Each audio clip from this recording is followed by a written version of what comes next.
lights they flicker and the candles glitter like you're in a thriller. Heart goes pound, pound, pound. Ghostly figures, they can get so bitter. Show you want to enter, you can turn back. You don't know where I've been. What's going on inside? Where the monsters like to come alive, come alive. Do you really wanna know me? I'm really not that cozy. It's up to you, so you decide, you decide. Would you love me up my words till the coffins in the dirt? Try to break me like a curse, you know that will never work. I'm a little bit absurd. I like dancing on the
that will never work. I'm a little bit absurd. I like dancing on the verge. Anyone can love a pretty little mansion, but could you love a haunted, haunted house?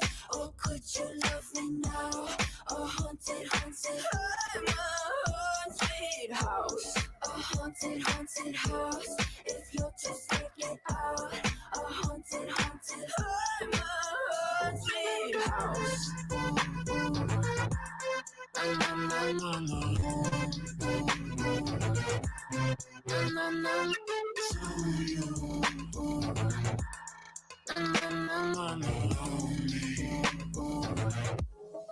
Could you love a haunted, haunted house? Or could you love me now? A haunted, haunted. I'm a haunted house. A haunted, haunted house. You're just like inside. A haunted, haunted. I'm a haunted house. My words till the coffins in the dark. Anyone can love a pretty little mansion.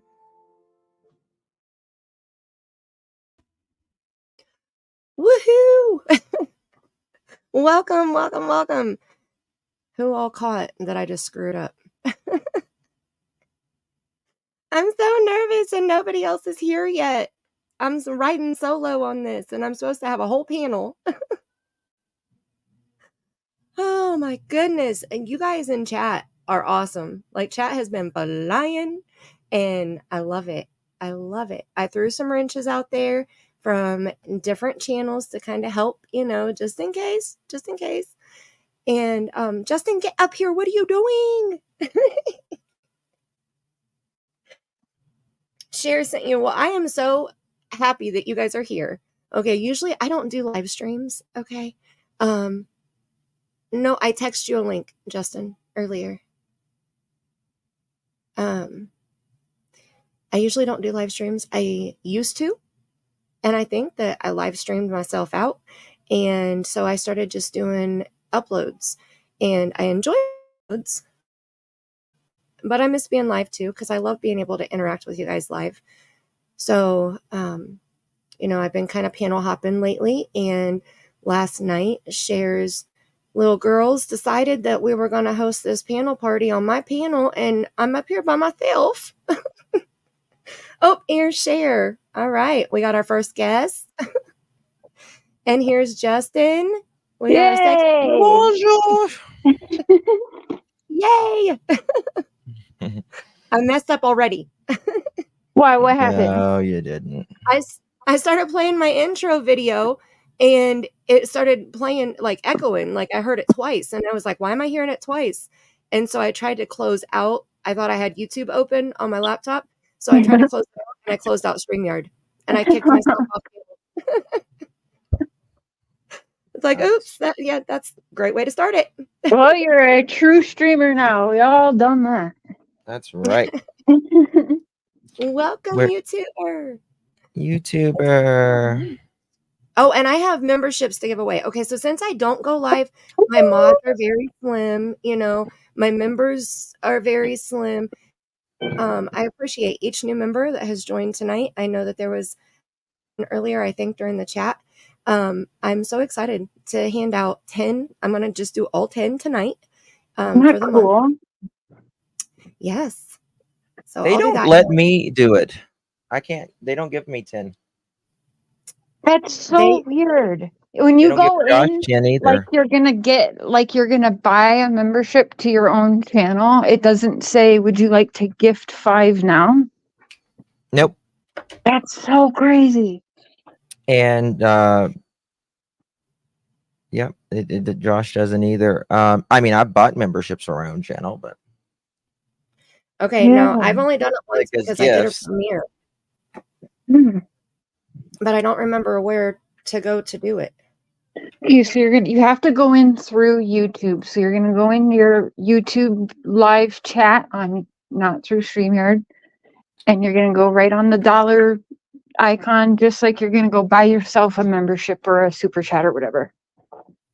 And you'll see membership gifting. You'll click on that, and it should pop right up for you then.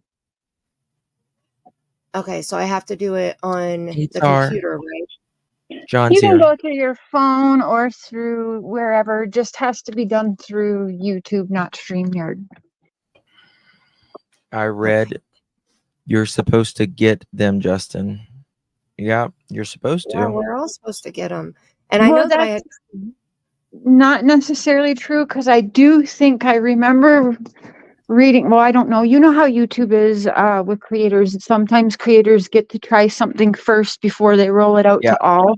Mhm. I think that's what's going on. Maybe. Weird. I don't know. I know that I had them before. I'm going to drop the link in the chat for John if John Q would like to come up on panel again. Oh, Bama awesome. Budgets, welcome. I Facebook message you. I'm probably in spam, John. Welcome, Bundeski. New member. Yay! Yeah. I know you guys are sitting there clicking on the chat trying to highlight it. Yep, I am.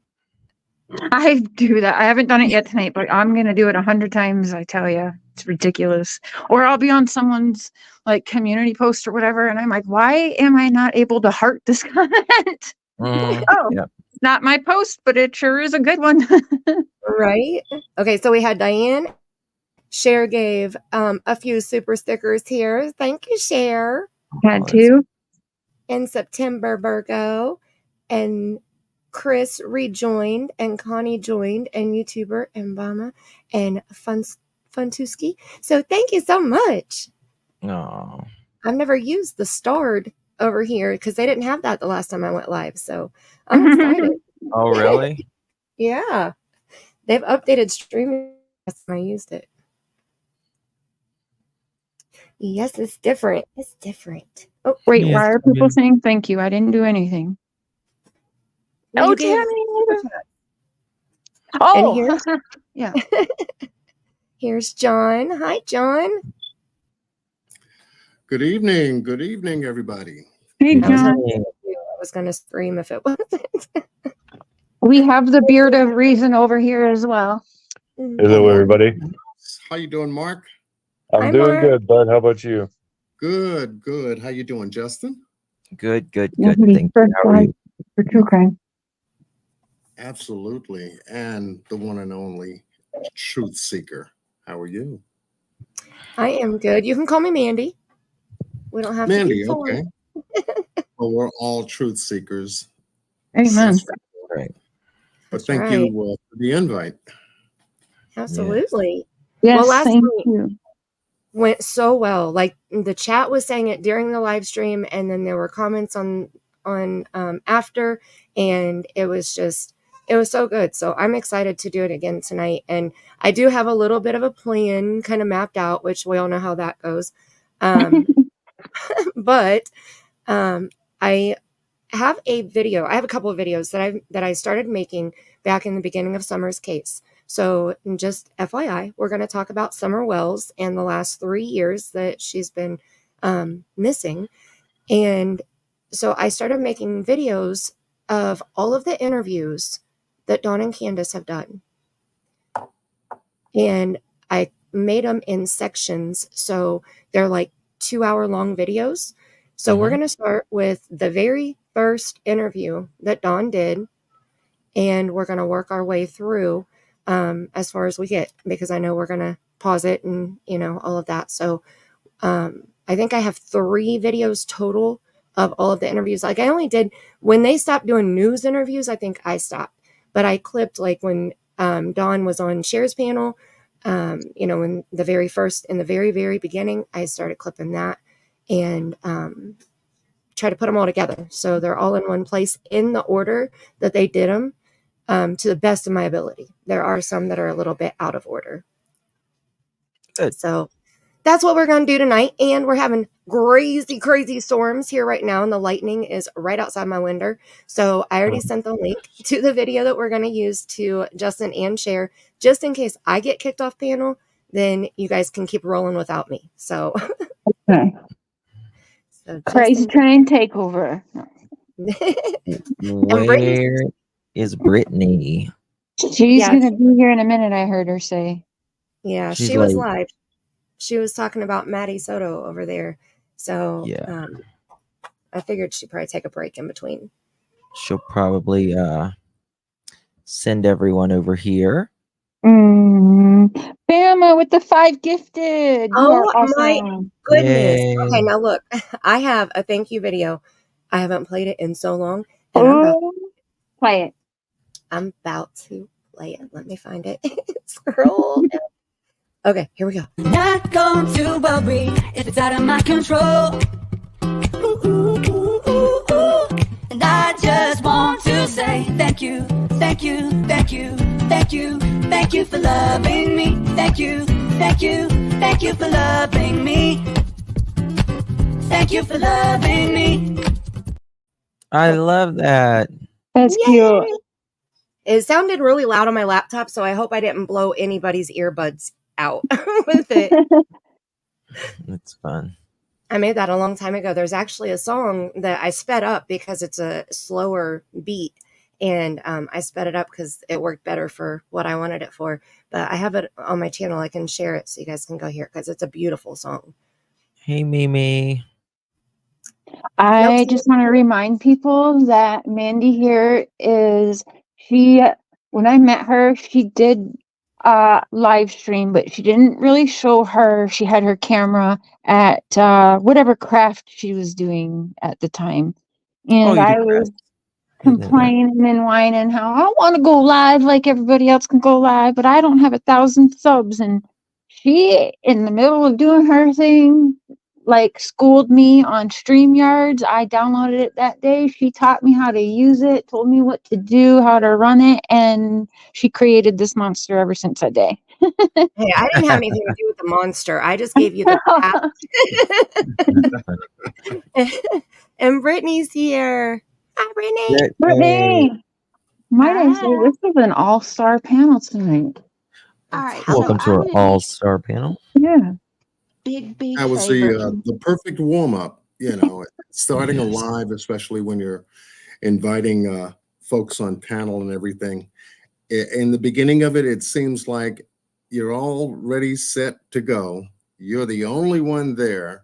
Everyone's looking a tad bit here and a tad bit there. Your phone starts to blow up with text messages. Drop the link. Did you email the link? Did you send me the link?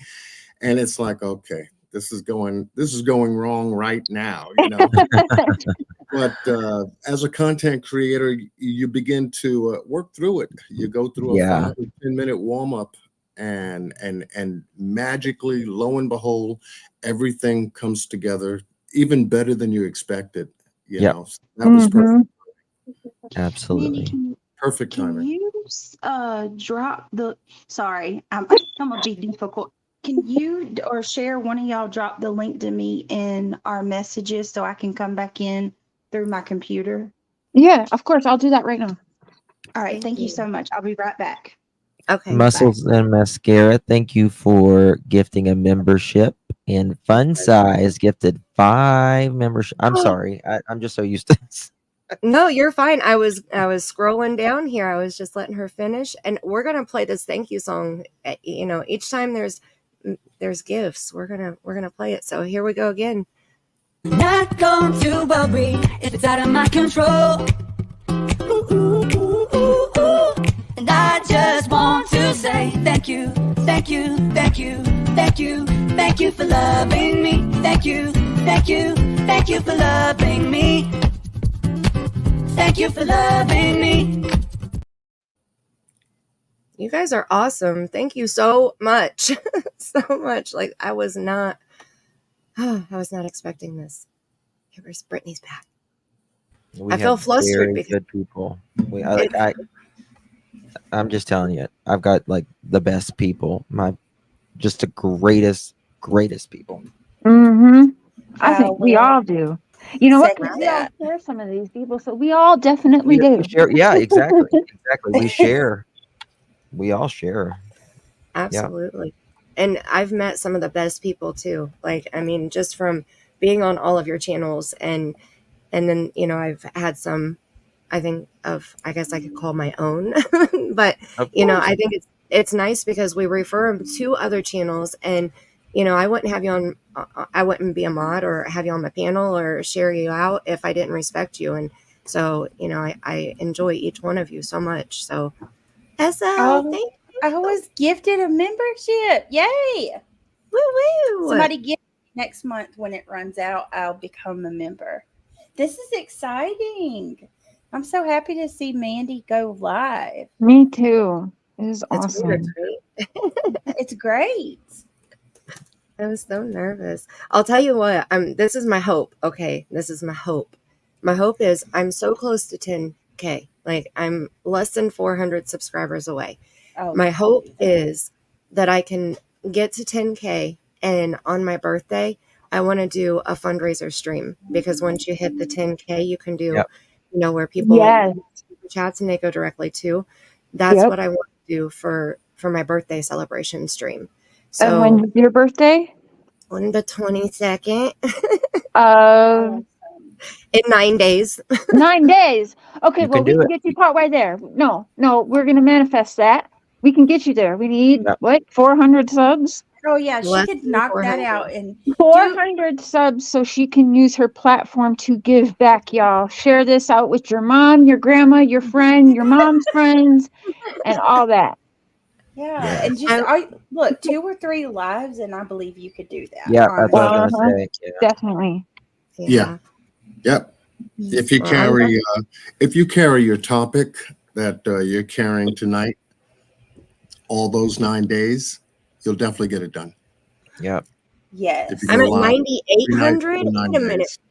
Wait a minute. Wait. Well, I dropped your live a couple times today. And told him to subscribe, and people's like subscribing.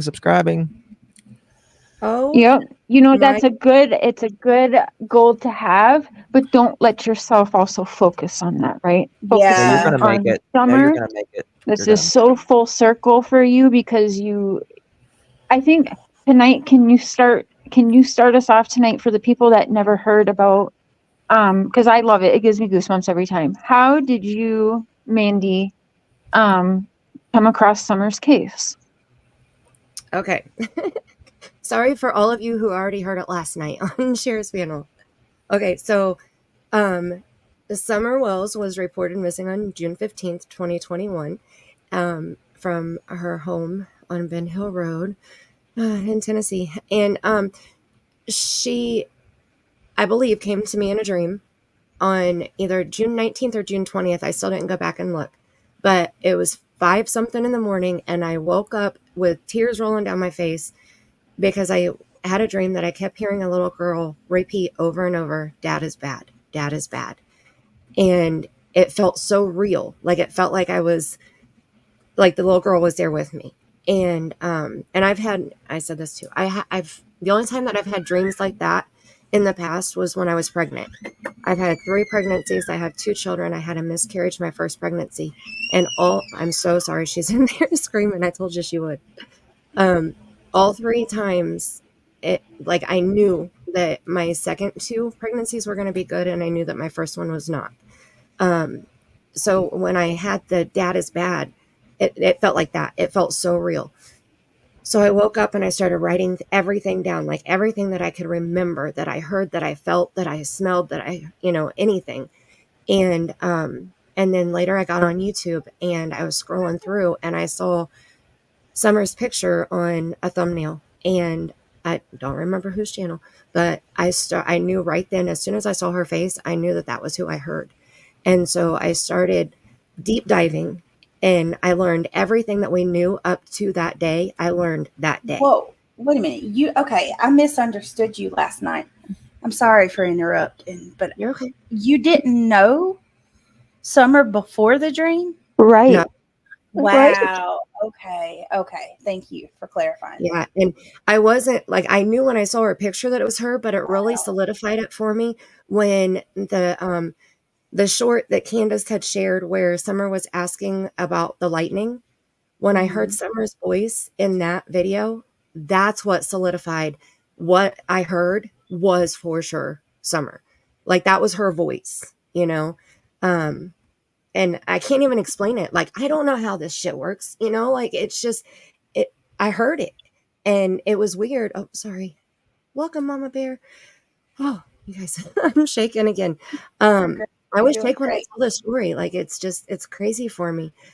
But yeah, that's how I heard about Summer Wells. I heard her in my dream, and then I hunted her down, basically, like I had to find out who that little girl was. And I had almost a whole page of notes that I had written down, because when I woke up and I wrote down what I remembered from my dream, it was like I started doing a reading, and things just started coming to me while I was awake. And so I just kept writing.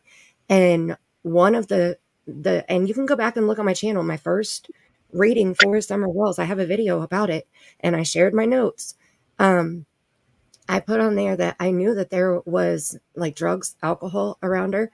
I knew that there was all around her.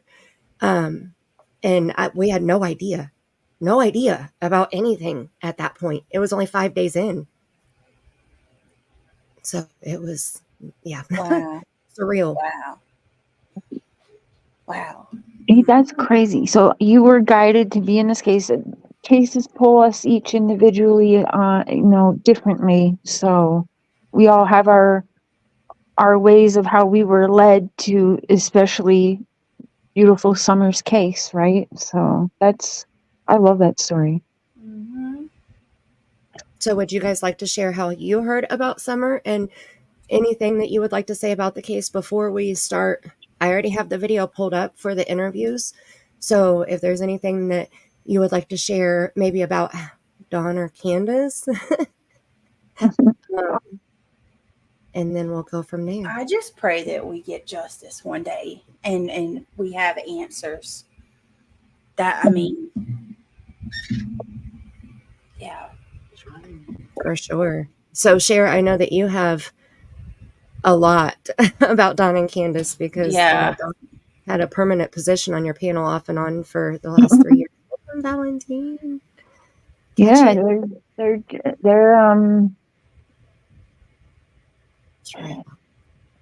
I think they're exactly where they wanted to be, if that makes sense. I think they got exactly what they wanted, to be honest. I don't know how else to say it. Sick. What, to be free?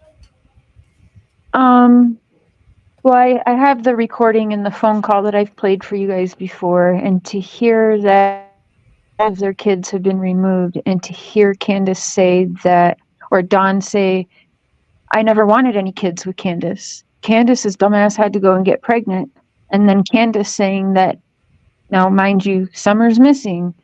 Her boys have been taken into care, and this is the conversation they're having with me and Mark. And they're saying they're doing fucking awesome now. And now with the kids gone, you know, they can grow together and learn to love each other. And No. yes, it's documented. Yes, yes. And how they are fucking awesome now. Wow. So I believe that they are right where they are happy being. And that's what I'll leave it at for that right now. I commend you for being able to sit there and listen to that. That's insane. Ugh. Horrible. There's something very wrong with these people. Mm-hmm.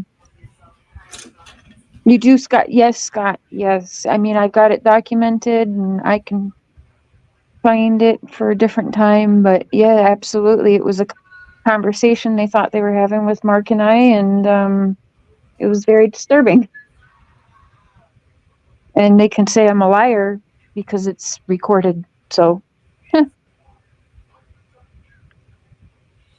Yeah, you'll have to share that with us sometime because I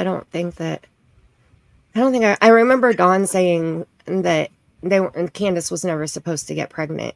I do remember that. And but I don't remember the other thing. But I mean, it's pretty obvious. Like, I mean, after the boys were gone, that's when we saw Don and Candus the most. You know, it was like Don was all the time talking for Candus and, oh, she's so sad and she's so heartbroken and she just can't talk right now. And then as soon as Don goes to jail, Candus can't shut up. You know, it was like he was keeping her offline, I think, for a reason, in my opinion. Welcome, Tattooed Mama. that's where it gets kind of murky for me because Mark and I have actually witnessed, you would think Don's super controlling, and he is, that is true, but we have also seen it go the complete opposite way. I've seen Candus and Mark, we've witnessed it multiple times where she's not afraid to lay hands on him, let me tell you, and where she's, pretty much making demands and this and that, and I mean, yeah, it goes both ways. Right. Goes both ways. So I want to go ahead and pull this up here. Okay.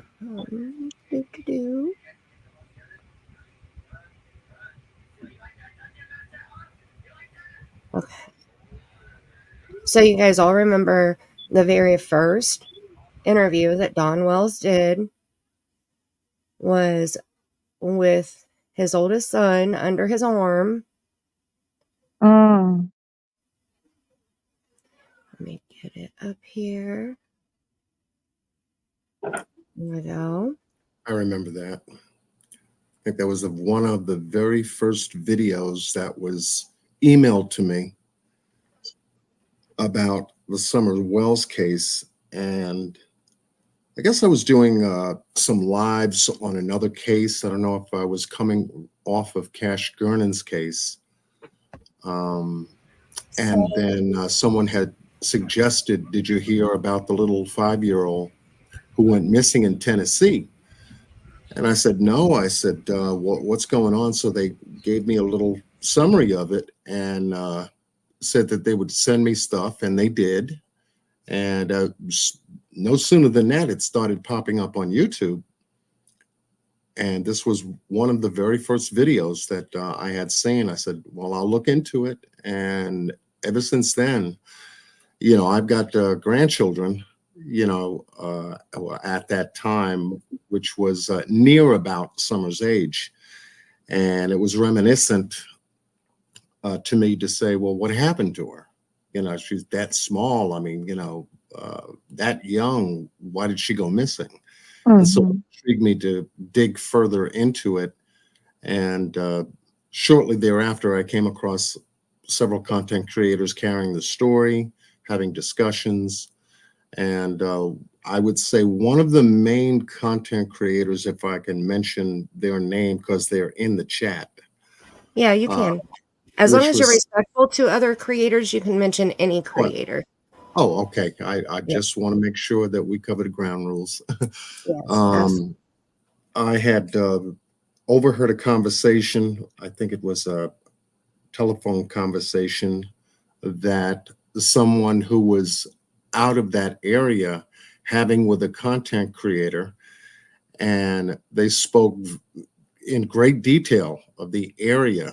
And I wanted to find out exactly more about the person talking to the content creator, and that person was Scott H. Mm-hmm. And began trying to find out if he had a channel. And in fact, he was just starting to put together a channel from a collaboration he was doing with another content creator carrying the story. And then that took me further into it. So can I ask then, you as a grandfather, a father, when this video popped up and you're sent this and you're seeing Don stand there with his son like that, did it bother you right off the bat from his, his, what do you call it? Body language, I guess? Did Yeah. it? Yeah, Okay. there was some red flags there. Okay. It makes me, I don't think you were on the panel last night, John, when I had shared that when I learned about Summer's case, I was also knee deep within the Cash Gernon case. So I was interested to hear that you actually was into that one too. We'll have to talk about that one day on a different time. I'd like to hear your thoughts on that case. Sure. It's a rough that was one. a crazy case. I think this was the very first thing I ever seen when I learned about the case, though, was this interview right here.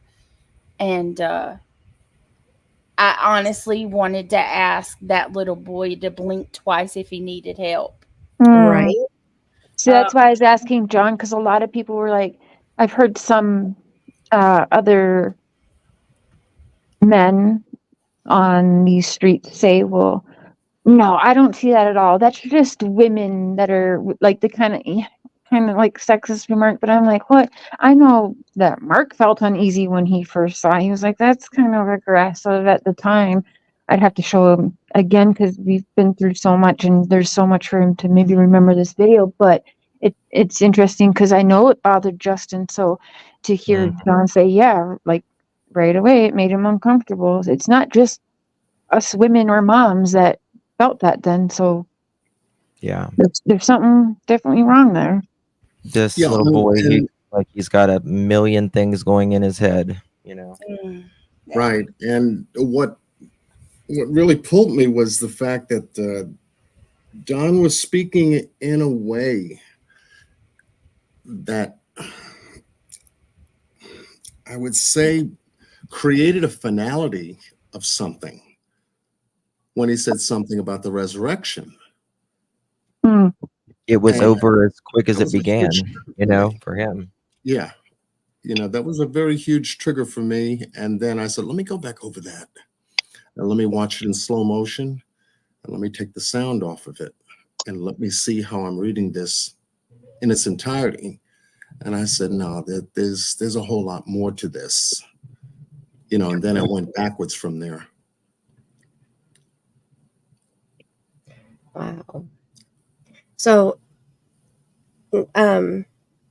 Brittany, did you want to reshare what you had shared last night? Because I would like for you guys to share how you learned of Summer and what you think about Don and Candus before we get started running through these interviews with Don and Candus. Yeah, I don't think I got to hear Brittany's. She said it maybe on one of our shows, but I'd like to hear again. I'll say really quick, like I got in with them, but I got I was following it because of my history. I was drawn to it, but what got me drawn is I was watching the interview. We all know where they're sitting there, and Don's like, "Careful, your mom's watching." That interview, that like 13-minute. Yeah. That's the first one I saw, but I saw that shortly after. Like, I knew that news clip was about to come out because Teresa, who used to be the brains behind Unmasked and has branched off to do her own thing. Great person. I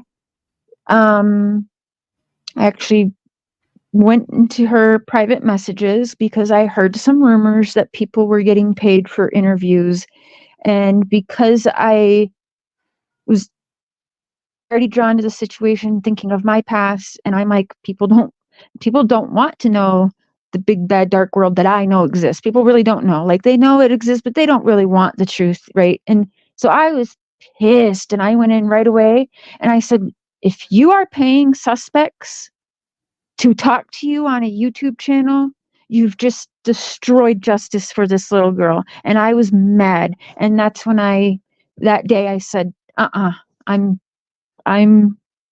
that's when I just decided I'm gonna talk to them. And I did, and it was like 9 days, and Don was in my inbox immediately. As soon as I texted him back, he was calling me instantly, and it was nonstop for about 2.5 years. So that's how I got into it.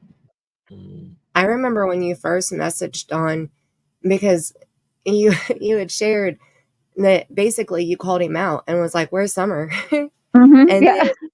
it was like immediate, like you were switching up, right away, because you had it set in your mind with what we knew, but then you would talk to Don and he would change your mind, and so, I mean, if I think that shows how convincing he is, but then you also learned of other things too that weren't just him convincing you, Right. But yeah, that's crazy. I remember that. It doesn't seem like it was 2 years ago. This is blowing I my mind. know. It has flown by. So sometimes it seems like it's been 30,000 years, and sometimes it seems like it's yesterday. It just depends how you look at it sometimes. That's true. Right. That's true. Right. Okay, I see. It looks like, is Brittany muted right now? I think she might be. Justin, you want to share with us how you learned about Summer and what you think about Don and Candus? I learned Summer with Marissa, Molly Golightly, and Tiffany Marie. And they was I think they talked about it with like as soon as it was just a day or so, I think, after she went missing. It was really, really soon. I remember that. And what do I think of Don or Candus? I think they're guilty. That's all I got for them. That's really all I got. Okay, Brittany must have her hands tied up. Brittany, Miss Brittany, calling Brittany. She's probably with her kids right now. Probably. Okay, well, while we're waiting on her, I'm going to go ahead and throw out 5 of these free memberships right quick. Oh, there we go. And Allison Franken, thank you so much for sharing a membership too. And then low key, also, by the way, I just want to add, because like he's on my mind right now and he can't be here, but I had seen some work that Mr. Benny Keys had done, and I right away begged him to help me break them. Okay, I have you hold up here. I want to welcome, just to see who got the memberships here. We got Avi got a membership. Salop, SLP, welcome. Linda Ski, Lucan and Maria, and Miss Tony 67. Welcome to the squad. Ooh, you have to play your video. I can do that. People like to dance, Okay. Here we go. Not going to worry if it's out of my control. And I just want to say thank you, thank you, thank you, thank you, thank you for loving me. Thank you, thank you, thank you for loving me. Thank you for loving me.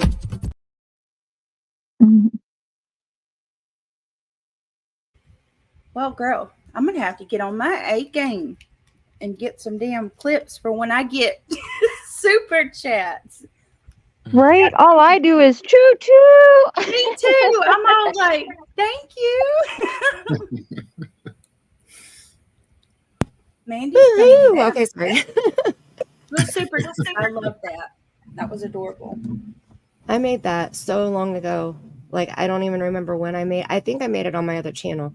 So I've had that for a long time. I thought about like doing it up, but I made another one. I made a membership one. I'll play it. It's super quick. It's shorter than that one.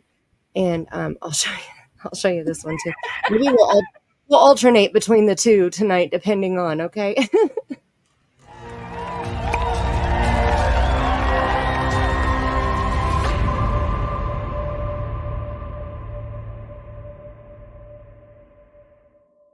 Nice.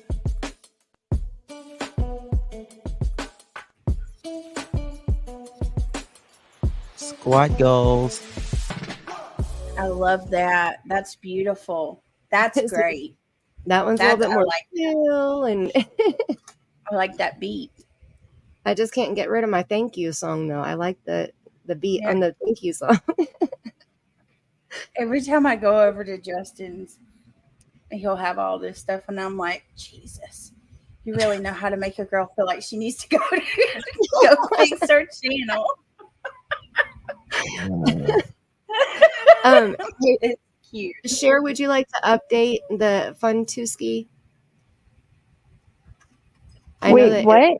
No, Benny's out. It was announced BK is in jail in Texas. Listen, no, he's not.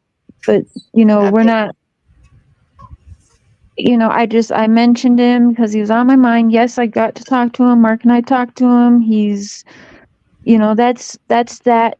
He can't be on the internet, and that's what it is because people are a-holes. But he's a huge presence and present. He, like I wouldn't have been able to do and deal with what I dealt with without the support of Benny. So I wanted to make sure that I acknowledged him is all. Yeah, I just wanted Fun to Ski. I always feel like I'm going to say it wrong. Just to because I know that he was just released today. There's a channel that I catch here and there that usually gives like any updates or whatever. And so I knew that he was released because of that before you had said something to me about what you had said. So he is out, but he won't be online right now. So we'll leave it at that. I think that's just enough. That's just what I meant. And he has late slips that he hands out, like tardy passes. So I still got to catch up. Okay. That's what I'm saying. Yeah, he's like, it's the cutest thing ever. It's just a little thing I do. It's like hall pass monitor or something. I don't know. I like the pearl necklace idea too. Like I'm over here in a slump. I can't figure out what to call my memberships. Justin's over there. He's got a damn whole pearl necklace wrapped around his mic, and I'm like, oh my God, I could have thought of that. I'm a little extra. A lot extra. He's got all the pearls. I'm gonna have to at least get a real damn train horn going. That's what I'm saying. Here, like we gotta up our game. Choo-choo, mother truckers. Mother chicken. And Fine Summer's Truth, I'll say that's a touchy subject, and I don't think that they're working on any cases right now, any public cases. I think that they're focusing on themselves. So we'll leave it at that. And right, Lisa? Okay, so we're gonna, you guys ready? Yep. Yeah, and Ready. no, Brittany, you didn't share how you learned about summer and what you think about Don and Candus. That's right. Lord. I just basically, it's pretty short and simple. I think it was Alex Erickson was the first person I heard it from. I was just like John. I was really deep into Cash Jernan's case. And then as far as Don and Candus, I'm just going to be real. Like from the very beginning, I had red flags. And yeah, I think that they both know what happened to that little girl. And we're witnessing. This is my theory. Sherry, you know them. Justin, you know a lot about them, so y'all can correct me if I'm wrong. Just as an outsider looking at it, from the very beginning, he's very much come off to me. Don has came off like, here we go again, having to clean up, Candace's messes. Mm-hmm. It seems like she's just messy. And here he is cleaning it up again and, going behind her and talking for her and all this, other stuff. So that's why I've always thought she has more of a hand in what happened to Summer. I'm still a little on the fence about what role I think he plays in it, but he definitely knows what happened. So that's where. That sounds like here. You guys want to tell your thoughts on Don and Candus, babe? All right, here's the beard of reason. Uh-oh. Just give me 1 minute. Because whenever Don was mad at me, he would call my husband on me, and then whenever Candus thought I wanted, and she would try to text my man and act like she didn't know it was my man, and it was fun. Oh my Lord! I want to say Things welcome. got weird. Welcome to the squad. Huda joined, and she did a member or a super chat too. Thank you so much. And Aussie True Crime joined also. And I want to make sure Muscles did a super chat. Thank you. And thank you, Allison. And I think that's where we were right here. We got everybody. Oh, I'm so thankful. Thank you guys. I appreciate you so much. Like, you guys have no idea. I was so nervous about this. And girl, you are great. I was so nervous. And you guys are awesome in the chat. So thank you so much. I'm telling you, like the people that are here tonight, you have the best people that you could have right now. For real. Yeah. Much deserved too. Very much. Lots of good people in here. I'm just used to being in the chat with them, not on panel. What do you think about Don and Candus, baby? Well, this could take several days. But the short version is I don't like either of them. They're both terrible parents, terrible people. They're terrible. Don's a terrible husband. She's a terrible wife. Just terrible all around. Just terrible. But terrible. Just terrible. Just awful people. Yeah, Don and his, don't look at me too harshly because I'm godly. That's just a hunk of shit. Nobody who is truly religious would act like that man does. So that's all bullshit. Summer being out of Candace's sight for a minute. Well, first it was 2 minutes, then 5 minutes, and God knows, and then vanishing. That's bullshit. And that whole day is bullshit. I mean, she takes her daughter to a swimming hole, picks up another, at the time, 15-year-old boy. Yeah. Was he 15? Mm-hmm. But did not bring her own adolescent boys. Well, what sense does that make? Yeah, exactly. It makes no sense. Right. I've always called that out too. Like, I don't even think that happened, and like any of that shit happened that day. The swimming, any of it, I don't think it happened that day. Okay. Because it makes no sense that she wouldn't have brought her sons. And remember, especially since there's going to be another teenage boy there. Remember when Don and Candus first called us? Don said the boys went to work with him, right? I don't remember that. You don't remember? Well, okay. in the beginning, it was people. It was kind of dad went to work with or the kids went to work with dad. That was going around, and then finally they just said no, the boys stayed home, and that's when they said nobody in, nobody out. I remember that. Sure do. Yeah, that always bothered me too. Yep.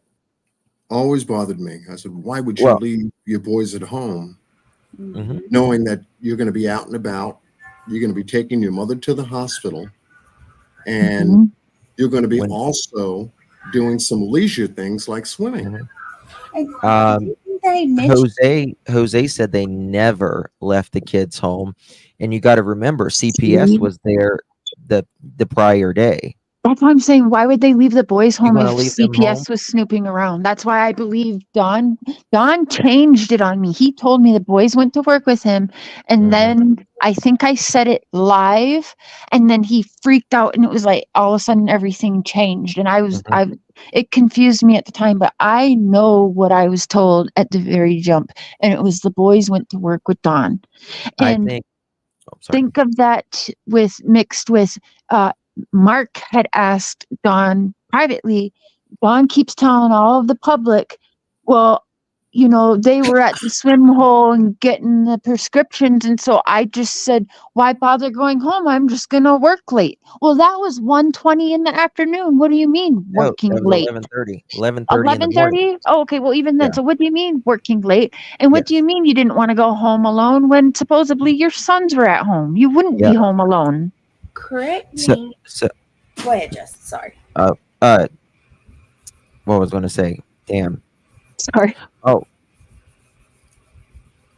I don't remember. I'll get back to you. Sorry. I freaking We're love talking you. about the I hate when that happens. Like I got something. Oh, I want to say this. I want to say this. And by the time it comes to return, it's didn't watermelon. we say that Oh, they sorry. were gonna go to this is really quick, I promise y'all. Yep. But because just to refresh my memory, didn't they say at one point too there was plans to go to like some sort of carnival or amusement park that day as well? They were going to go swimming that evening. Right next Don, where he was working, right literally across the street is a water park. Okay. And they were supposed to go there that evening. I wonder if what I was going to say is I wonder if Don was there at home, because Jose said they never left the kids and CPS was there the day before. I wonder if that's why Don was blowing Candace's phone up. Get home. I want to go to work. What the freak's taking you so long? And then she got home and she took Hunter out and everything, and it blew up from there. I don't know. Yeah, it was they definitely put their own twist on the story a few different times, right? Mm-hmm. And some of it I think they did intentionally too. Like I know that Don enjoyed playing games and trying to get people riled up, and that was part of his joy. So I think you guys have no idea what all I actually stopped in distractions. The shit that him and Tim and Candace thought would be funny, like I can't even believe. I want you to share with people who may not know about him wanting to charge for him to tell everybody what happened to Summer, like a pay-per-view. Yes. So he knows that I know people here and there, and I can help people do stuff and get on bigger platforms than some of us have. So he had asked me, and you guys know because I've shared it. It is out there. It's in text form, but we also spoke about it on the phone. He spoke about wanting to set up a confession per pay-per-view for $1 million, where he would start off confessing to doing something to Summer, but right, like he said, after he talks for a while, then that's when he will start preaching about the Seventh-day Adventists and tell the whole world about the Seventh-day Adventist and how everyone else is going to hell if we're not SDA, and just go on and on about the church. He would be meeting Jesus if we all paid $1 million and he lied to us. He would be meeting Jesus. That's all I got to tell you. That just goes to show you what level of depravity we're dealing with here. When someone's willing to take their daughter's disappearance and just, I'll say I did it. Really quick, and don't forget, when they go to call me a liar on a certain other channel later, it's documented. Okay, so just Oh, we're all liars. We can't get a fact right. We're sharing our opinion, and we're all wrong, and they're all right. Okay, so hi, thanks for reviewing. And then if you make sure you hit the thumbs up or down, I don't care either way. Just hit one of them. Thank you so much. Don't Okay, we have him documented on and I'm sorry, y'all. I just trying to make sure I remember everything right. Didn't he say in an interview publicly that he would go to jail? He for his daughter, like he would be willing to take the fall and go to jail? Yes. Okay, and make sure I didn't dream that. And when I say, Don, who do you expect to be the one that's sitting behind bars for whatever happened to your daughter? And he's every time, well, I suppose it's going to be me. Because he's got to protect his wife, in my opinion. Mm-hmm. Yeah, and he said, Chris asked, well, what do you think should happen to the person that did this this summer? Should they go to jail? Right. I don't know, brother. I've been in prison. I've done that. I would say under the freaking jail. Stat. Right. Pronto. Sassy, you're awesome. Yep, exactly. And welcome, Daisy Love. Welcome to the squad. Thank you, thank you, thank you. You want to play my little one or my big one? Daisy, you are correct, and I'm not trying to religion bash anyone, but I know a cult and I see a cult. Seventh-day Adventist is definitely steered off of the LDS. I will say both are not for me, but I yes, they are different. Yes, so don't feel bad.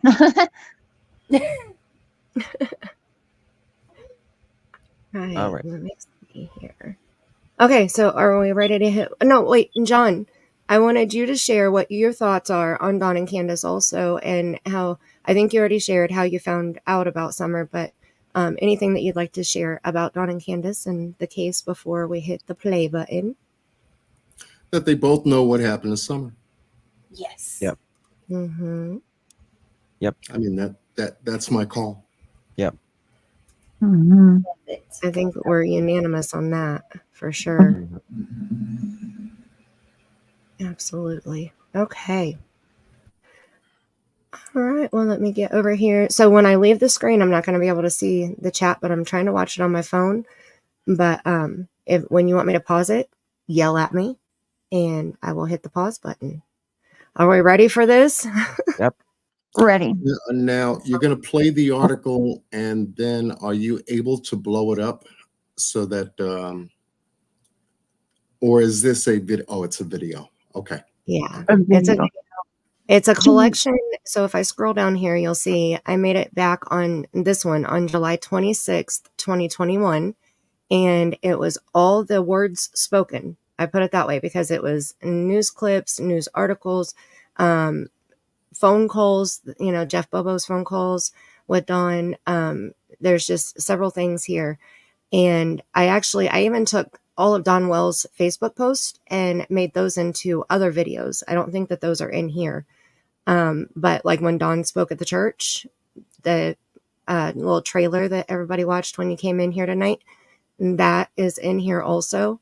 So yeah, we have a whole bunch of stuff on here. I see. Okay.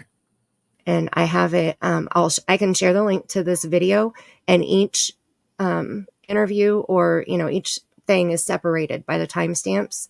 So you can go through and click on which one you want to see. I have the date, where it was, and what it's about.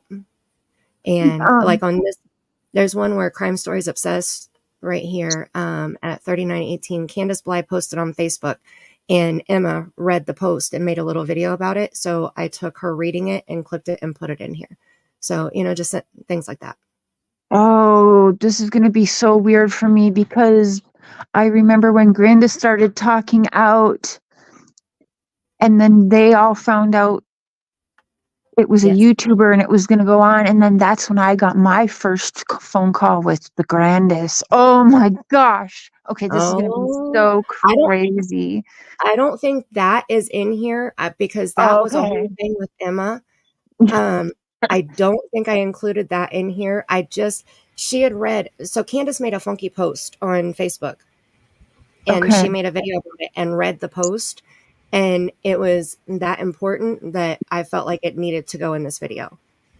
Ooh, okay. Can I just really quick, September, will you please delete your comment about almost being in, just because I want this is Mandy's night and I just don't want people to see that and then like leave here for this important discussion. Well, we don't Please and thank you. I missed it. No, she didn't say anything wrong. She said something and I just don't want people to leave this important conversation and I can't delete it she's a mod, so that's all. Sorry. I got it. Okay. All right. Ready? Yep. Okay, here we go. Let us know, kind of what you've been feeling the last few days in the search for Summer. Can you just, let us know what you and your family are experiencing at this time? We really appreciate that outpouring of love. We've never seen so many good people in one place. We just really appreciate everybody trying to help that they have, law enforcement, and all these volunteers that are here. I've never seen anything like this in my entire life. Just pray that God, His awesome power, for His name's sake, that please let Summer be okay. Is that as loud as it'll go? I can't imagine how you've been feeling the past couple days. Okay. Let me see. I know I got the captions on. Yeah. Okay. I'll turn the captions on and hopefully that'll help a little bit. And I'll go back a little bit. You're good, September. I didn't mean anything, so I'm sorry, but no, you're good. It's all good. Yeah, I got the comment, September Virgo. It's okay. I found it. I scrolled up and found it, so we're good. Hopefully, what? I'm sorry.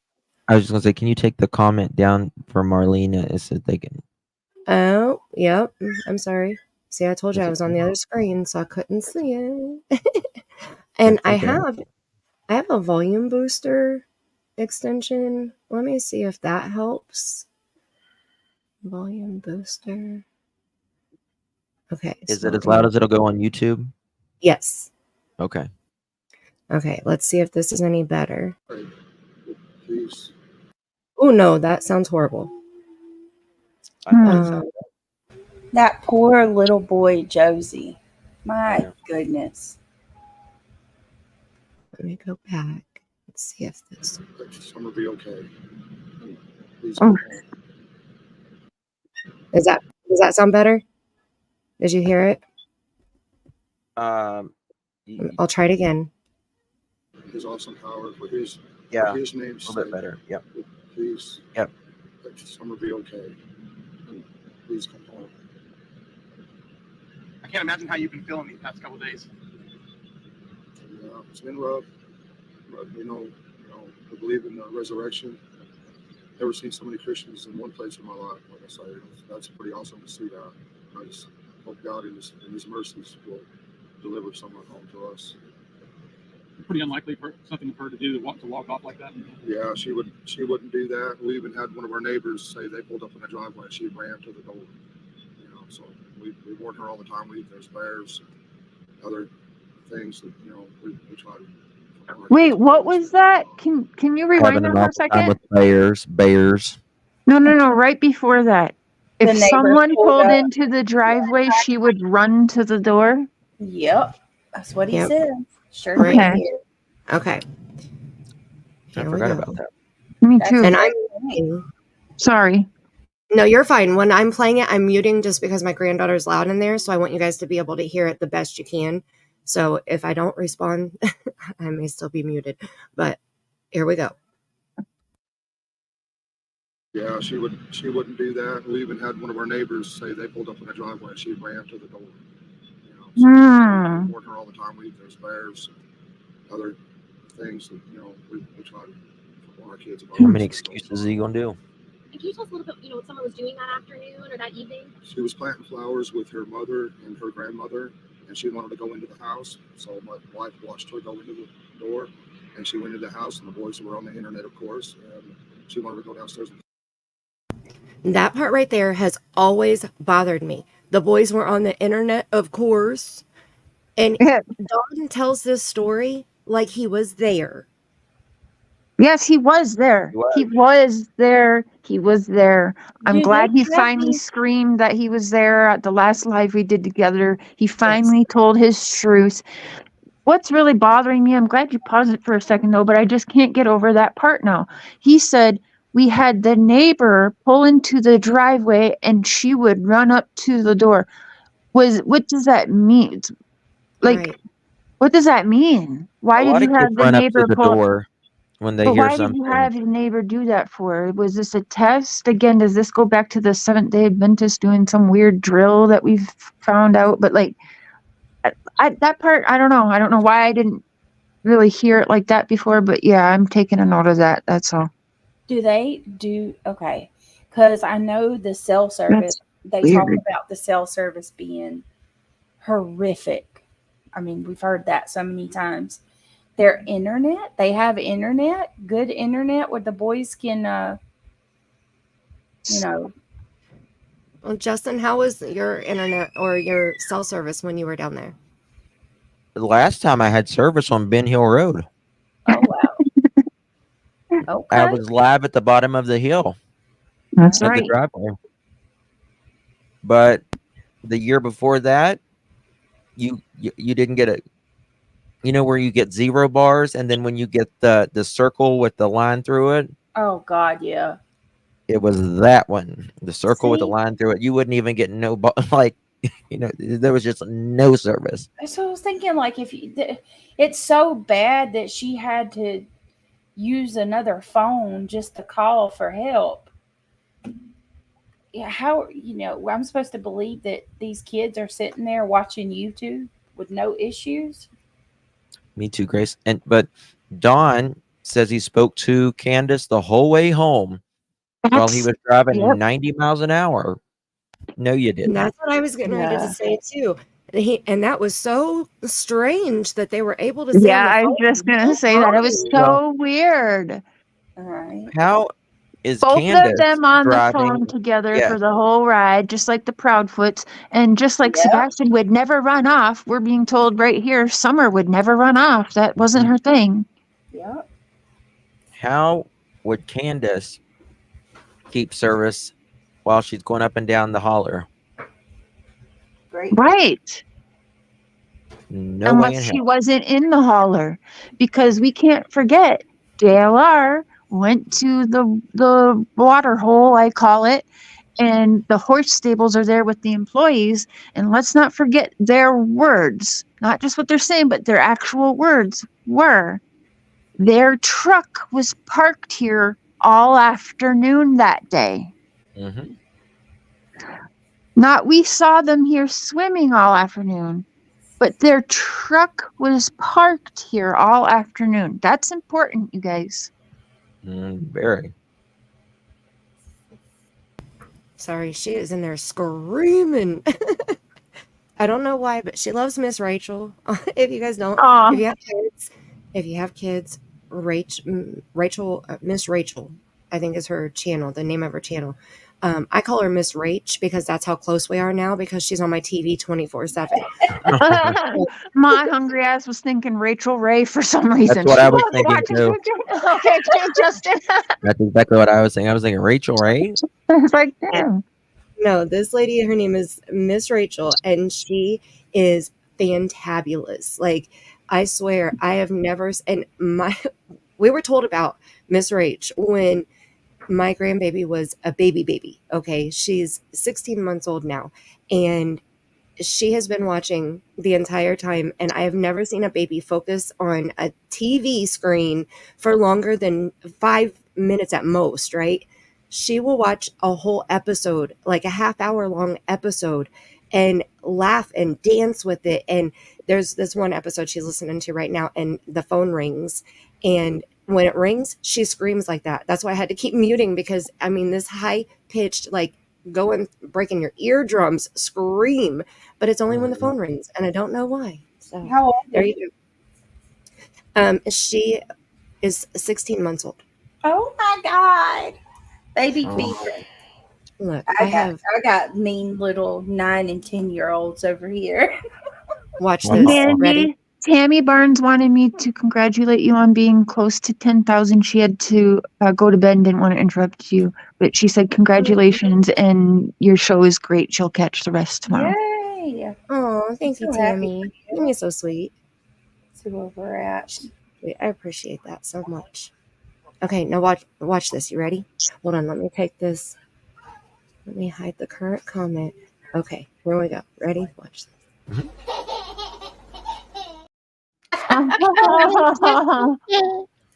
That's what I get to see all day long, okay? Aw. I love it. So I deal with the screams.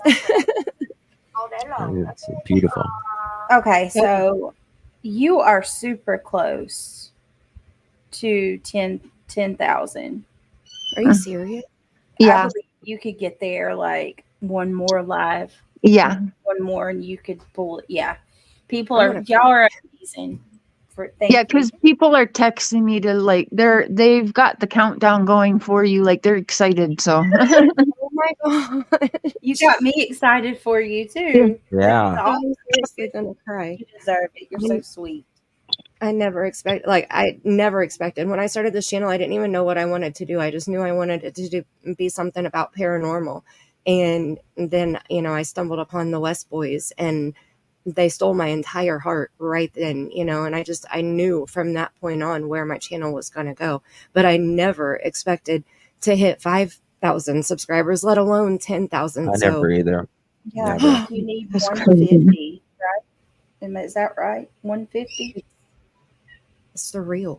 Like, it's so surreal. wow. Yeah, I never thought I'd have anyone but my kids being my number one fans, to be honest. Right. Same. Me too. I'm Like, like, I'm never gonna get 10 subs. Damn it. I clicked on when I did I that gotta have more video, kids. and I heard myself talking, and I was like, oh my God. I cannot listen to myself talk. I can't listen to myself either. Ugh. We all do feel it. like that. That's so funny. Yep. John, do you feel like that? Do we all have anxiety before John's got going the best live? all voice the time? ever. He does. does. Him and Mark have that like bedtime story voices. Yeah. Well, when I started my channel, I started it with the Kanika Jenkins case, and Oh, it was a Kanika. very big case. It was all over the internet. Never even heard of that. You never You heard of know, Kanika Jenkins? Oh, No, I'm going to look it up after this. I'm obsessed It with was that. a 19-year-old that went to a birthday party that at a hotel and didn't go home. Yep. What?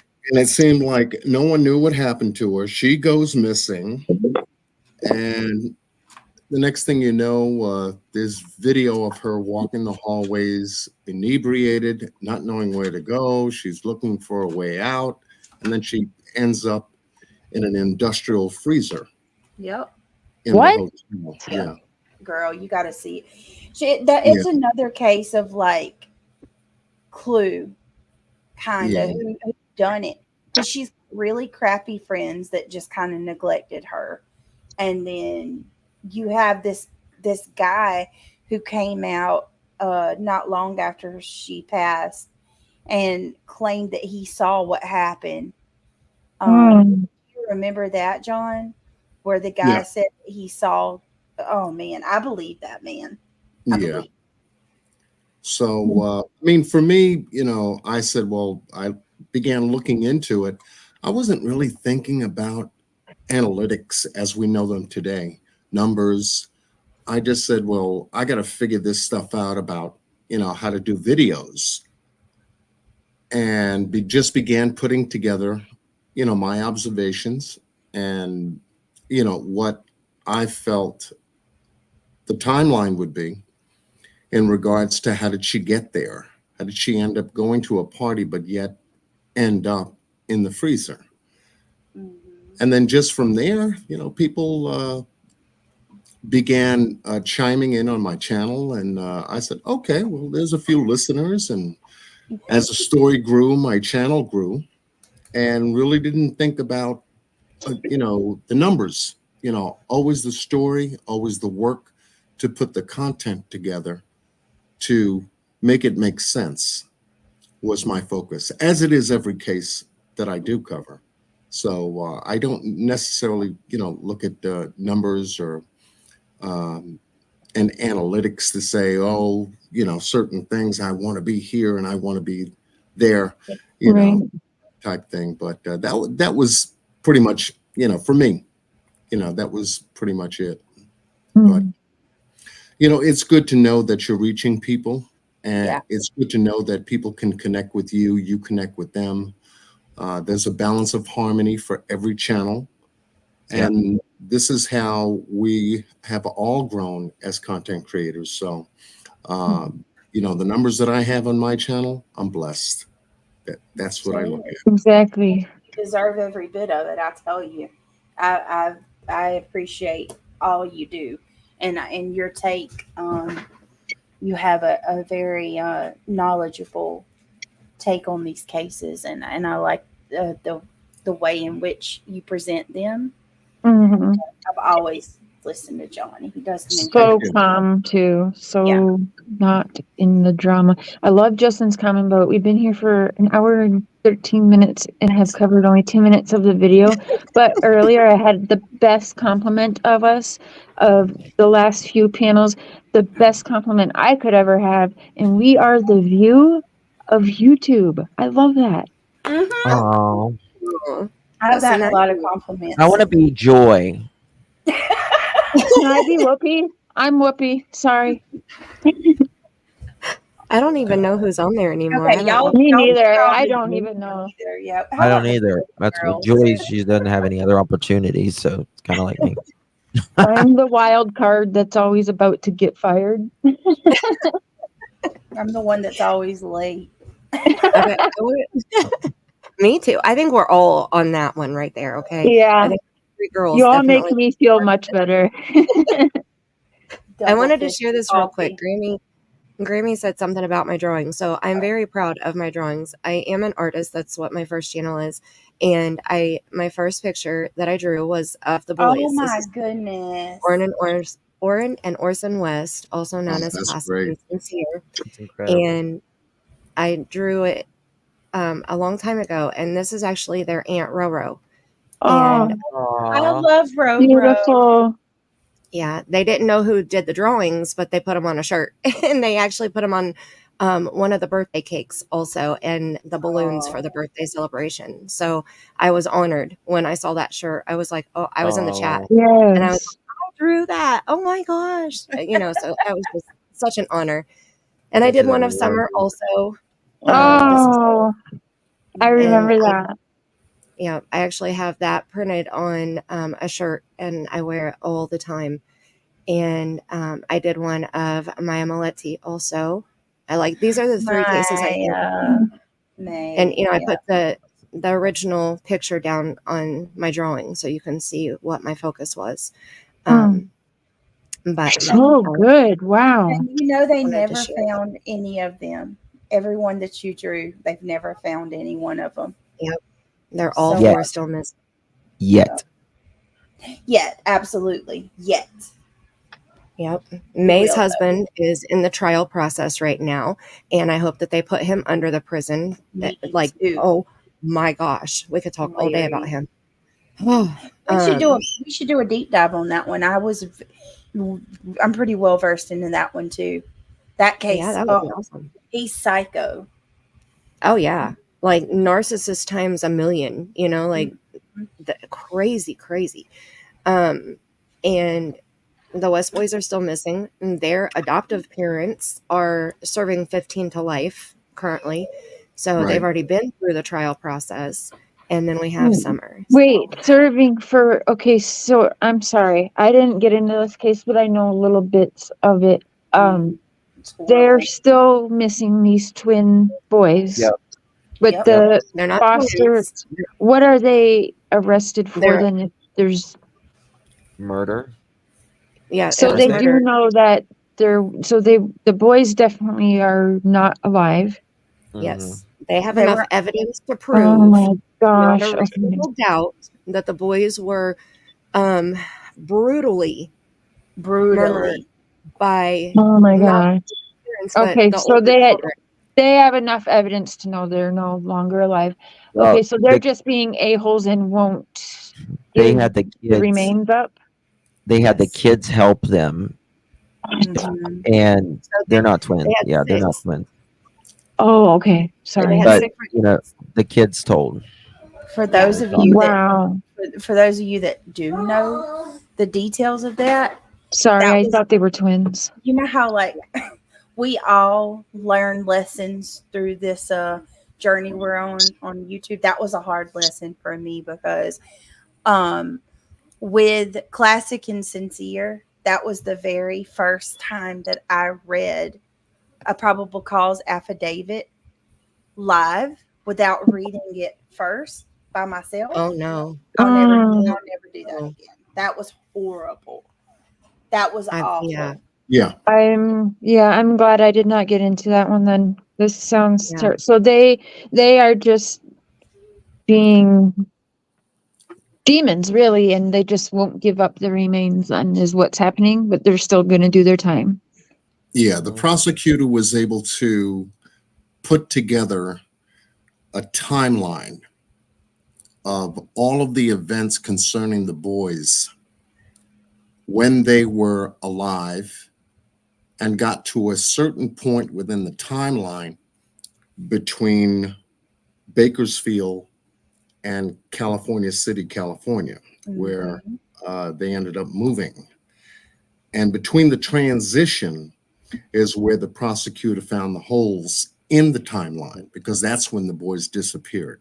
Mm, So they were able to build a tremendous circumstantial evidence case to hold against Jacqueline and Trizell West, because a lot of their statements were, all over the place, a lot of inconsistencies.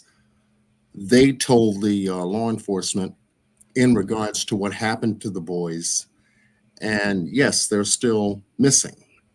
They mm. have not been found. Horrific.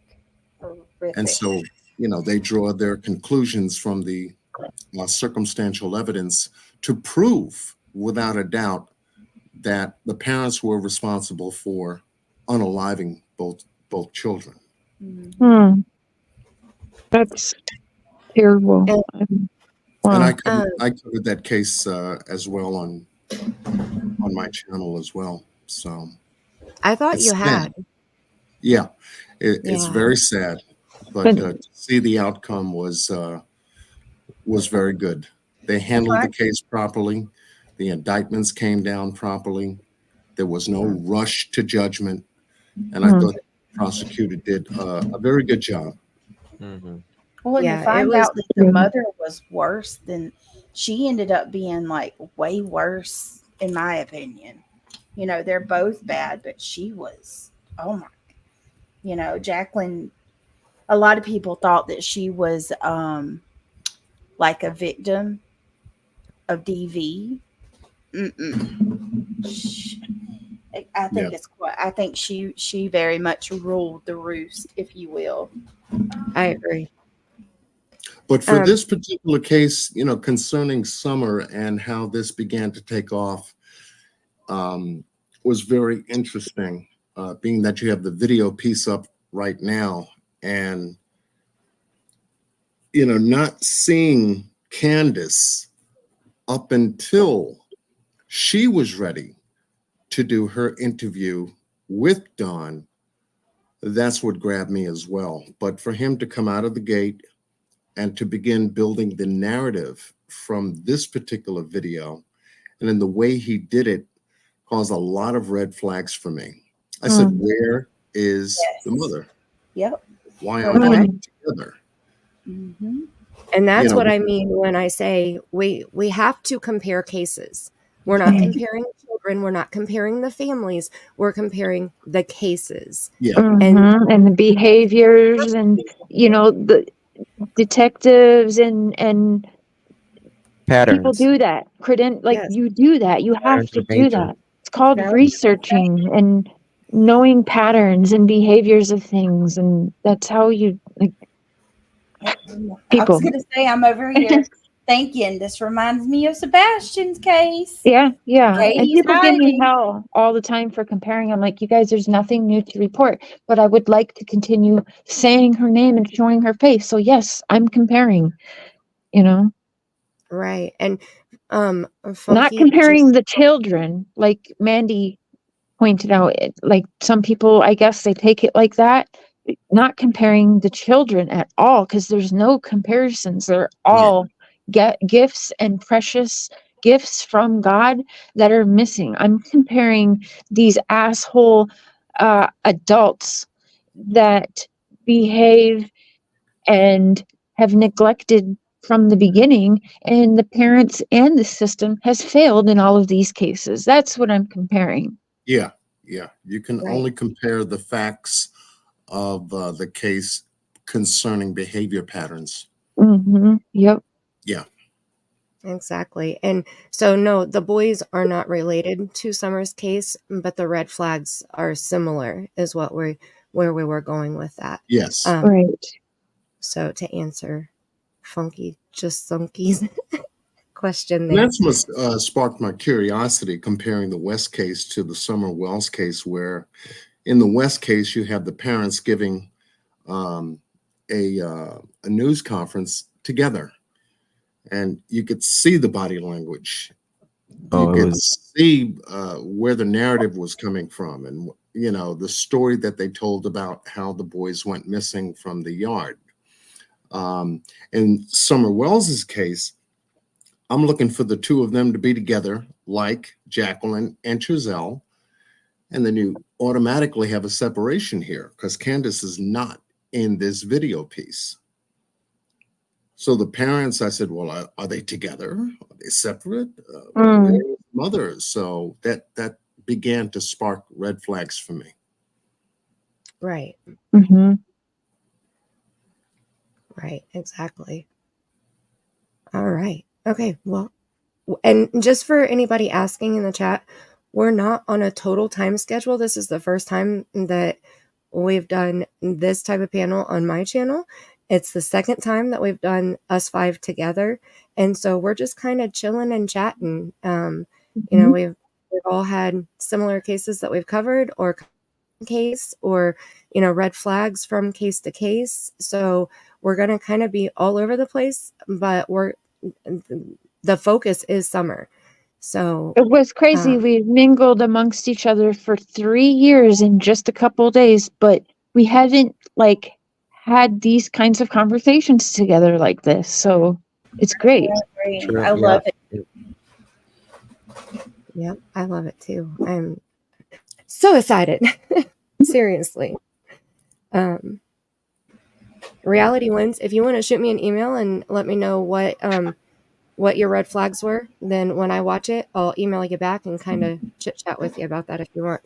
So, okay, are we ready to hit the play button? Yes. Here we go. Play with her toys. So when her mother come in, she says, "Where's Summer?" She went down in the basement. She didn't answer, so she went down there and she was gone. So she went out the basement door, which was unlocked, and we haven't seen her since. And so then the boys, just when she walked in the house, what time was that? I'm not sure. 5:36. I'm not sure. Not knowing what happened, do you have any kind of a gut feeling about it? Do you have any kind of instinct feeling about it? I wish I did. Some bad person grabbed her, but we have no idea. The FBI and the police have covered every single base, everything that anybody can think of, they've covered.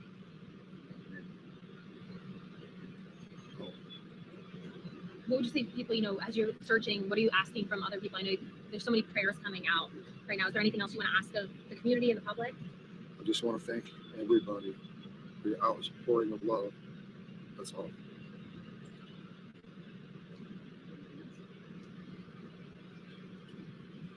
Is there anything that you'd like to add that maybe we didn't ask you, or Not that I can think of, sir. have they told you about what they might be trying to do today specifically? Or? They're still searching. They're doing everything they can. They're doing every single thing they can. We've tried to, we try to go to them with other leads and stuff. They're like, we've already checked all that out. The sex offenders, they checked all them. Anything that we can cover, they've already covered almost probably every base that they can. We're trying to think and beat our brains out. They've covered everything that we can think of already. Are they asking anything of you other than just people that you might suspect, or situations you might suspect? Yeah, I mean, unfortunately, I'm at work all the time. Candus was on one side of the house when she got gone. That, not even 50, 60 feet away. We know she wouldn't leave the property. There's no way she would do that. Have you ever seen anyone in the neighborhood that doesn't belong? Well, there are, people that come through there looking for drugs in the area, and that's probably with any place, but no.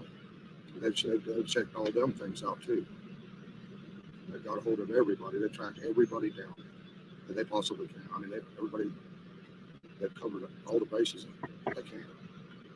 Are you from this area? I'm originally from Utah, but I come out here to help my mother, and I've been here on and off for the past 25 years or 30 years or 40, I don't know, but yeah.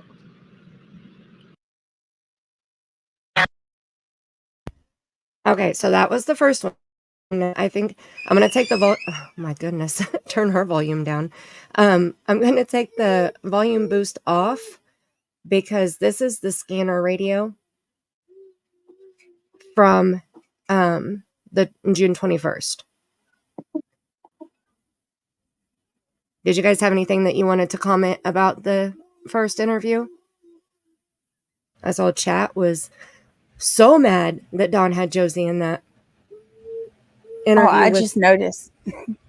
I noticed too. He there he goes with the whole. I don't know if I can say the word, but the DRUGS narrative, the dealers. He's always been so. It reminds me so much of Barry Morphew. Barry Morphew is a prime example of somebody who comes to you and they tell you what happened, but then they give you a scenario of what could have happened to try to put that narrative in your mind, oh, well, we got a lot of people around here that are dealers and she won't leave the property. He's painting a narrative that she was abducted. Don gives you more than one scenario. He's like, oh, she goes out to the door when the neighbors come up. We tell her to go, the boys don't leave her outside. We got bears, coyotes, and just everything else, like all in one interview. He just throws the whole kitchen sink and just something that'll stick. And when is the date? Like, I know it's uploaded on a different day, probably, or maybe different time, but what day was this? This wasn't June 15th, was it? No, let me see. I have the date on here. It was 18th. June 18th? Yep, Don Wells' interview with his son on June 18th, 2021. Okay, so let's break it down to, that's about 72 hours your daughter is missing. And what always stood out to me, which I don't know if I broke it down to the 3-day or looked at the date before, but knowing that it's within 72 hours, which is the critical time for missing infants, by the way, not, it's every hour counts, but the first 72 are very much important, right? But he's very monotoned in his everything. His body language is everything. He's so just No emotion. blah, blah, blah, blah, blah. And he's just trying to get through the motions here. And 72 hours, nothing. See her on the resurrection. Yeah. He's already over it right here within the first 72 hours. That's 3 hours he was up at Fred saying, Yeah. see her in the resurrection. Yep. He's Damn. already solved the case. Yes. He ran to Fred's. Yes, and Candace went there first, and then Don went there, and then there was a point where both of them were there. TBI had told them not to go to Fred's, but the dumbass ran right over there. And yes, he was already talking about the resurrection. Oh Yeah. my God. Yeah, that was the finality of his statement, and I'm going, okay, it hasn't been a long time for him to come to a overall conclusion that, she's gone, in the way he tried to picture it to the news reporter by coming out to say make a statement like that. Mm-hmm. The FBI's done everything. They looked everywhere. They found nothing. We're still searching. And then he throws in, like Justin talked about, a mixture of details that you really couldn't connect or didn't belong with the question that was asked of him to answer at the time. Mm-hmm. So that began to create a pattern of inconsistency for me. He brought his son to the interview, Nanas, in my opinion, to try to soften his look there and, give him something to do to not be so nervous on camera. That right there was a Robin Lane and Tim Mullen call to have that, even though we're being told Tim wasn't in the picture. He was in the picture, okay? That was their call to try and the mom patrol bullshit that they got on Candace to soften her. That's what they were trying to do with Dawn there, in my opinion. But instead we saw some truth. Right? Absolutely. Yeah, well, just him standing there with his son, I got the impression that, he wanted to portray an emotional picture. Whoever was watching. Great father. Yep. Yeah. I'm dad. I'm Definitely. dad here with my son. And I hate to say it, but straight, using one of your children as an emotional prop to tell your story without the rest of the family being there. Absolutely. Like when Candace goes, we never had to go without thanks to Summer's daddy. Yeah. And it's like, okay, so here he is now, like John was saying, using his son as a prop, this great daddy. Mm-hmm. And you could tell that little boy didn't want to be there. Like, oh no. You could just, you want to use him as a shield. He's your shield. Like John said, an emotional prop. And I'm going to tell you another thing. As a Christian, he ticks me off. Because I cannot stand when a person uses religion as a crutch. And that's what Don Wells does. He thinks that if he presents himself as a Christian to the public and he says a few scriptures and, we only speak to good people, that's going to make him look like... But Candace makes all the wrong friends. Right. Right. I mean, I was hanging out with crack whores last weekend. Sorry. In my view, he should have never done that interview by himself with his son there. He should have not done that interview without Candace being there. That's you would think they would want to show a united front like that, but they never did. And someone, Muscles, wait, I'm sorry, how do you say her name? Muscles and Mascara. Muscles and Mascara. That's so cute, by the way. She said he never made a plea for Summer there. And they never did. If you guys remember how many times I publicly begged him and I was feeding him what to say. I was like, beg for her. What if she can hear you right now, Don? Like so much. And that broke my heart. Like as soon as we would end those lives, I would cry because I just didn't understand it. Yeah. How could you? How can anybody that actually has love and compassion understand people like this? You can't. No. I bet you Candace wouldn't stand there at that time. I bet you anything she would not stand there.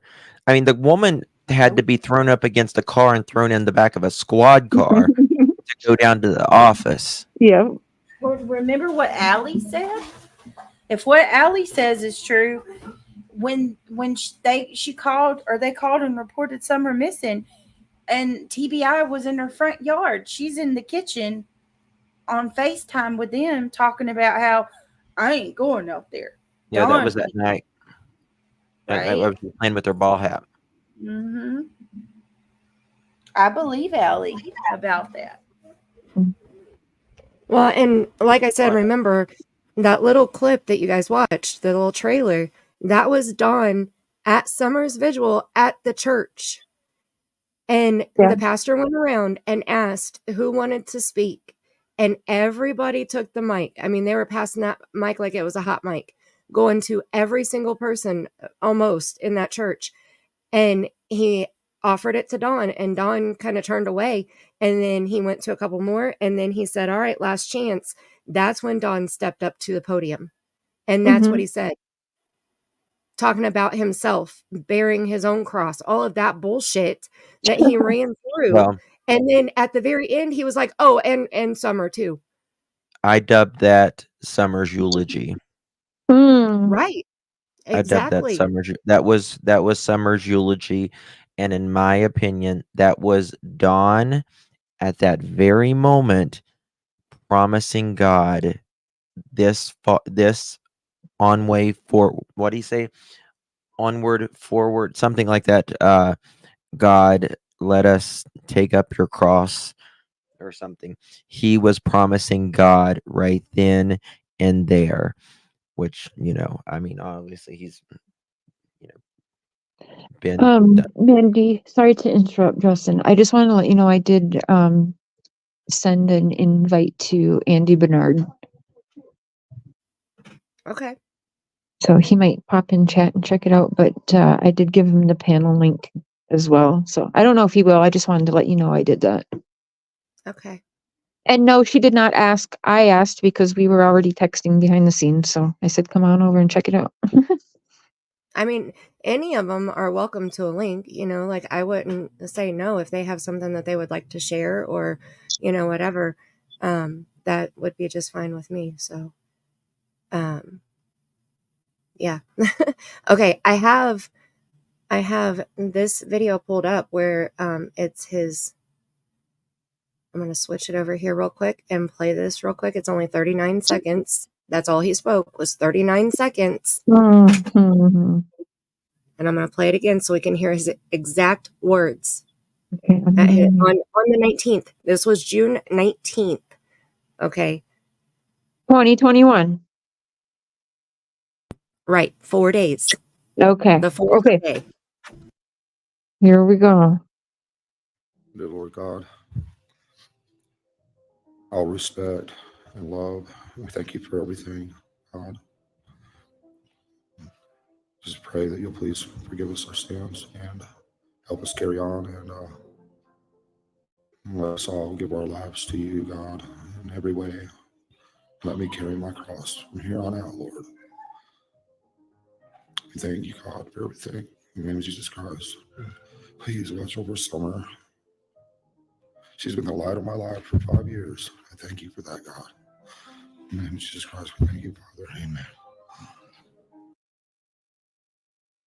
Okay. Eulogy. Whoa. Yeah. Eulogy. On She's June the 9th. light of my life for 5 years. Yeah. So he's ending it at 5 years. Right. I mean, you can see it that way. Yeah. Mm-hmm. Yeah. Well, I mean, that's exactly what that's what I heard. Yeah. I call that the eulogy video. And Wow. I absolutely believe right there he was, He was about to break. that's Yeah. the closest to confessing of his sins I agree. about Summer that he's ever done. Right. Once again, giving you the impression of finality. Mm-hmm. Yeah. Yeah. They know. Oh, they know where she's at. Mm-hmm. And it's a shame that they would rather have her wherever she is than where she, you know, at least be laid to rest,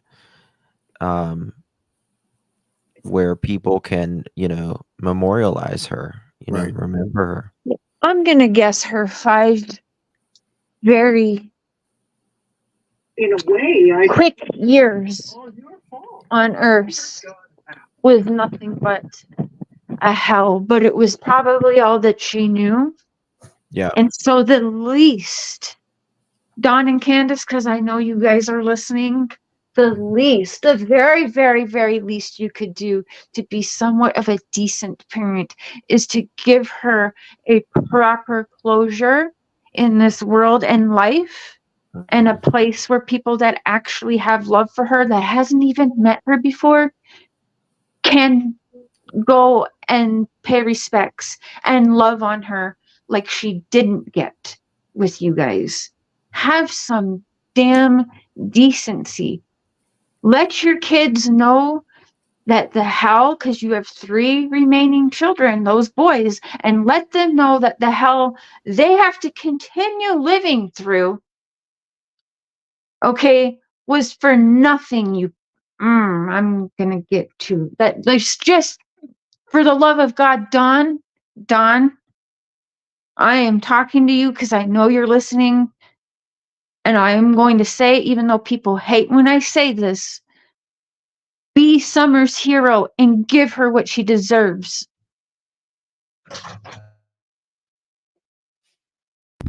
Amen.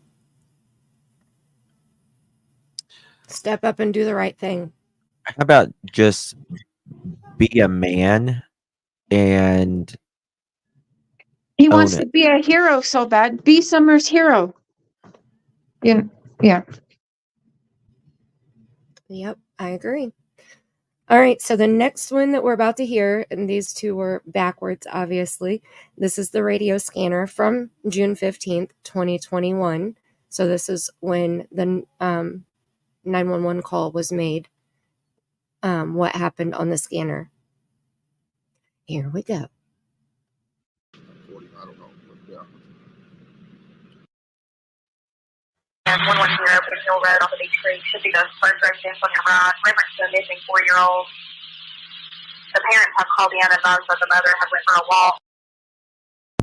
And we're going to, right there, reference to a missing 4-year-old. The parents have called in, advised that the mother had went for a walk. Just in case you didn't hear it. Where did that come from? I actually give grace on this. Because in the South we'll say I ran to the store. Yeah. Yeah. And I think Candace or Dawn may have said, I walked over to my mom's, and they're not understanding that it's 30 or 40 feet away. Did they say she went for a walk or she went for a run? Walk. But walk, we don't know. okay. We don't know where they got this story from, though. We don't know if it was Dawn or if it was Candace, because Candace said they both called 911. Now, Dawn had called into the county that he was in, right? Or the local police station to where he was, and they had to transfer him over, correct?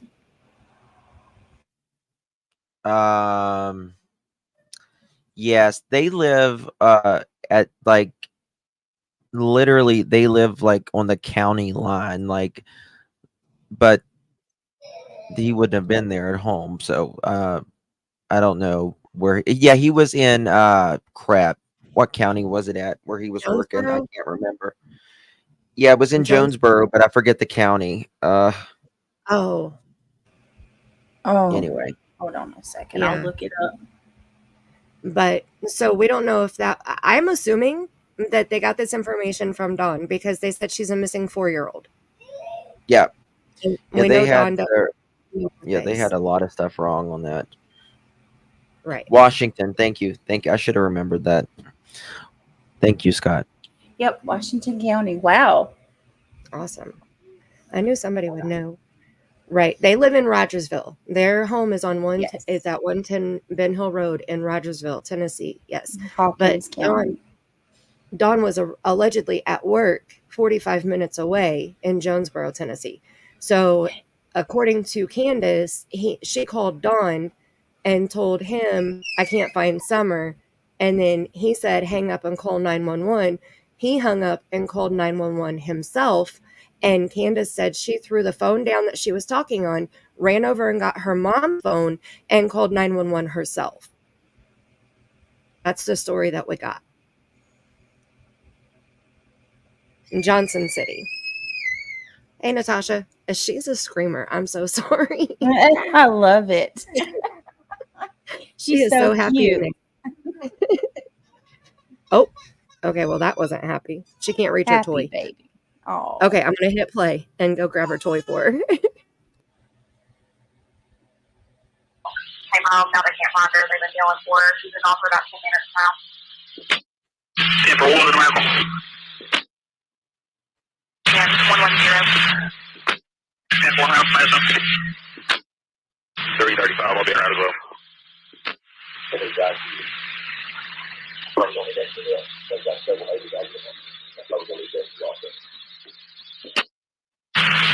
And 4. 29 cents a void, so far. Rescue. Fire police for purchase. Okay, when you got the original call that mom went on a run, when you came back, the daughter was gone.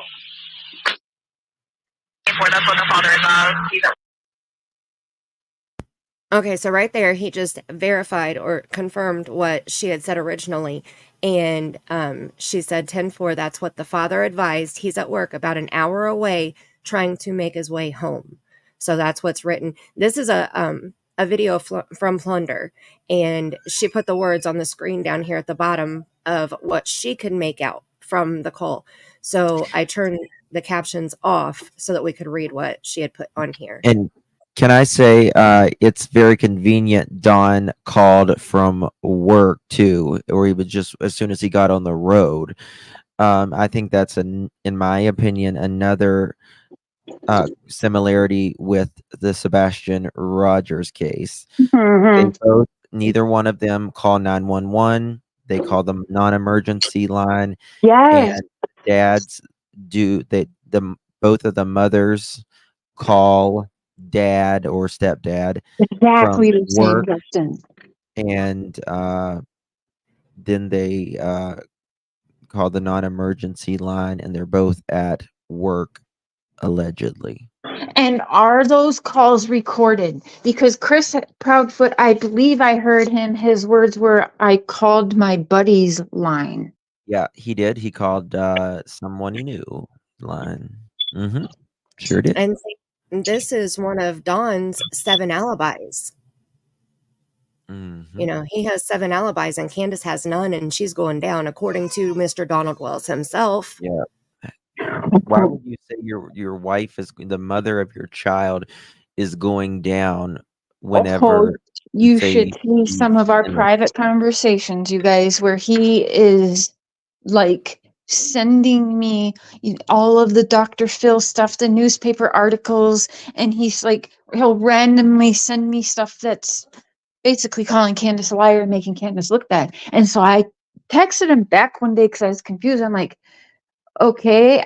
And he was like, watch it. I'm like, yeah, I've seen it. I'm like, what are you saying, Don? Because all of these like aren't good about your wife. It's basically saying Candus knows more and she's lying. So that's what led us into that conversation. And you know, that's of course when Candus started getting involved and trying to stop us from talking. But he was, I mean, and I can prove it. Like he was telling me, like, and he's even said it live that he doesn't believe Candus and Candus is lying. Like, it's crazy. Yeah, he's a special one. He's very unique, for sure.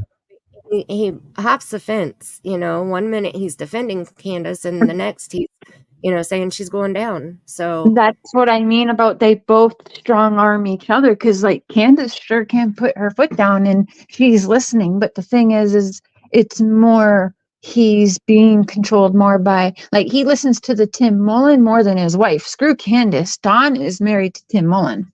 Yep. Right? That's I mean, seriously. yeah, Yeah. I mean that. Like seriously. Yeah.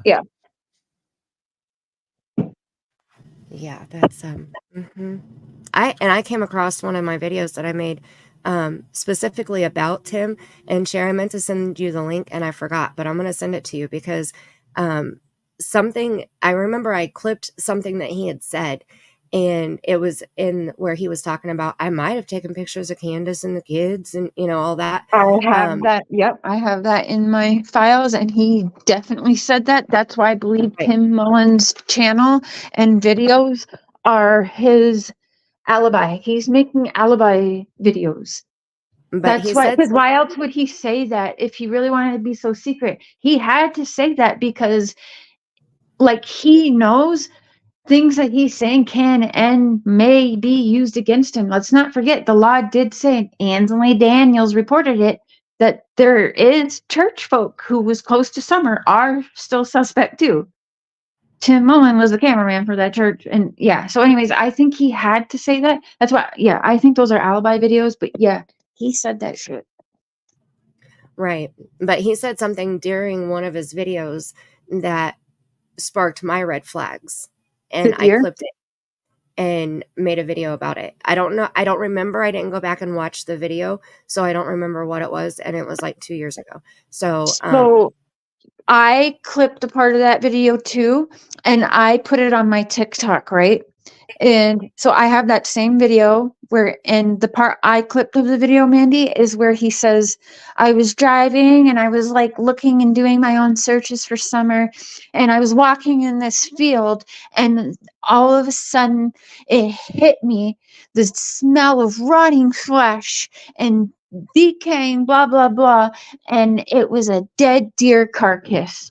And that's when it hit me that Summer missing was very real.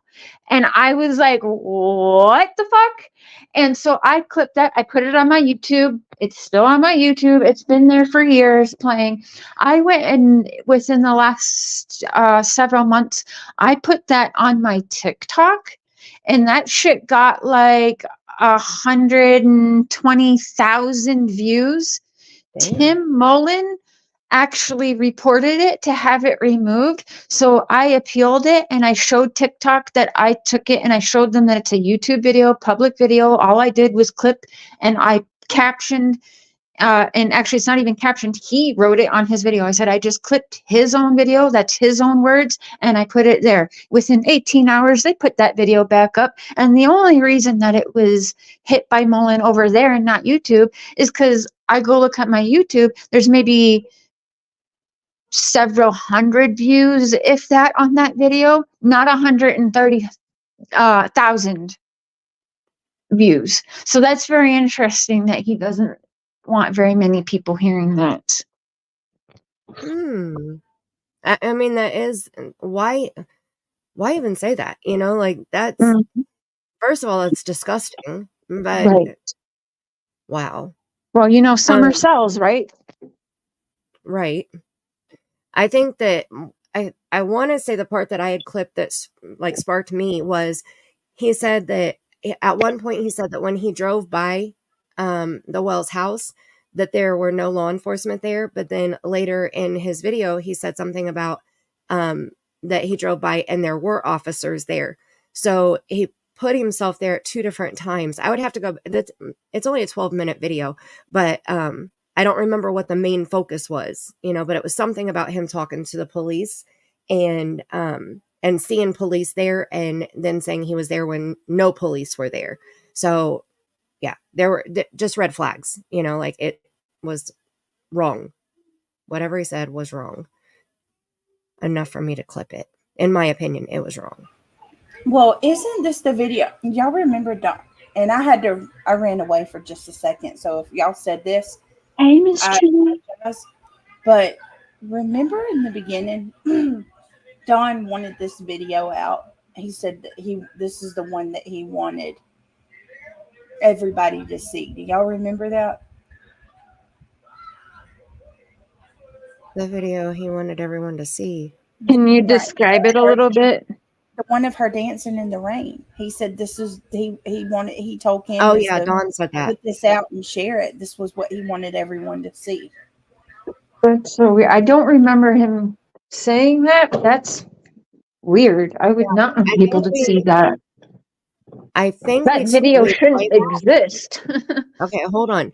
It was in his call with Jeffy and Bobo. I don't remember which one, but we're only we haven't even hit. Oh, the prayer is the next one on here. But it's one of these three. So between 8 minutes and 26 minutes of this, he says it to Jeff Bobo. And Jeff said, I have that video, or I've seen that video or something. And he was like, yeah, that's the video I want everybody to be able to see. And it was this one right here. That video, I know some people say that that barrel means nothing. I'm sorry. You have a pic, and it looks very much like she's being directed. Like if you watch this video closely, it's I agree. You can, because she kind of looks. So she stops for a second and looks, and it's kind of like she's like, "What? Oh, over here? Oh, like this?" Like you can just see it playing in her head. I agree. Yep, she keeps looking back at whoever's holding the camera, which I am assuming that it's Candus because the car is here, and this is what's his name? Oh my gosh, I just went blank. What's his Dudley? Dudley, yes, Dudley's little SUV over here. So I think Candus is the one that's recording this video. And yeah, you can tell Summer keeps looking at her and she'll stop and then she'll start dancing again and then she'll come back. And yeah, I agree. It looks very instructed the way that she's moving.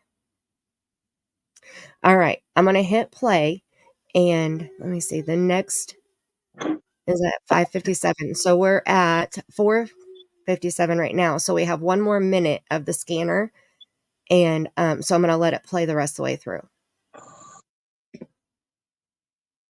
Alert, about an hour away, trying to make his way home. Campbell. 10-4.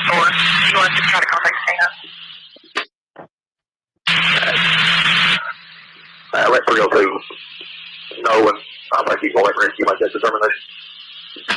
302 has been notified. He also wanted me to just remind you to be sure. I just realized something. Even if they said they've already heard.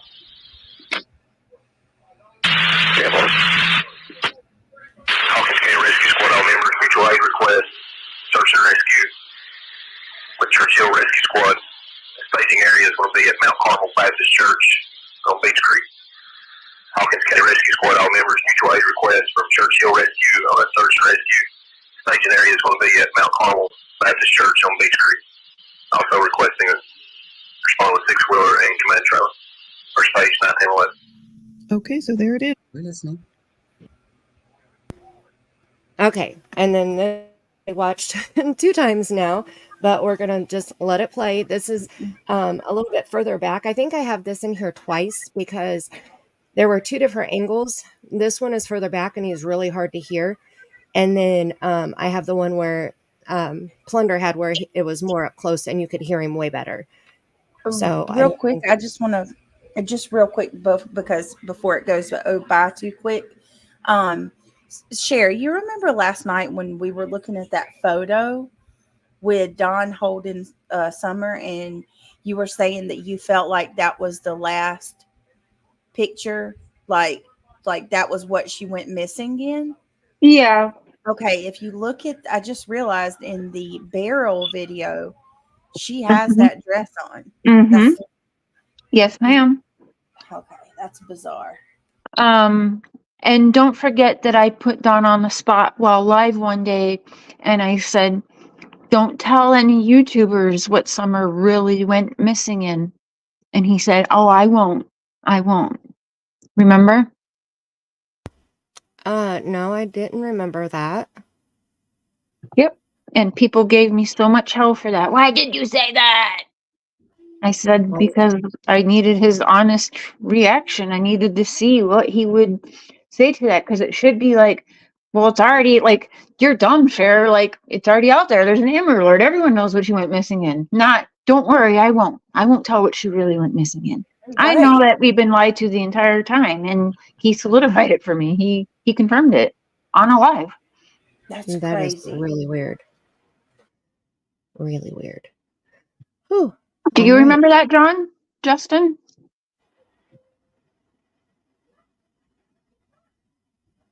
They both went to the bathroom. I'm here. I'm here.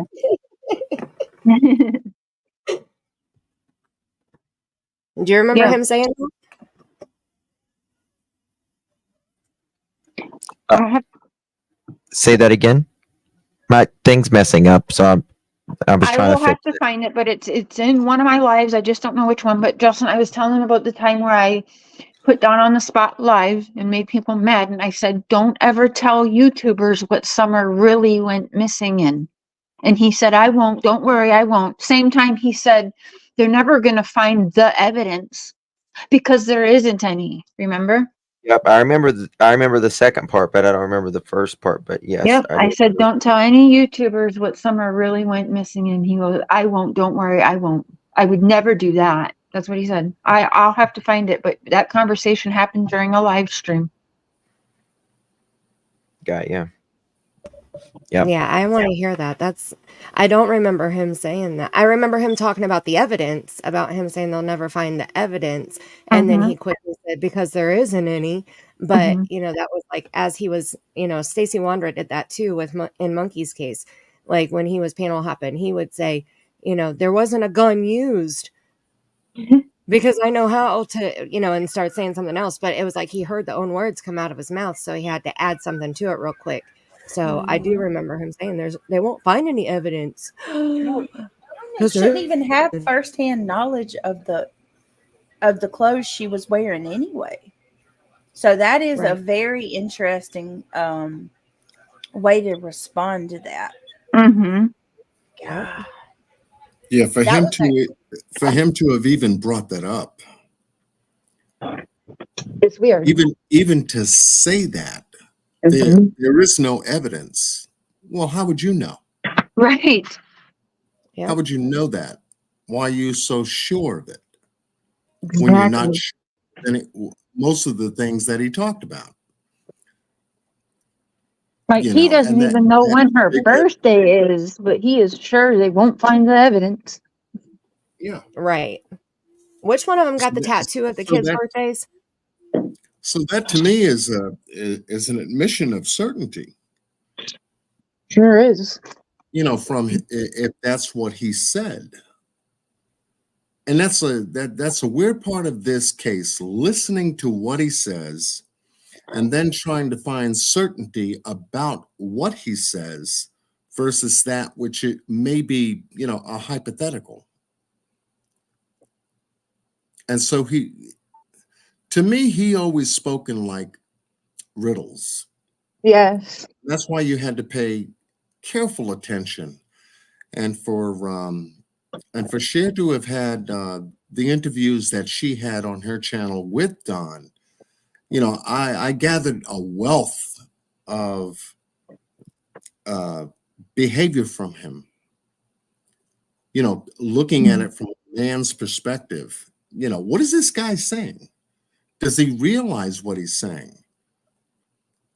And so studying it that way, out of the audible expressions and statements that he made me look in certain places, that I began gathering content from there, especially that Chimney Top Loop run.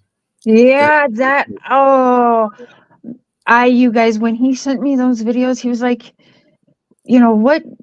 what would be the most, I was like, what it can be the most helpful from where I am here in Canada and you there, Don, I want to be trying helpful. I was like, can you just ride me around, tell me and show me, get in your car, prop up your phone, whatever, and face your camera on the road. I want to see what you did that day. I want you to retrace your steps for me and send me the video.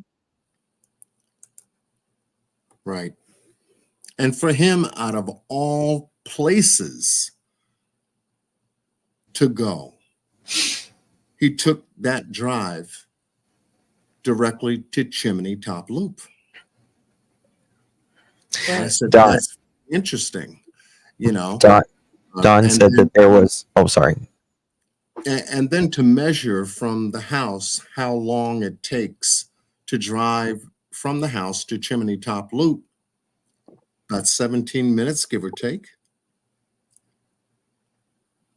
Yeah, normal people drive in. Don drives like a race car driver. Bat out of hell. Yeah. Yeah, Right. so- He said that there was a way, there's a back, he said there's a way people can get out. You know, there's a back road that has no cameras. He said Correct. that someone took Summer, and I bet you they took a back road that has no cameras. Yeah, he admitted it. He admitted it during the live. It takes Who about even- 25 minutes to hit some of these back roads to get out of here. Yeah, I would And like then to that know video that. came out. And then that video came out. I was trying to listen to see if Hawkins County Sheriff's Department, along with EquiSearch, was going to do any kind of searching in and around that area of Chimney Top Loop, because it's a huge landmass, 225, 228 acres, huge landmass with telephone line wires running across the entire landmass. And there's no homes on that side of the road. And I said, oh, did he really tell us something here? I think Don is the type of person that would tell you in a riddle, like In a riddle, yeah. right. He would, just in his mind, thinking that he's more intelligent than you are, and you'll never figure it out. Scott, let's make that happen. Yeah, Let's let's do that. Ask him. Let's Sorry. just think. No, you're good. Just let's think about what kind of person it takes to go to someone like Cher and say, hey, I got an idea. Let's do a pay-per-view. And I'll admit that I'll confess. And for him to even trump something up like that in his mind, that tells us all we need to know about the type of manipulative person that we're dealing with. Mm-hmm.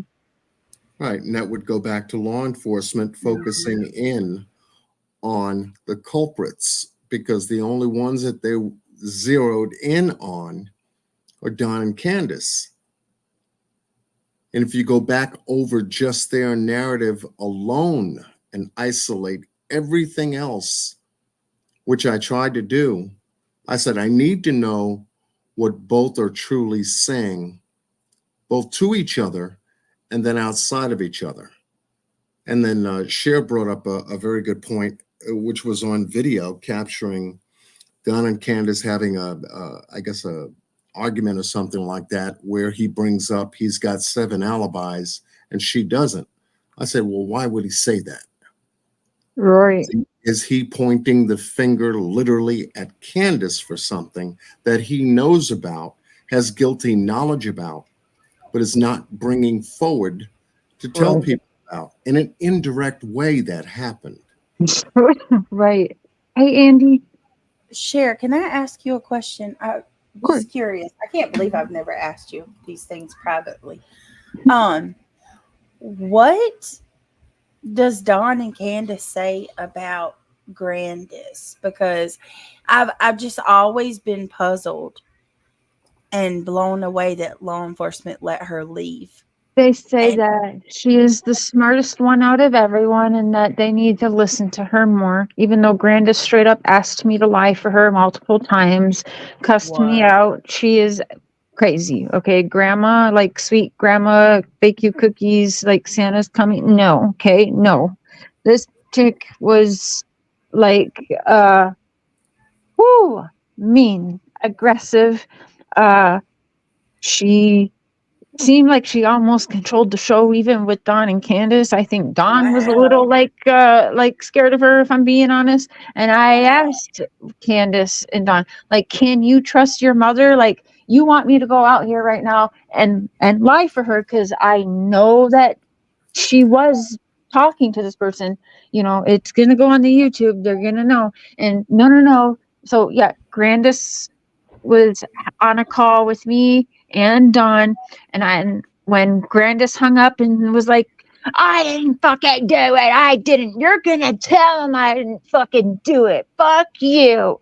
Wow. Okay. And then she hung up first. And so then I said, Candace, like, I have to ask you, do you trust your mom? And she goes, yeah, that's my mom. Of course I trust her. I said, okay, Don, like, what's up? He goes, yep, you know, but Don was a little more hesitant, if I'm being honest, which they'll never admit to. But yeah, they said they trust their mom, but their mom straight up, and Mark can tell you, because every time I talk to them, it was on speakerphone with Mark here as witnesses. Many witnesses always around me when I'm talking to these people. I don't blame you. That's wise. Yes. I'm just the grandma. I've always really center focused and tried to figure her out, because let's just be real. We have lightning struck in the same place twice. Yes. It doesn't. Yeah. Exactly. Right. And I can't figure it out. But I'm like, Don and okay. Candace still don't have a straight alibi, by the way. They were in between states then. Get real. Right. The same sister that was trying to take her children, and we know how jealous she is. And Don, and how he says, like, you know, she's the pretty sister, whatever. Well, I'm just I want to interrupt for just 1 second. I want to welcome Baby Kisses and Natasha to the squad. Welcome. Squad goals. I love it. Welcome to the dream team, where everything is, you know, adult over here and nice. Hey, honey. Yeah. And also I dropped the link in the chat, so Scott H and Andy can come up if they would like to. Oh, Scott H, yes. I told you guys. I told y'all. This For those is of you it. that were on my live earlier, I said you never know. How many people can you fit on panel? I pay, so however many. What 10? is it? 10? Okay, 10 people. Okay. I was gonna say, if you need me to jump down too, so someone else can come up, I will. Yeah, no, you're good. Okay, Andy, you come up here. We'll probably be up here another hour. Hey, hang on, I I'm told doing you. barbecue and I'll pop in. Okay, yay, Andy will pop in. Okay, yeah. So Scott, come up, because Andy really is a nice guy and he'll answer. I know he will. Share, I told you I did. I What? did 24-hour streams. I'll do. I'll hang as long as you hang tonight. I'm not going I nowhere. found out that StreamYard will let you continue to stream as long as you want, but YouTube will only upload 11 hours and 55 minutes of it. Are you serious? What do you have to serious. do? And do another one? I found that out many Some people times. do. Yeah, me and Mark used to do 24-hour streams, so we would end it at 11 hours and just do another one. Right. Wow. Yeah. I have to say, I don't think I've ever made that. I think the furthest I've ever got was 8 minutes. 8 hours. I don't even know. 7 I'm maybe. down. I'm down to chat. I could chat. There's so much to chat about. Like, and really, you guys, I'm not like butt kissing. Like, I really enjoyed the conversations lately that we have all been having together. I really do. I've been excited for them. I love that they have been drama free for, you know, most part, 99.9% of it. And it's been a breath of fresh air. And we are getting all kinds of good feedback on it. And that's what it's also about too. People want to come home from a long, stressful day that they're going through, you know, and dealing anxiety and depressions on their own. They want to turn something on that isn't just disgusting, tearing down one another and all of that. They need to lower their blood pressure, I think, now, and they want more. I can't tell you And how I got multiple emails just Me today too. Me for too. telling me that they wanted us to do more because it's a breath of fresh air. And it's so weird, Cher. There was one person that emailed me and said the exact same thing I told you. They were like, it felt like the old days. The old days, Golden yeah. days. And I love it. We got a good mix of us up here. We all think differently. We don't agree on everything. We agree on some. We all have our very different ways of doing things. This is a good mix, and I really think we should take this like on the road. Like this is it. No, this is it. Humbled to be here with Get your you. popcorn, get your tickets. Admire all of you guys. Justin. No, I think we should do. I think we should like keep it up and at least like once or twice a week and keep it hopping the channels too, because I think it's fun for everyone to interact, and we're bringing a community together Yeah, again in Summer's Right. name. I don't know. I'm down. Right. I'll And be not just there. This is not my just pipe Summer, dream, maybe. I don't know, but I really have just been. I just really enjoyed the last few panels we have all done together and Great. appreciate that you guys have been taking the times out and doing it. I thank you and I guys. like it It too. feels good. We have so much knowledge on other cases too, just like the West Boys. You know, we Yeah. talked about them for a little bit. Oh, Casher, yeah, you guys, we can could talk all about talk for days. I right. feel, We have streams for days. Okay, yeah, literally. I So think we found uh, a good vibe of people. yes, Yeah, That doesn't happen a it's the lot. harmony. It's the harmony. You know, you're The harmony, I love that, John. Yes. especially covering this particular case and the way it came out and the amount of coverage this particular case Wow. Yeah. hit YouTube. It's good to see that out of all of it, out of the whole community, you know, there are going to be a few good ones. I mean, real good ones out there. And I'm in good company because I've been Aw, to every Aw, single. sweet. I say that with an open heart. I'm in good company with folks that give a damn and care yes. Love that. and can stay focused on the story rather Yes. than on personalities and all the other stuff. You The know, personal attacks and all that. Just, Yeah. yeah, just, you know what? Let me kick you. You're down today. Let me kick you down even further for no reason. It's Yeah, not Like, worth and can I that's what just, like, everyone, can we just, like, honestly, for each other, for yourselves, like, we deserve this. And Mandy, you did awesome. Like, really, you just deserve it. I mean, Yeah. that's what attracted me to your channel share. And then when Justin came out with his channel, he was doing a collaboration with I think another channel called Shenanigans or something like that. Oh yeah, Yes, Everyday yes. And to Queen. talk about it on from that aspect, and then have him grow his own channel was amazing. I said, okay, he's following the right path because he's not going to have distractions and interruptions, and We don't do that personalities stuff.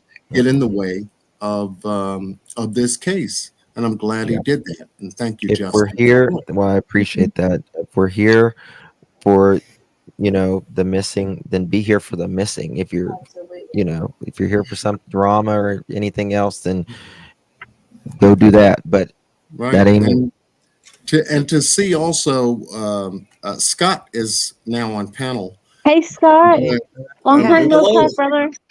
Yeah, I'm glad he's here because this was the gentleman who was having either a phone conversation or some kind of connection where they were communicating together, being that he was down there, that really pulled me into wanting to find out more about that location and everything. And I've gathered so much from Scott and everything. How you doing, Scott? Hi, Scott. How are you? y'all did a good live with Jay. I remember it was Scott, and was it you, John? It was you, I believe. It was John, Scott, and Jay. Jay for Justice? Yeah. That Yeah. was a good live. Yeah. And I remember that y'all were looking at areas, and you were talking about Chimney Top Loop and all of that. Oh yeah, That was a very good live. yeah, and you know, Got that map pulled up right now. doing the map overdrive, Scott. Map work. I don't want to hijack Mandy's show though, because it may take a few minutes to get. You know what? It's perfect, Scott, because I'm gonna go get my grandbaby tucked in. She's in there ready for bed. So Aw. you have whatever you need to say, want to say, talk about, have the panel. I'll be back in just a couple minutes. Hello, Yay. ATS News. Well, I'll need to share a screen. Okay. Well, if you want to pop it up here real quick, then I'll present it for you. And welcome to my panel for the very first time ever. That's so awesome. And Scott, I got you mixed up, I think, with someone else. You were the one who, did you go to Sonic and try the ices, like the same icy Summer had that we were told she gave, like with Sebastian's the Colossal popcorn, but it was like a Sonic icy. Was that you? No, that was not me. Hi, Oh, Miss Chewy. okay. I'm just say I'm really humbled to be here with you all. I appreciate it. I absolutely love it, you guys. I'm gonna say Okay, wait. Eddie, I've got Mark it. just had to go to bed because Scott. he works in the morning, but I'm gonna be on here until my phone dies, or I'm gonna go steal his charger. Scott's breaking out with the maps. I love this. Oh, This is how Scott and I actually connected. Yes. Began doing some map work on Google. such fun people in the chat too. You guys are so fun. We spent hours on his channel. He was setting up his own channel and was looking for, control buttons and where to go. And all of a sudden he got up and running, and I said, oh man. And then we spent a great amount of time going over strategic areas. When we talk about 110 Ben Hill Road, we're not just talking about where someone went missing. Now we're talking about the people in the area, which was critical to know. Right. And Scott was able to, do a great walkthrough, not only on his channel, but also shared that information on my channel, which was very informative. So go ahead, Scott. I see you got the map up. Yeah, I've got the map up. Share. You recognize? Can you first of all, can you see my cursor on the map? Yep. Yes. Okay, that's Ben Hill Road right there. Yep. Okay. Let me zoom it out here.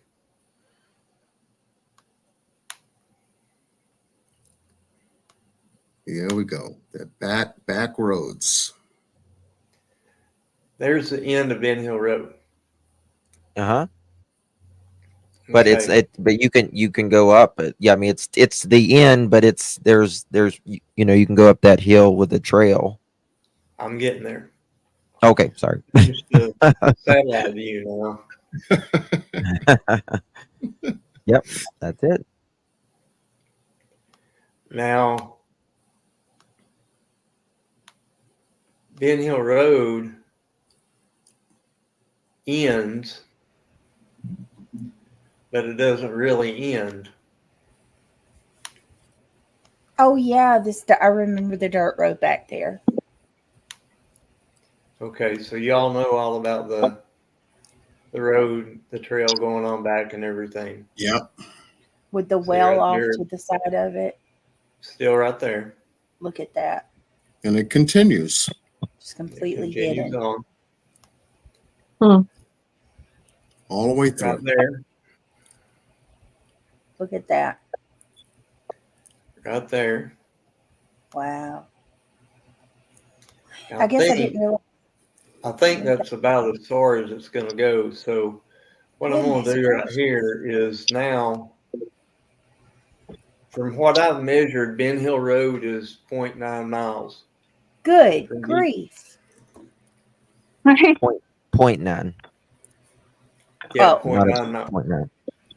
So my cursor stayed at the last point that I can actually see tracks, because the canopy gets too heavy, because I Right. don't believe they stopped. And I'm going to tell you why here in a minute. So if you keep in mind that Ben Hill Road from Beach Creek to the end of Ben Hill Road is 0.9 miles. All right. There's Ben Hill Road at Mhm. Beach Creek. Mm-hmm. There's the end of it. Mm-hmm. And I was over here. Right. Mhm. So Yep. we've went a mile right about back Yep. into the mountain, up the mountain. Because Yep. we're going up Chimney Top right now. Mhm. Now, when we drop Goodness. down on the other side of Chimney Right. Top, this Yep. blue line right down here is Horton Highway. Horton Mhm. Highway. Correct. And what's off Horton Highway? Chimney Top Loop. Mhm. Wow. Correct. So if we pull down a little bit more right here, and then I'm going to expand out. And what do we see right here? Light Hall Road. Everybody knows that. Yep. Mhm. If they didn't know it, then they saw it when JLR and Brandon walked from What is the end that? of That was Light Hall crazy. Road right here down to the end of Ben Hill Road right here, Goodness which gracious. is less than a distance that we followed that dirt trail back here.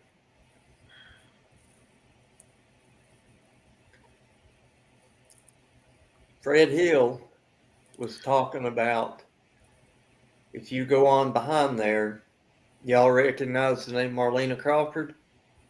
Yep. Yeah. Okay, Marlena Crawford knows about this trail back here too, assuming everybody in Beach Creek does, because I can show you right down here on the in Beach Creek. They call it the Big Double. We called it the Doubles. That's where I used to go four-wheeling 35 years ago and drink beer and raise hell back in the mountain.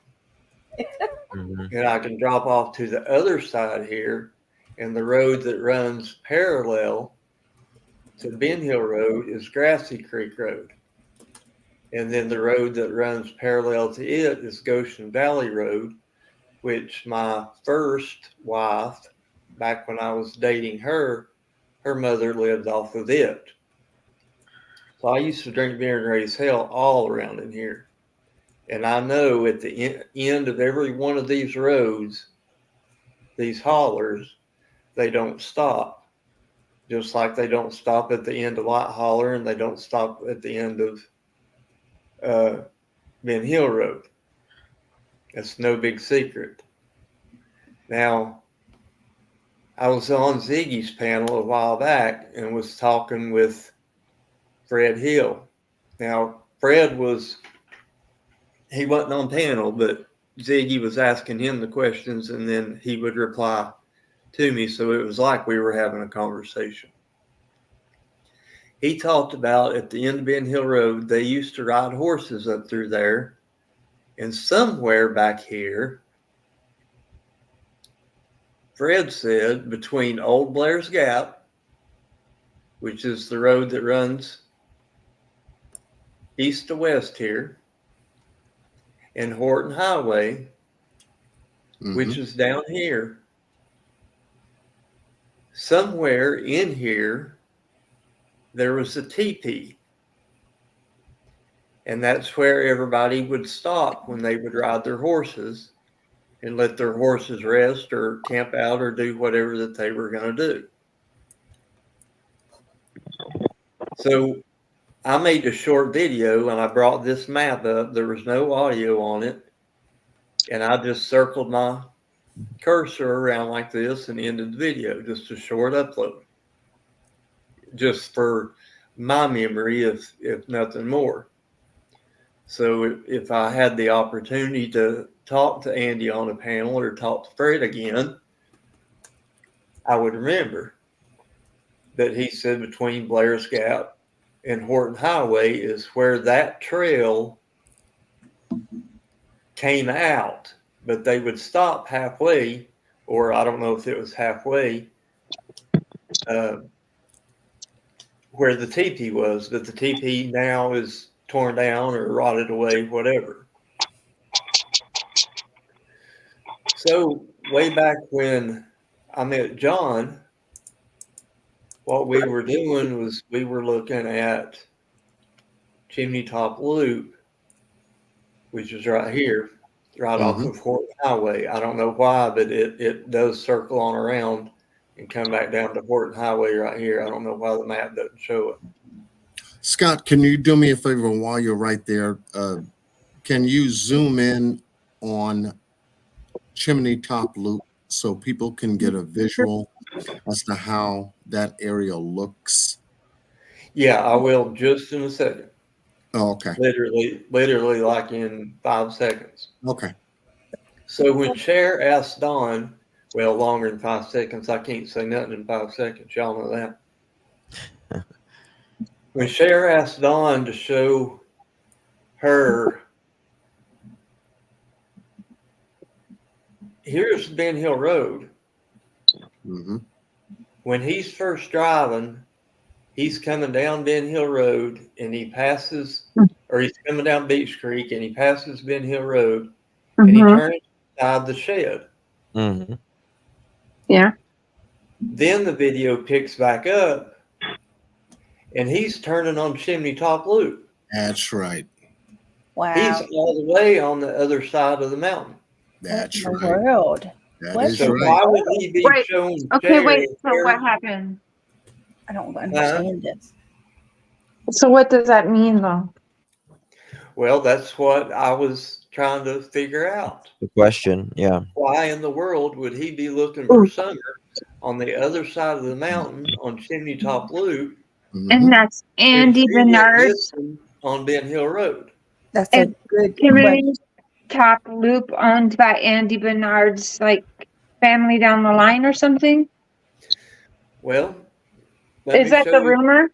Let me show you why I was interested, and I'm gonna go down here where John was wanting me to. Okay. Oh, okay. We're gonna go down here to Chimney Top Loop. Okay. Right. See, I love how everyone. Chimney Top Loop, actually, Chimney Top Cemetery is right here, and then it circles around and comes right back into Horton Highway right down here. But what I wanted to look at was, since I know that all of these hollers right here, these roads don't end just because the pavement ends. Right. I wanted to look and see what was on the side of Horton Highway. So I come over here. Was this on his way? Was this in the direction of where he was working that day? Like, I mean, I know it's not closed. I mean, it would have been on the way. It'd have been on the way. Okay, that's what. Okay, thank you. So off of Chimney Top Road, we've got 2 roads right here. Broom Hollow Road, and you can see tire tracks right there. Yeah. Going back into the mountain. I've already shown you the distance.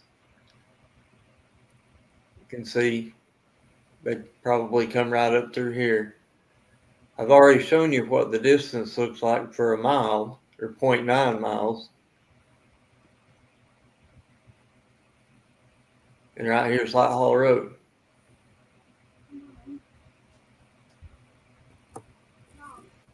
So you can go. Sorry. Wait. Light Hollow Road? Light Hollow? Like Fred or Frank Light? Yes, correct. Yeah. And so, okay, that's interesting. Okay, I forgot about that.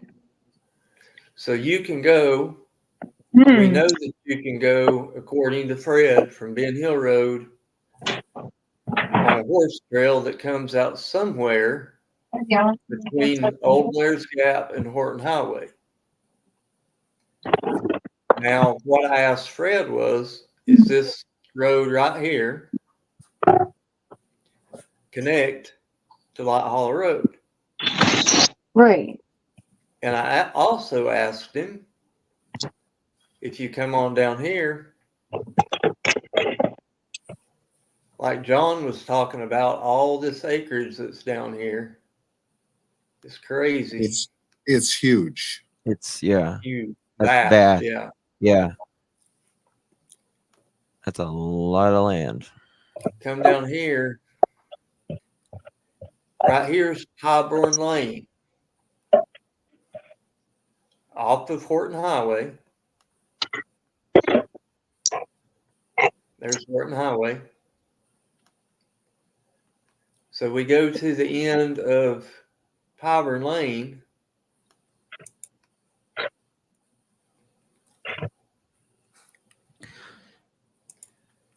There's the other Light Road. Yeah. And if you go the other way, just a little bit more, you've got Fields Road and Bale Road. Yes. Yeah, I've seen. Now, if the earliest was, Fred, is there still a way, and I said still a way for a reason,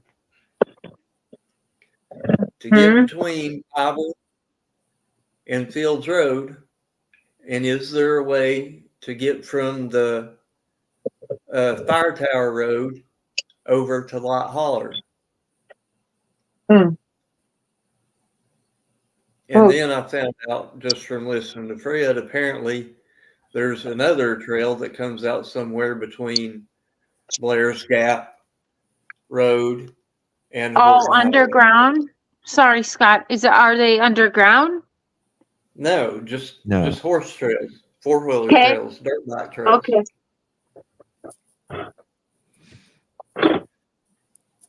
And the reason that I had those questions is, well, first of all, I might wait till Andy comes up, or wait till, if he's barbecuing, so if he can't come up tonight, we'll get on a panel another time. So all this is too much to explain for me to try to type it. When I was a younger, rowdier man, like I said, I used to four-wheel up in here. Oh, sorry. And we were back in the Devils one night, and it was raining like crazy. Anyway, we were having a big old time, and I looked down at my gas gauge, and we were about out of gas. I was about out of gas, said we, because I had this little girl with me. So we turned around, and my buddy, he went in front of us. And I can scan all these pictures and show you exactly. But the side of the mountain, part of it fell off. His truck rolled off the side of the mountain. And it got caught by the trees, but it was still, it wasn't drivable anymore. I had to go down and bust the window out to the driver's side window so him and his girlfriend could crawl out, because it crushed the roof of the truck down. Damn. They couldn't get out. This was like 3:30, 4 o'clock in the morning, raining. Oh, wow. Now, my friend knew some people, like I said, on the other side that runs parallel to Ben Hill Road on Grassy Creek. He had some friends over on Grassy Creek. So John and his girlfriend jumped in my truck, and we headed back out the Doubles, went down Beach Creek, around to Grassy Creek to his buddy's house, and got cleaned up because they got cut up by the windshield and stuff like that. We come back to try to, you know, when daylight comes, it's about 6:30.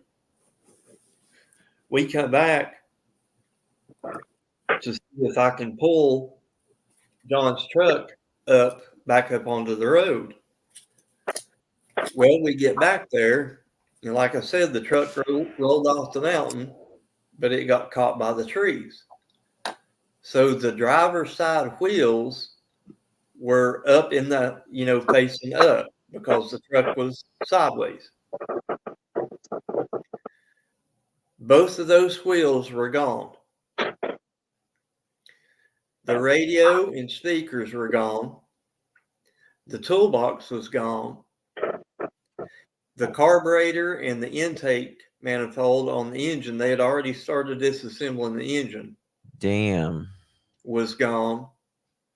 And this was 2.5, 3 hours after we left the truck in the dark of night. Right. With Pouring the rain. Yeah. How would that?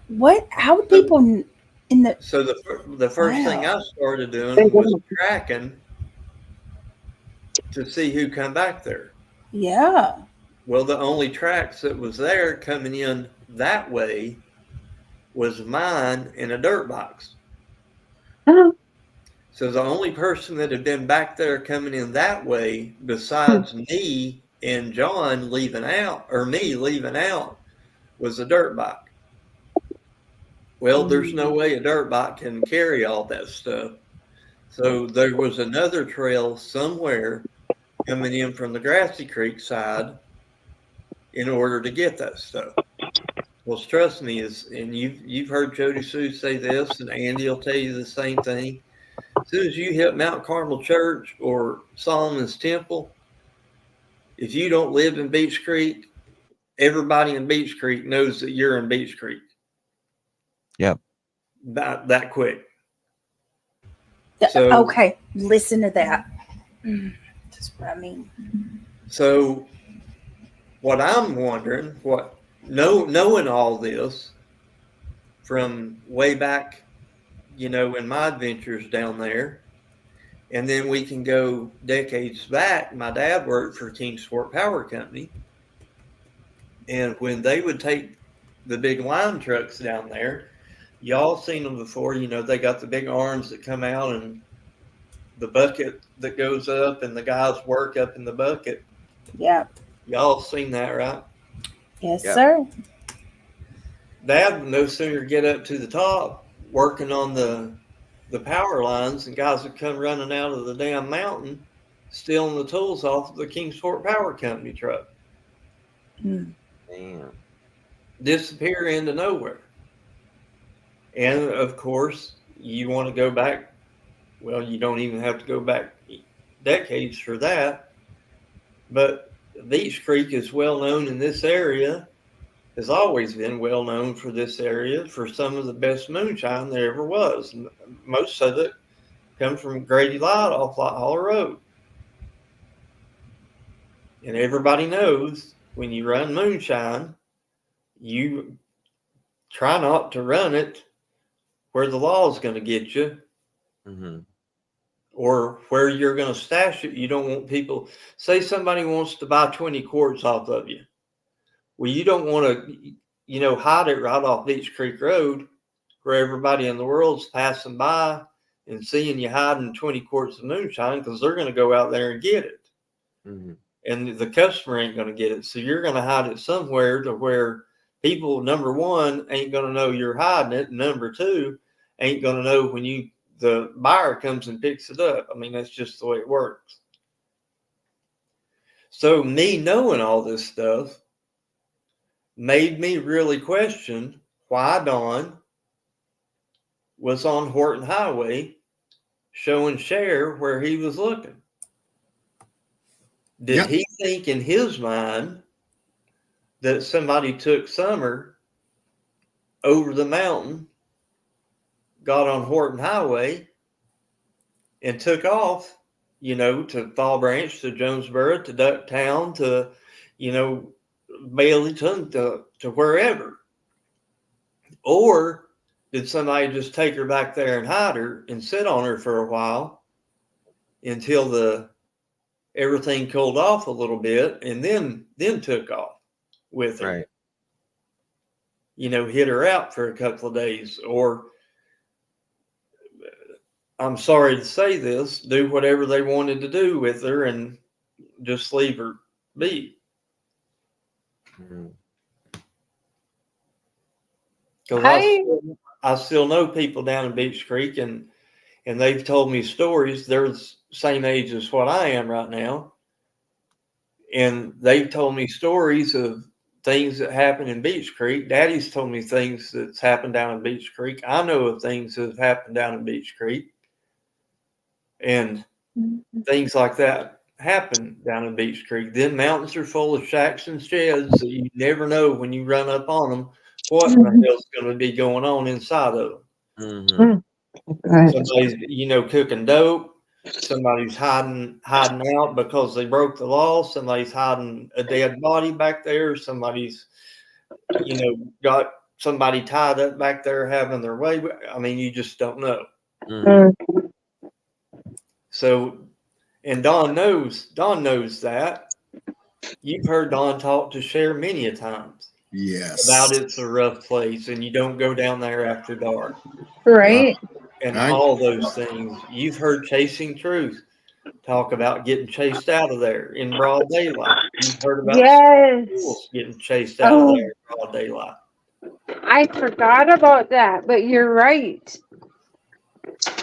I mean, you've heard Jody Sue talk about Sorry. the stuff. Andy's up here. Hi, Andy.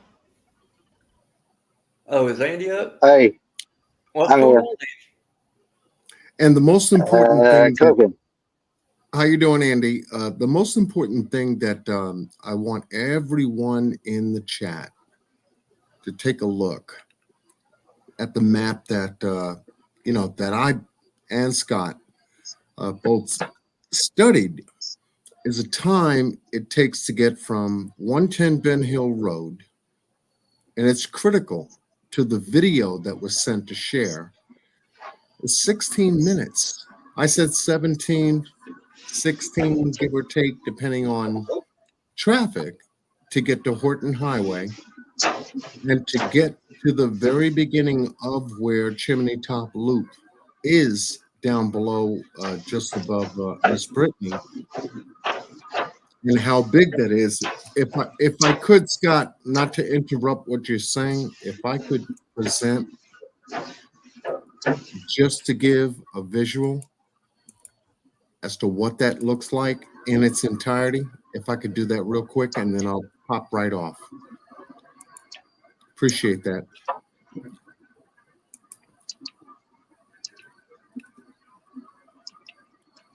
If y'all can see that, from Horton Highway in blue until it cuts right, as shown on the video, this is the entire Chimney Top Loop area. This is a massive area. Huge.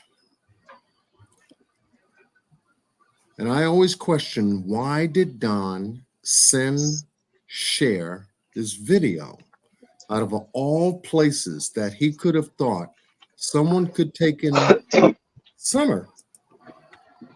Here's the landmass right there.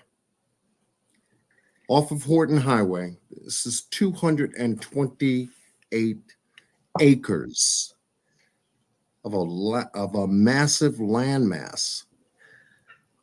All homes external outside of the borders of the perimeter of Chimney Top Loop are all residential. We go back to Scott's map, you'll see that, because he can zoom in on all of this, and you'll see all of the residential homes, how far apart they are, what they consist of, especially the church up here at the top, which was the Chimney Top Loop Baptist Church, until you began to exit from a different road pattern that leads right back to Horton Highway. I wanted people to get an overall sense as to how big this area is and why I thought law enforcement, being that video was given to share, should have been captured by them to say, I think we should look at this area a bit closer to see if there's any connections with Don and Candus, number one, or any of the neighbors in that area from 110 Ben Hill Road, number two, and who runs this landmass where electrical power lines run right on through it. And I showed that when I was covering Chimney Top Loop, and I said, well, let's go back again and take a second look. And I thank Cher and Mark for putting in their time, having that interview with Don, getting him to say that it only takes about 20, 25 minutes to cut through these hollers, give or take, and get her out of here on a snatch and grab. Very interesting. Do we know what church they attended before? I feel like he said the name before they switched. Seventh-day Adventist. The one before that. There was no one before that. Was there? Solomon's Temple. Yeah. Solomon's Temple. Solomon's Temple. They did go there before? He said that when he found out that the Sabbath was on a Saturday, they switched churches.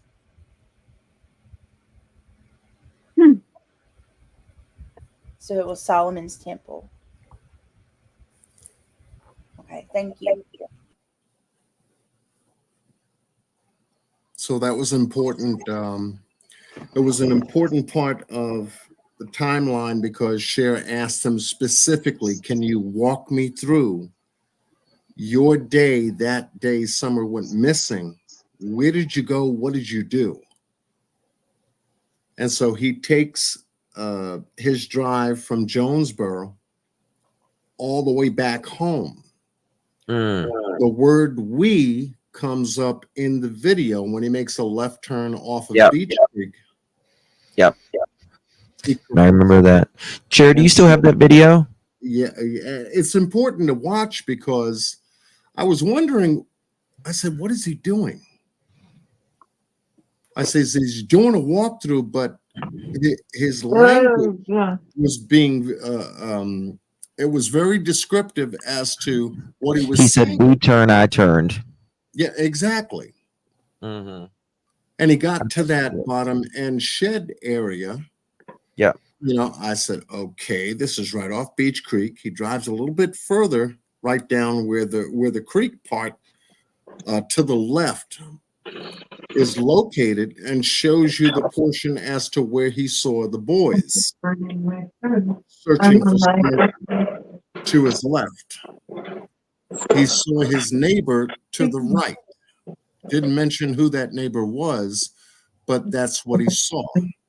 And it was right then and there, he states from his own words, that's when he knew they had grabbed her, or that's when he knew they had taken her. And my question that ran through my mind, I said, well, if you're going home, your wife's calling 911, you call 911, you're racing to get home. His timeline on that is questionable to me. Oh, it is. You don't go directly to the house to make sure that the rest of the family is together. What did they see? Try to gather from what Candus told him on the phone all the way home. What the hell happened to Summer? And where did you last see her? You know, never came up. Why do you think he went to that building first, John, in your opinion? You know, that's where he knew something right then and there.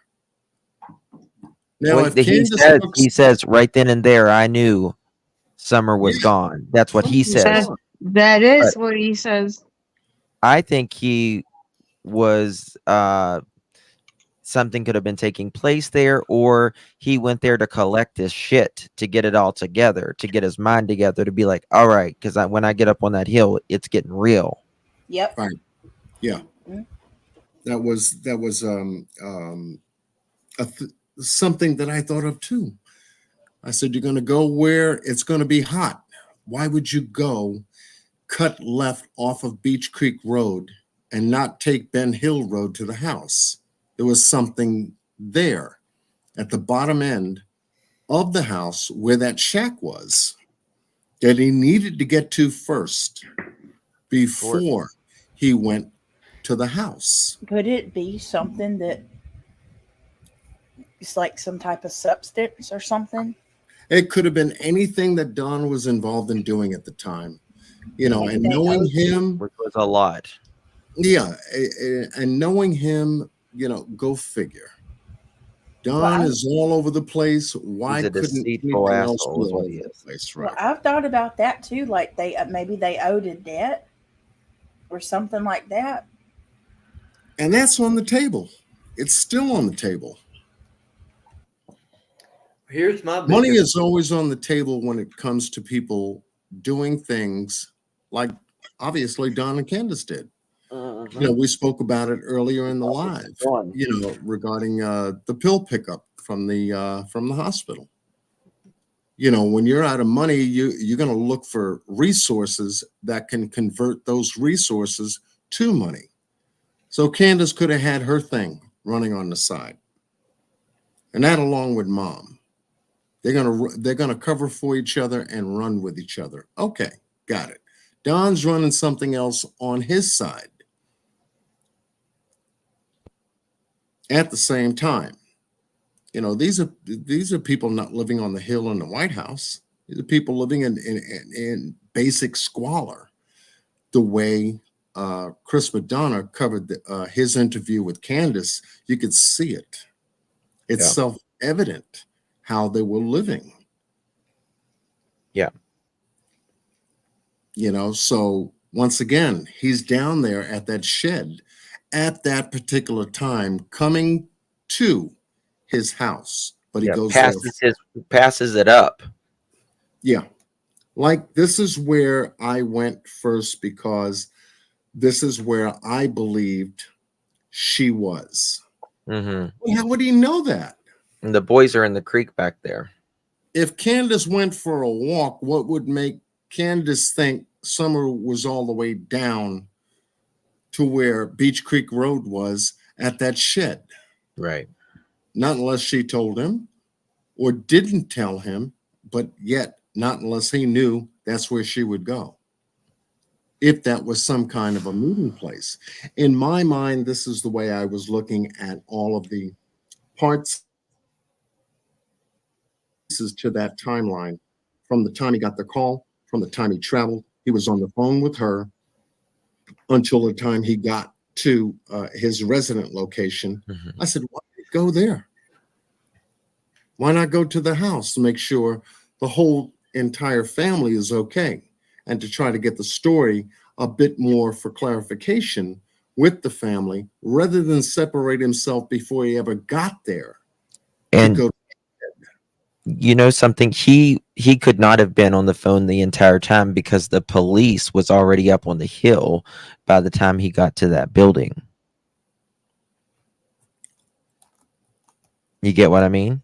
Yeah, and even that was kind of shady. Oh yeah, that was too. But he could, before the police got there, and then he saw the police. Well, and this is where we get the scrambled eggs pertaining to how Don got to the house in its entirety from the whole entire trip. Mm-hmm.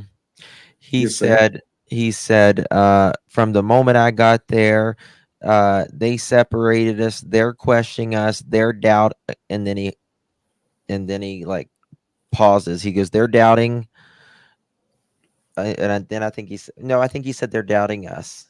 Yeah, and then he also states that he couldn't leave because they bottlenecked the road. Yeah. Good. So this is where he was stuck. Right. I said, okay, there's something wrong here. There's a I think missing piece mhm. between his time of arrival at that shed and his time of arrival at the house. And Yeah. that was my big gap right there, because it was never clarified with Cher. And she asked him, Mhm. tell me when did you get home? How did you get home? And he definitely said, I went from here. I was on the phone. I got to the house. It's called got to the house. Yeah. Okay, where did you get to the house? Is the gap I mean, that was missing. we're talking about, you tell a man, well, what did you do that day, right? You don't he doesn't, I don't know, brother, I can't remember, because I truly believe if we knew Don's real timeline, you know what I mean, like Yeah, locations, we would probably know where Summer is. right. I'm not sure, is how he answered her. I Yeah, said, what do you mean you're not sure? I might have took Here, a line. here you're telling her everything that you did on the way to the house. Where are you not sure? How can you not be sure trying to get back to the house? Where did you find your boys? He found them down where the creek was. Right. Well, yeah, absolutely. And then when Cher got that video, I said, gold mine. He's Mm-hmm. actually saying something without even realizing it. So what the hell is this chimney top loop all about?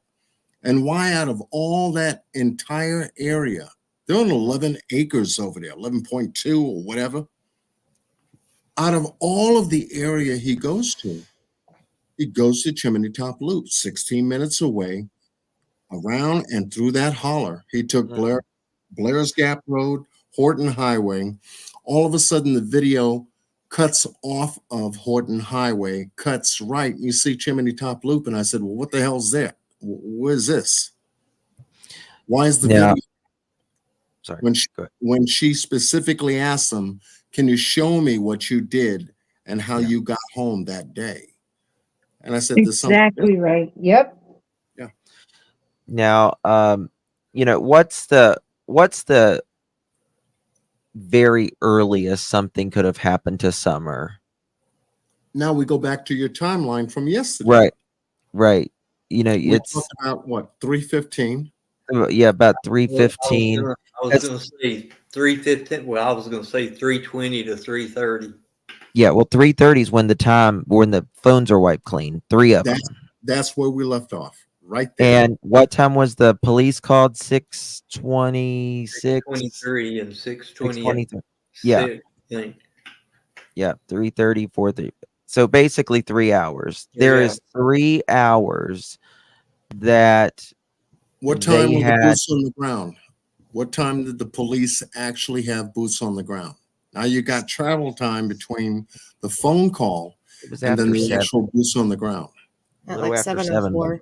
Now this was a little after 7. Yeah, All right, so it culminates close to 4 hours before boots on the ground ever got to the property. correct. This is where I get my 4-hour time gap from. Yep. As I stated last night on Cher's panel. And I said, okay, well, you got 4 hours. You're doing this searching. You're doing this looking. You're getting in vehicles. You're leaving the property. And you're scouting around for Summer. Hmm. Okay. Now we got summertime hours. So daylight is starting to fuse down at about, what, 8:30, quarter to 9 o'clock. Well, at best. we're almost at the longest day of the year. Like, Yeah, it don't get dark here till like 9:15, 9:20. 9:15. There you go. Yeah. There you go. So you've got daylight savings time to deal with, trying to find a 5-year-old that allegedly walked off the property. Love you too. Love you too, Mandy. I was telling Tar Heel good night. Okay. I saw the big heart there. Trying to find a child before it gets dark. Mhm. Boots are on the ground a little after 7. What's her name? Robin Lane and Dotson doesn't get there until what time? Oh, it's late. It's late.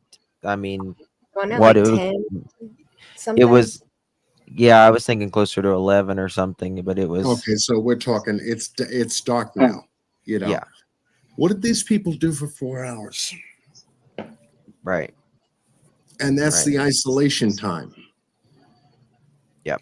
Phones wiped at 3:30, and then we get what we've gotten for the almost 3 years in what less than 48 hours from now. We get a side story from a neighbor that lived across the street at 125. All the antics that she put out there about her whereabouts and what she did and what her involvement was in looking for Summer that day as well. Yep. You know, I always took. Maybe one of Green Eye's made up people. Say again? Stevie keeps putting in the comment and he keeps asking across all this stuff about who's Uncle Blue Eyes. I mean, this is not Breaking Bad. This is something Green Eyes facilitated in his own mind. I don't know. Can I ask Andy? He's barbecuing. Can I ask him? Have you got time, Andy, or you got to go, or you want to do this a different time, or? You know how barbecuing goes, Scott. I got off motherfucking night. All right, brother. Let's roll with this thing. I mean, I'm not going to stay on here all night, but I mean, I'll Right. answer your questions. I was just seeing that come across in there, and she's posted in some comment sections and stuff like that. Gotcha. My uncle has no clue what ICE is. I mean, he might I have heard of appreciate you it. so much, Andy, by the way, for like hopping up here, answering questions. Andy, what do you think about the timeline? Smoke alarms. I know if there's really not much going on, it takes them about 45 minutes to get there when they get the call. Yeah. I mean, in my opinion, you know, they can get there in less time depending on what's going on. Shots fired, people missing. Yeah, they're coming running. I mean, it's faster if they come from Churchill through the gap to Beach Creek than come all the way from Roswell up Beach Creek. Mm-hmm. But that's gonna make my fucking smokes taste funny. Mohawk's got a memory of steel, and she said 7:20 police arrived. And she would know. If anyone knows, she would know. Well, what did we call them, Justin? Memory divas? Yeah, I call her. Mohawk? Yeah. Is that what you said? I Memory mean, if divas? anybody's putting anything in chat, I can't see chat. Hold on. See if I can get it up right there so I don't miss nothing. If Will anything you- is directed to I- you, I'll I pop wanna- it up on the screen, Andy. This is my first time talking to Andy. I have some questions for you. Where were you when this was happening? At this work. Time?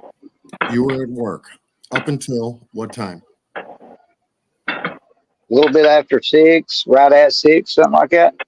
Okay. And when you got home, what did you notice? My neighbor was missing and everybody was freaking out. Was it bottlenecked on Ben Hill Road? Not when I got there. So it was empty. It wasn't empty. I mean, there was a few people out and about. Candus, my ex. I seen the kids out. Shortly after I got home, Don come in. Shortly after that, the police come in. Okay. And then what happened after that? Well, as soon as I come home, I started helping try to look, find her, stuff like that.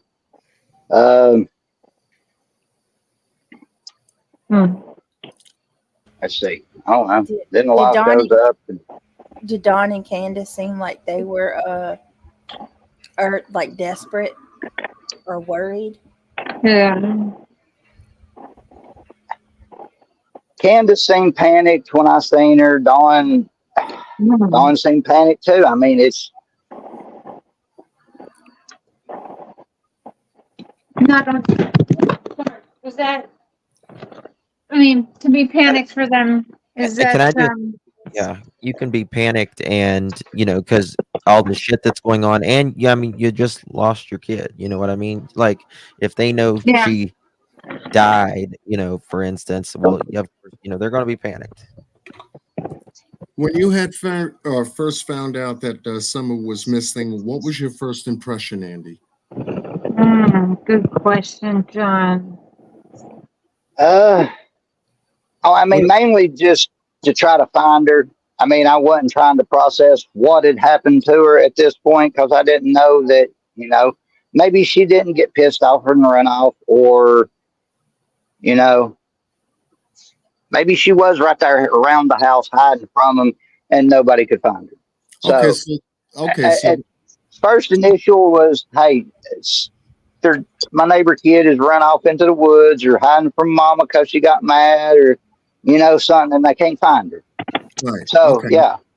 Okay. So I mean, it wasn't nothing drastic at first to me.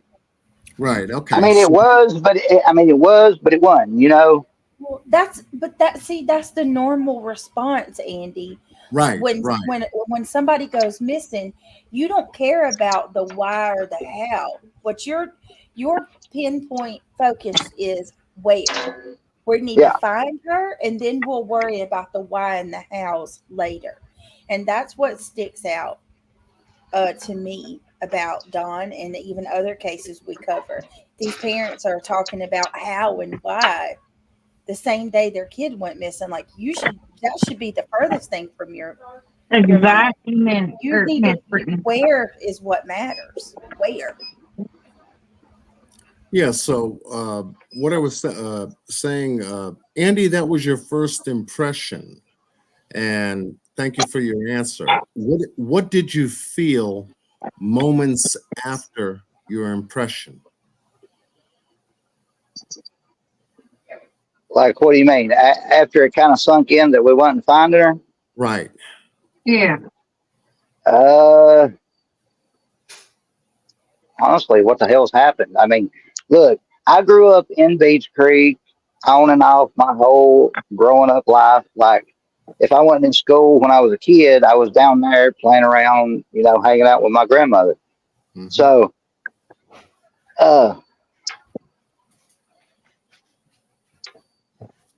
I would have never thought that somebody would take a kid down there. Just for the simple fact of, I know people that I grew up with, went to school with, stuff like that. We'd be out riding around. I'm like, look, let's ride through Beach Creek. Oh, what? No. I'm like, you're fine. Come on. Just chill the fuck out. Okay. Okay. So this would be about an hour after your first impression? Hour later? Couple hours, yeah. I mean, still at that point, I don't know. It really hadn't sunk in. When you went to sleep that night, what was your impression? Yeah, some shit's done popped off, and I really don't know. You're asking of what my impressions of the situation was and all this. I've been meaning I've got so many opinions and thoughts of what could have happened that sometimes it's one of those situations of some of these thoughts that you just need to keep to yourself, because if you do, you get persecuted and by everybody, and it's just, who knows? That's the way I look at the situation. Who really honestly knows? I've thought through situations and what might have happened, what could have happened, what possibly happened. Right. And you keep getting the same. You don't really know. Okay. Okay. Let's carry on. I'll try to answer anything I can because Okay, and your last impression at this point, knowing that we're closing 3 years of Summer being missing, has any of those impressions changed? I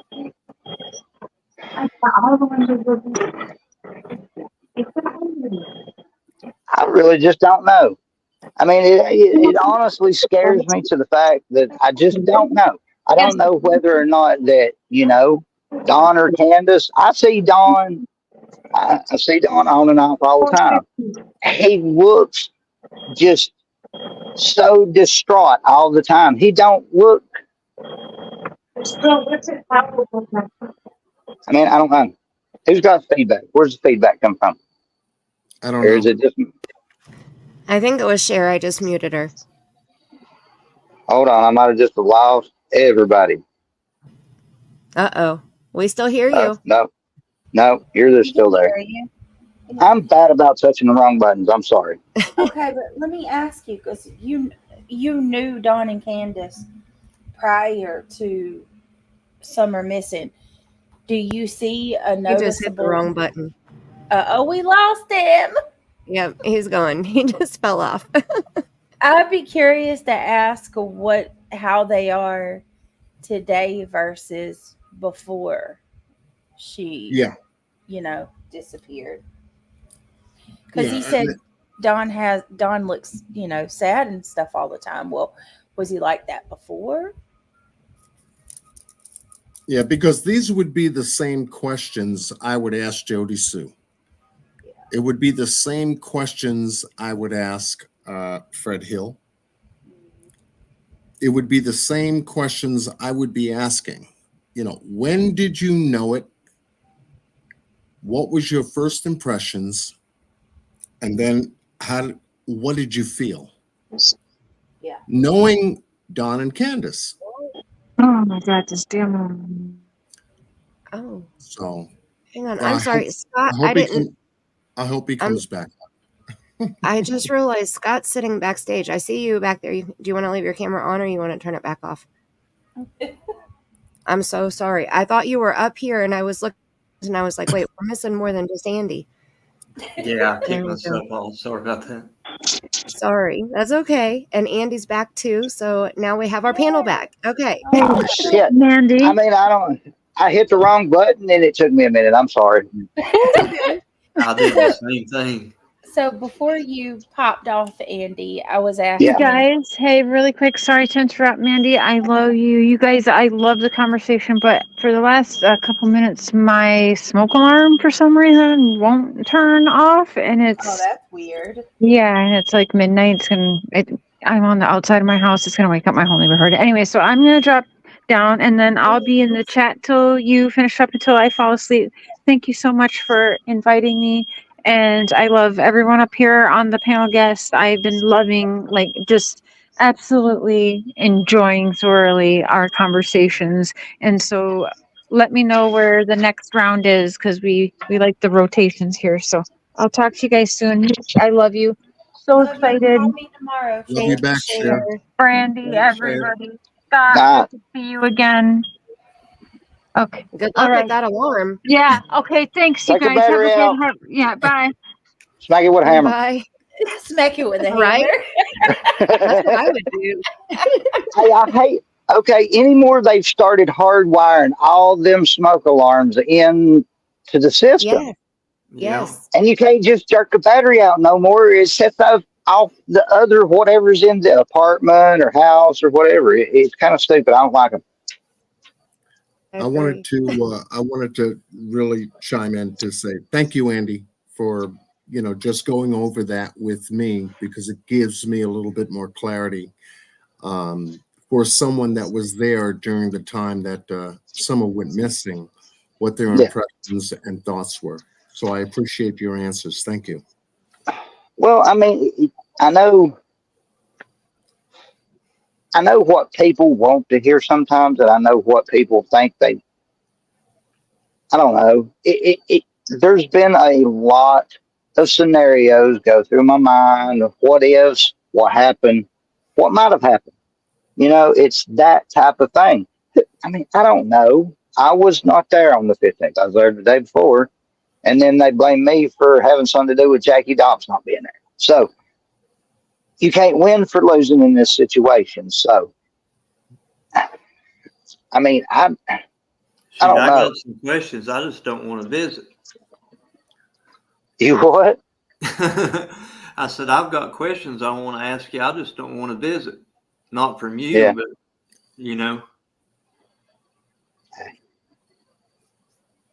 But yeah, all much respect to you, Andy. Thank you. No problem. Have a good night. You want to look at this map, Andy? I can probably tell you whatever you were going to ask without even looking at your map. Okay. Do you know where Pyburn Road is? Kind of. It's been a long time since I've been down there. Actually, just riding around and know where exactly it lies on down through there on the Horton Highway. Yeah. I mean, I've heard of Pyburn. I got family that lives in Pyburn. I mean, I've got family on both sides of the mountain. Right. Do you know if Pyburn Road, when the road actually ends, it comes right across the mountain to Fields Road and Bell Road? Do you know if you can still get through there? I mean, I've not been running those woods, like, you know, going through there doing anything in a long, long time. Gotcha. I mean, I assume if you're determined enough, I know for a fact there's still probably four-wheeling trails back in there. Right. Now, I'm not saying you're talking Sullivan County Light Hollow Road, right? Well, that one would take you to the Light Road, not Frank and Grady's and Orville's Light Holler. But You're talking about the one down there where me and Ryan went up the holler where the church camp is, and we turned around back there on those four-wheeling trails. well, I didn't get to watch that video. Okay. Well, if you're talking about Light Road in Hawkins County, That's the one I'm talking about, Light Road. okay. As far as I know, you can go back through there and four-wheel back in there, and eventually you can hit somewhere on the Horton Highway, yes. Okay. I don't know if it's Pyburn Road or not. Okay. I've never went through that way. I've never actually crossed across the mountain ever and came out on the Greene County side. Okay. I've been to the top of the mountain, up there to the fire tower.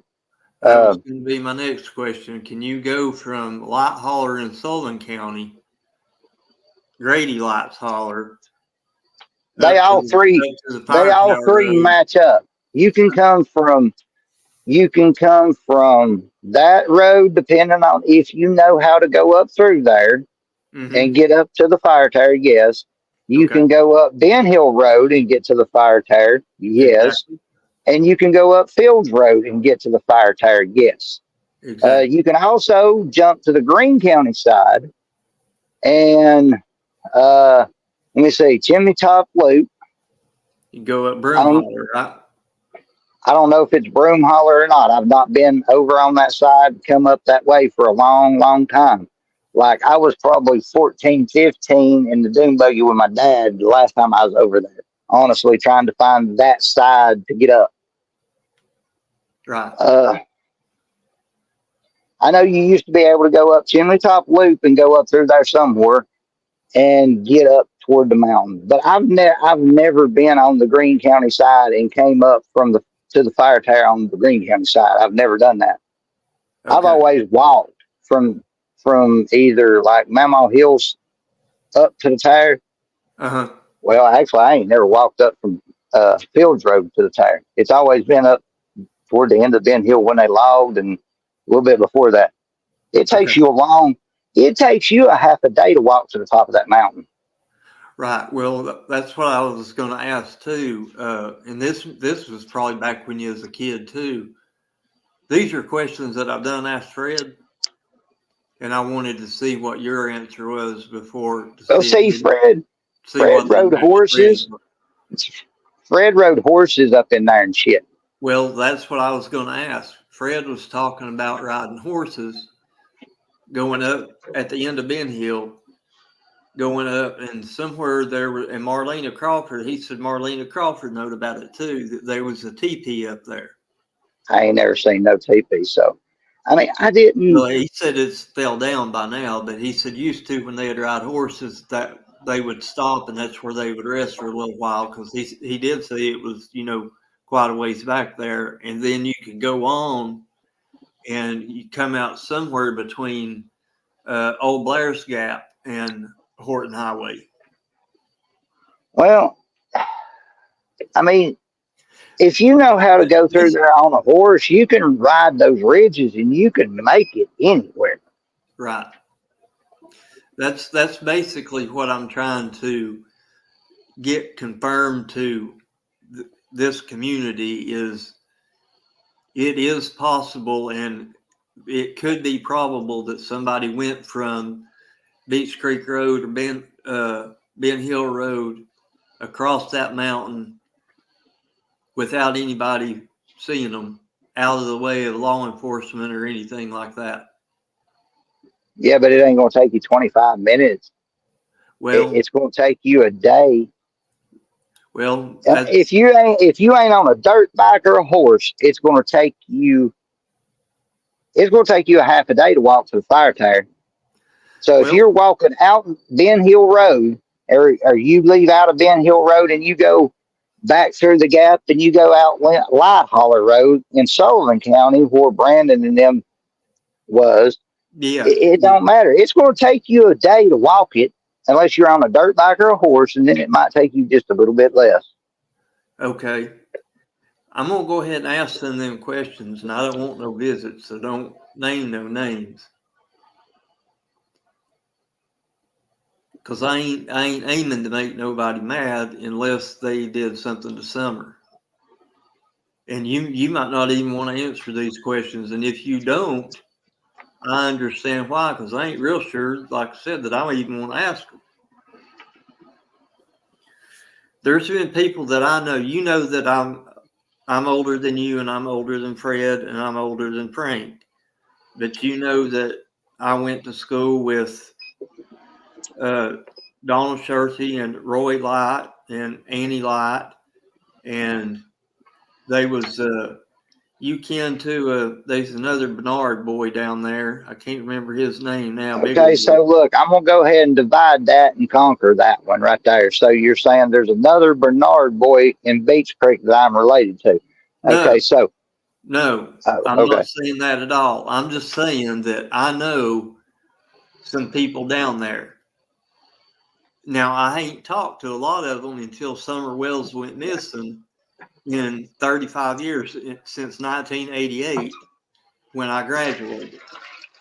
But you know as well as I do, everybody's got younger brothers, older brothers and sisters, cousins, everything like that I may or may not have talked to throughout these past 3 years. And there's been, and this ain't got nothing to do with you or Jody Sue, but Jody Sue has talked about, well, let's start with Don. Don mentioned about Candus having their own friends. We know that Fred sold dope. We know that Don Scherthy's boy got in trouble with Child P. We know that Frank Light got in trouble with Child P. We know that Randy Hoffs guy got in trouble with Child P. So there's a whole lot of, let me finish. I ain't accusing nobody, Andy. I'm just saying that there's a whole lot of people down there that don't exactly have the purest motives in mind. My theory at this point right now, Candus said when they got home, Summer jumped right up. Now, if I was 5 and the boys, I think at that 9 was 8, 9, and 12, somewhere around in there. And supposedly they were supposed to be in the house. If I was 5 years old and I'd been riding around all day, going to the smoke shop, going to Walgreens, going back to Walgreens, going swimming, going to Priceless, going to all these places, the first thing I would want to do when I got home on a pretty summer day when my brothers is out of school is go play. Now, we've heard Donald Murphy. We've heard from Jose, and there's somebody else, I can't remember who, that said that they had seen Summer at times away from the house on her own. Now, is it possible that somebody that didn't have the purest intentions in mind happened to be around that area, and Summer got up, jumped up, went out playing, run down over the hill to the creek where Jody Sue said she's seen the boys, where Don said he's seen the boys, and somebody just happened to be in that area and snatched her up at 3:30 and was gone for 3.5 hours before the law ever got called.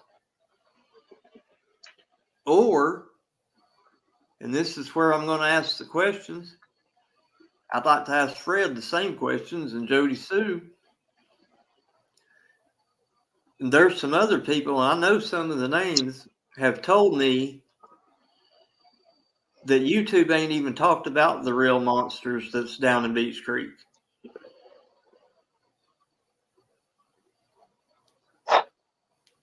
Is it possible that one of them real monsters that's down there could have happened to been in that area and had the crime of opportunity? Sorry.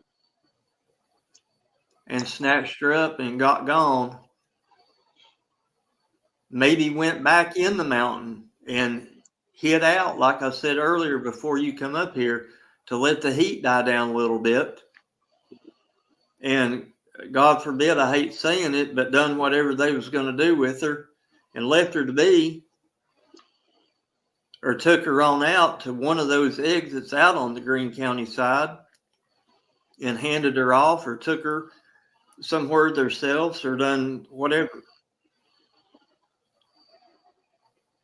Because I know myself that there's more people down there in Beach Creek that ain't even been talked about, that's a hell of a lot more rotten than anything that they've said that you've ever done. Or as far as we know, Fred, or as far as we know, Don, as far as we know, Candus. Hell, I know that my damn self. And I ain't been down there since, like I said, 1988.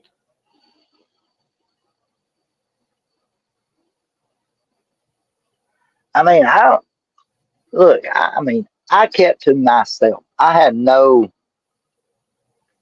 and you asked the questions, and it really all falls into, I didn't get out the house very much. I didn't associate with anybody very much, especially down there. I went to work. I was at work most days. I came home, and that's it.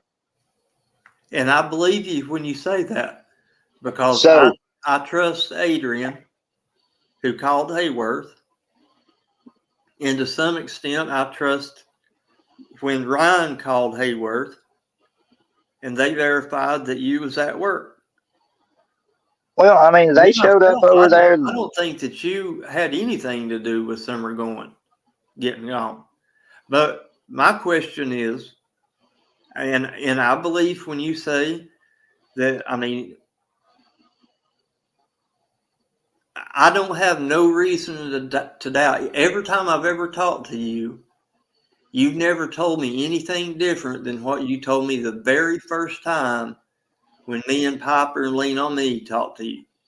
I think it was your very first live stream on your channel about Probably. what happened when you got home.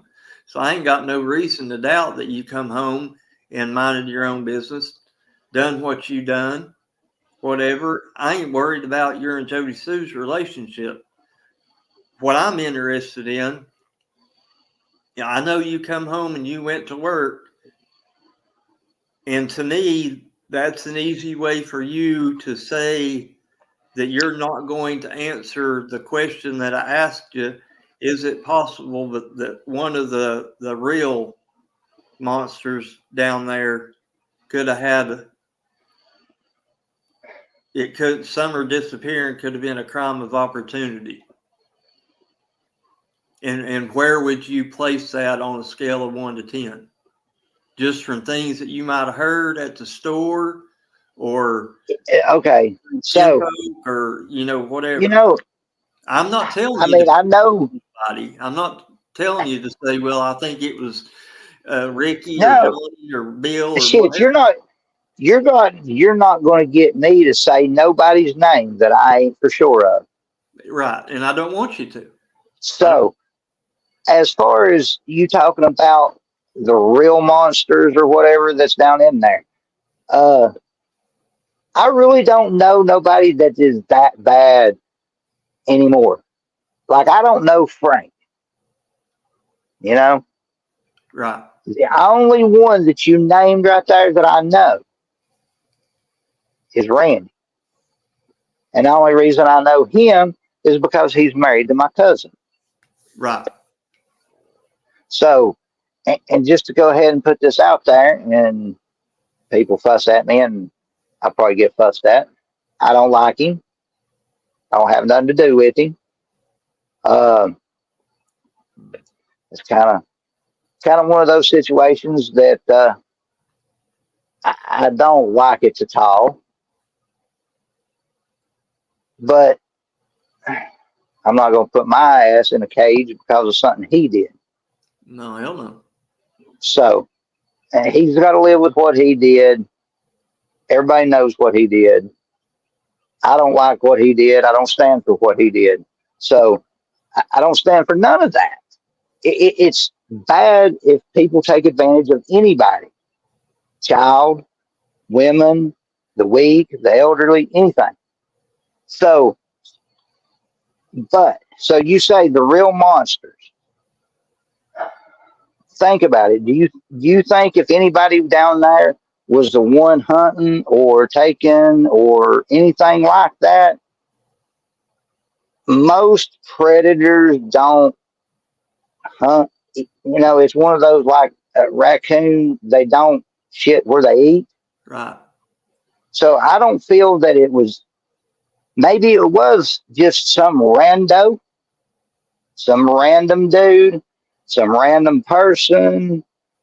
But you say she wanders off and somebody picked her up. I've never seen her away from the house without her mom, dad, and I've really never seen her off the hill. Now, look, I'm telling you, I was at work a lot. So after I was home, usually Don and Candus was there. Sometimes they was all off the hill. Sometimes she was off the hill with them. But I never did see her down there with her brothers. Okay. Very seldom did I see the younger brother, the youngest brother, off the hill, even with his older brothers. Once he got that little scooter and they had the motorcycles, yeah, they would come off and they'd look back. But I didn't really see him off of it. The two older ones, yeah, they come off the hill on the motorcycles, run in and out, come back up the hill, run in and out, come up the hill. I mean, it wasn't like they was all grinding in and out the holler for 30, 45 minutes an hour, and then they'd go back to the house. It was like they would go out toward the bridge, turn around at the tile, come back in, go to that tile, turn around, come back in, go to the house. That was their routine. They'd make a lap to the tiles and back to the house. Lap to the tiles, back to the house. So, all right. That answered. I'll accept that. But I got another question. as big as a mess as this become. Now, I know, you know, I'm a little different than a lot of people that's watching this because I've grown up in this area. And I know sometimes you just don't stick your nose where it don't belong. You know what I mean? Yeah, that's what I was taught growing up. Yep. It ain't your business. Don't stir in it. Now, in your opinion, as big as a mess as what this has come, let's say you, not you, let's not use you because you've got messed up in all this with the rest of us. Let's say somebody that ain't never been mentioned on YouTube but knows about all the craziness surrounding Summerwell's case was out in the woods hunting was living the intended or doing whatever they was doing. And they come upon her body. Do you think that they would report it, or do you think that they'd just let well enough be and just not speak on it? No, somebody have found it. If anybody would have wandered up on her by now, if somebody found her, do you think they would say anything, not Yeah. wanting to get tied up in it, or a chance of getting tied up in it, or would they just leave well enough alone? And no. If somebody had stumbled up on her at this point, they would have done. I mean, I would have. If I knew nothing about this and was in the woods and stumbled up on damn it, Scott, a deceased little girl. That's totally different situation. Yeah, they would have found it. To me, if she was in there and somebody would have happened upon her by this point, they would have, done said something. Ain't nobody gonna hide that. Are you gonna hide that? Honestly, if you don't know the situation and you're out running around in the woods, four-wheeling like you said you did, and you run across the situation, what are you gonna do? oh, I would You're just definitely. gonna, I definitely. okay. So say most civilized people, if they run across a situation like that, they're going to tell somebody. They're going to take her to the nearest police station, or if you ain't got cell phone service, they're going. I don't know that I know anybody that's not going to take care of a little kid. Okay, that's fair enough.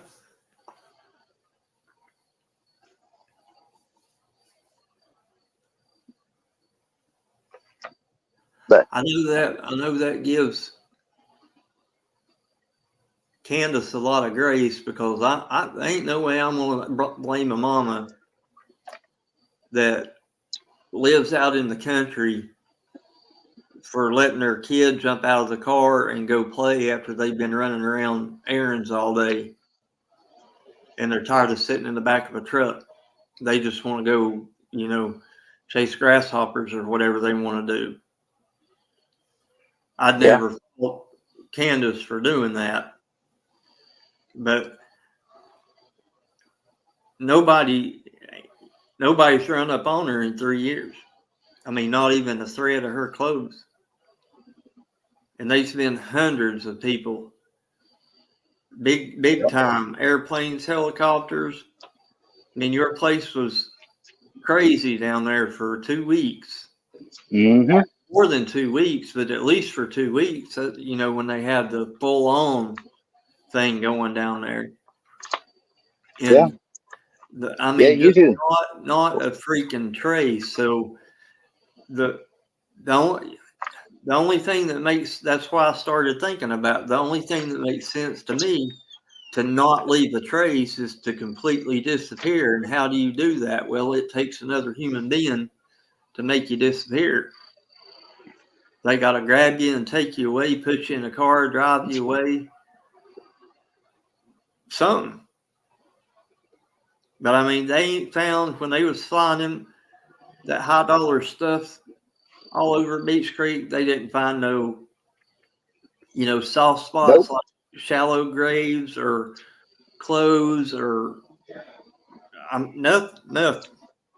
Well, they had that up within a couple of days. Like, you know, if she did wander off into the woods, they had the heat-seeking drone up within enough time to, if she was wandering around in them woods and still alive, they would have found her. I agree 100%. Because if nobody has watched any of them police chase videos or any of the infrared hog hunting videos where they hunt out of the helicopters with Yeah, the 12 gauge UV scopes and stuff.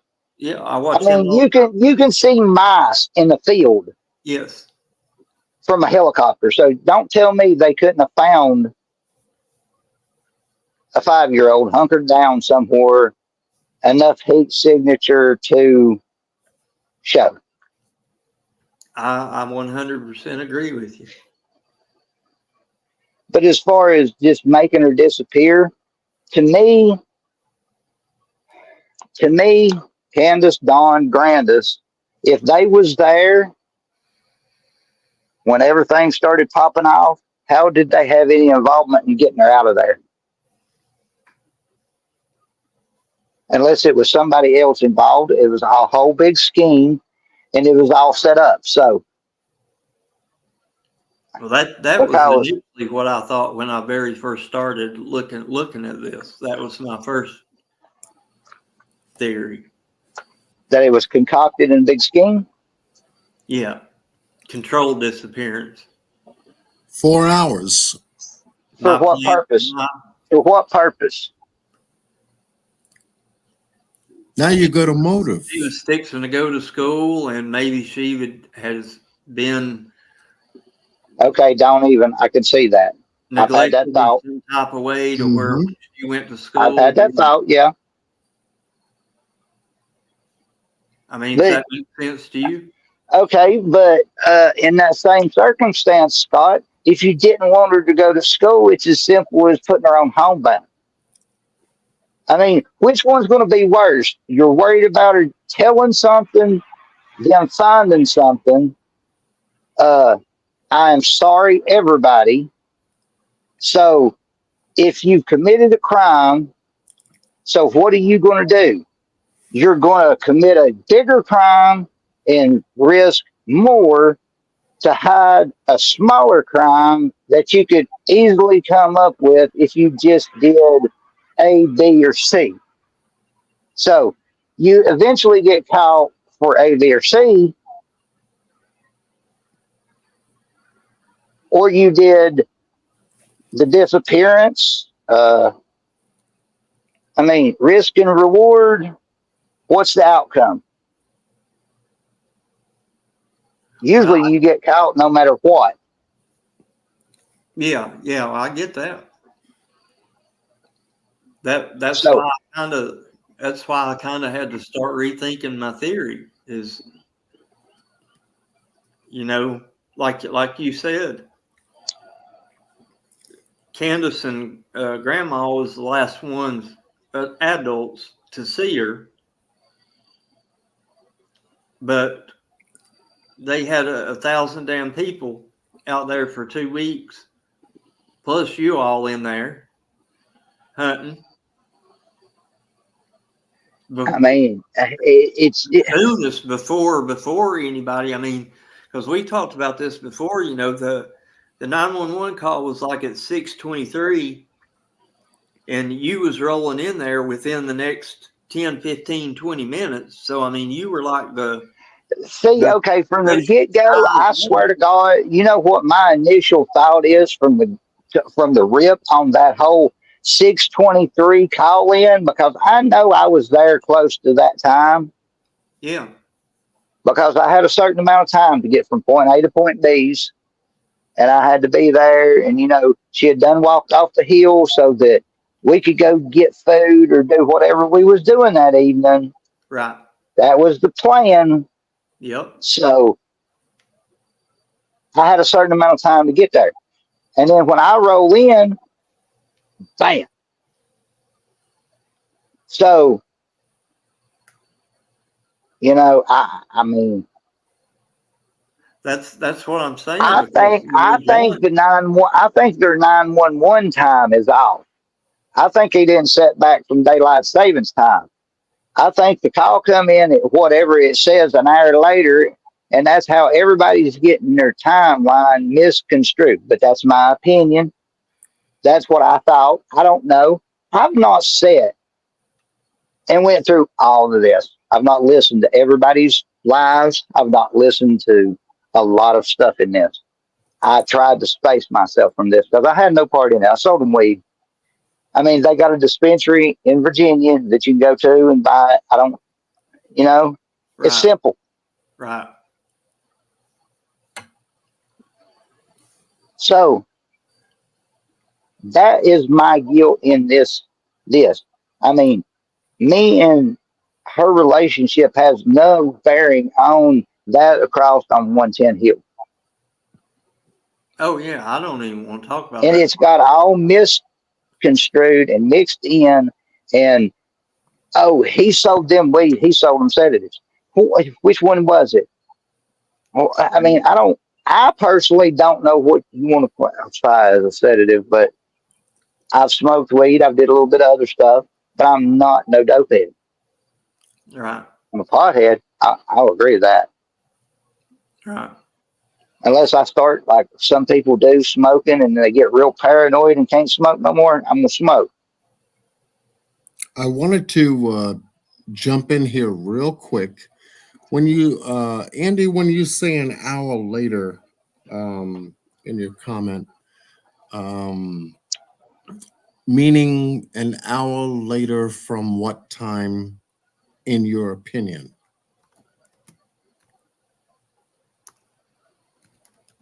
So y'all are saying the 911 call come in at 6:23, correct? Okay. That's what they claim. Yes. Okay, so that's what I'm saying. I'm saying that Hawkins County did not reset their 911 clock system, or if it didn't automatically set back, I don't know how that shit works. That might be an extra hour gap. I'm saying. So you think it might have been that come in at 5:23, and it took the law and everything an hour to get down there to it?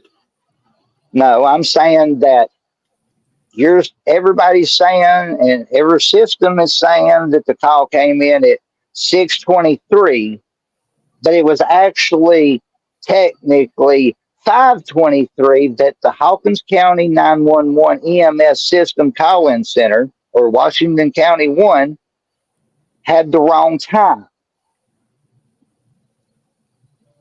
Because if the call came in at 6:23, I came home somewhere shortly after 6:23, started looking, and then the law was coming in shortly thereafter. If they okay, so let me just put this out there. I had speeding tickets in the early 2000s. I didn't have a driver's license for a long time because I had a little Honda Del Sol. Mm-hmm. I could make it from Rogersville at the Big Lots to somewhere in Allendale, which is the bottom end of Kingsport, in about 11 minutes. Right. In that little car. But you're running about 130 miles an hour. Right. If you go down from Beach Creek to Rogersville, going down Beach Creek, you can make a good time down through there. The speed limit is already 50 miles an hour. You can double that easy if you know the road. Right. Now you got to have a pretty good car to do it. But what I'm saying, the law in a situation like that, they could probably make it there in half the amount of time, depending on driver, shit like that. So you're looking at a normal reaction time for Hawkins County cops to Beach Creek from somewhere is normally 45 minutes. Mm-hmm. They might be able to cut that down to 30 or 28. Or if they was a Hawkins County cop in the Gap or in Church Hill, closer to the bridge coming through the Gap to Beach Creek, they can make it in short amount of time, 15 minutes or less. does that kind of, since you said that, can you recall if like maybe there was one stationed around that was close down in there? Can you remember if like one cop showed up and then it was like 20 minutes, 30 minutes later, like you said, you know, it takes 45. Yeah, I'm pretty sure it was like maybe one cop initial. And then a bunch I mean, it wasn't like, a few minutes later. yeah, it was like one initial cop, maybe two. Like maybe one showed up first, and then a few minutes later, none showed up. Then it was just everybody, EMS, fire department, the volunteer fire department from Solon. I think I seen some of the people I know, and it was, I think Carter's Valley showed up. I mean, I really don't know. I know there at one point in time that there was so many people in the holler you couldn't get in or out. So would it put that time from the 6:23, 6:26 time to a 7:26, 7:30 time? No.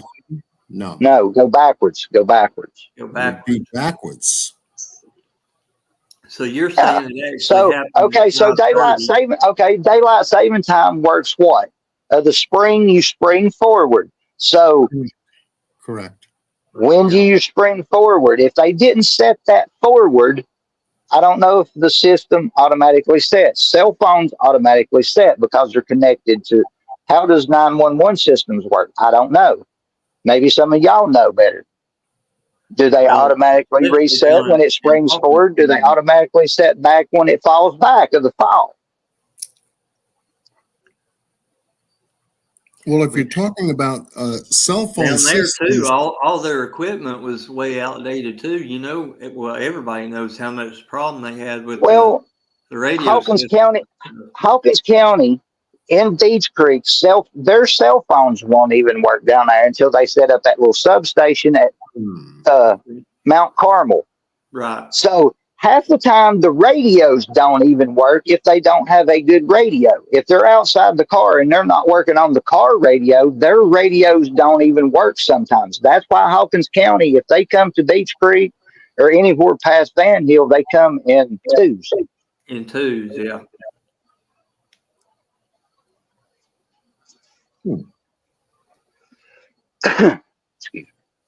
I'm just trying to figure it out because I'm in New York. So what time is it in New York right now? Right, yeah, I'm in New York. So if I make a phone call to Scott right now, his clock where he is should be a little after 2 o'clock in the morning. Would that be right, Scott? No, it's 3 o'clock, 3:02 right now. Okay, so we're on the same timeline. Yeah. Okay, so I know this because I moved away from Tennessee for a while. Okay. So once you go down past the split on 40, going past Oak Ridge, right after you pass Oak Ridge, you go back an hour. Right. So New York, where you're at, John, you're on the same time as us, East Coast time. Okay. So once you pass, like, say, Crossville, Nashville, stuff like that, now Chattanooga's on the same time as us, and it's almost even with Crossville and Nashville. But Crossville and Nashville and all that is an hour behind all of us. But what I'm saying is Hawkins County systems, if they didn't set them back, the time showed up wrong. And if it was just one system and it showed it up wrong as the time coming in at 6:23, which they actually called at 5:23, that gives you an hour, at least an hour play added to your timeline.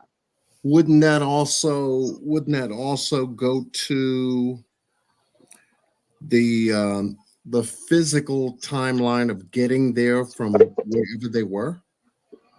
About 45 minutes, give or take, from the call? Good. I mean, I don't know how that works. I mean, do they consider what time they make it on scene? or what time the Right, actual right. call comes in. Right. From the time the call comes in until boots on the ground when they make it to the scene. Well, that from the timeline would have been right because that's what I was thinking too. They dispatched when Tim Coop in the dispatch call, when he sets up the command center at Mount Carmel, they said that was at 7:03. Right. Yeah. See, okay, so you're saying they said themselves, they set the command post up at Mount Carmel at 7:03. Well, see, do you think they came out and initially set up a command post? Well, because I don't think that's how that worked. Listen. Okay, go ahead. This right here, I just thought of this. There is people. We've got the dispatch call that they made, but these people actually paid. There's a website that's called Broadcastify. You can listen to certain counties, like up here where I'm at, Washington County is mainly what I would listen to. They've got it encrypted, so you can't listen to it no more. But you can tune in and you can listen to, different counties. Like I can go to, look up Chicago or New York City or wherever and listen to them. I know what you're talking about. There's something else that you can, there's another app that I've seen like that. You can pay for it and have access to the archives. And there's been people that did that and went back in the Broadcastify archives, and that was the time that call went out because they heard it live.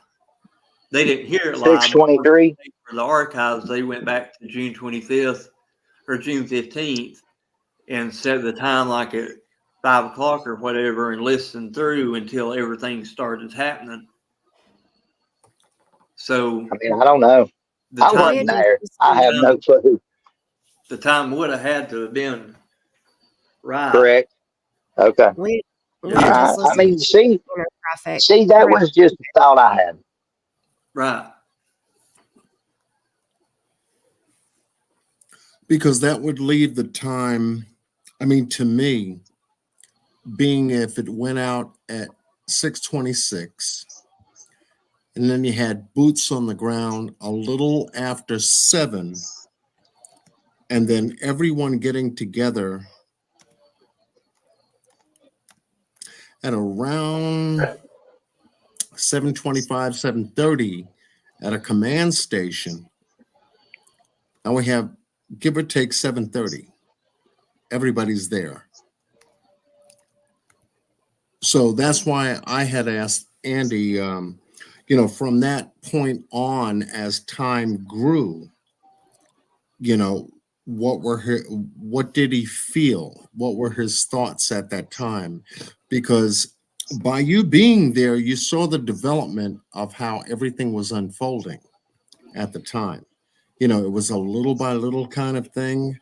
One car showed up maybe a half hour after I got there. And then I saw maybe another car 15 minutes later, like Scott was talking about. And then it started to gradually grow into something that was major,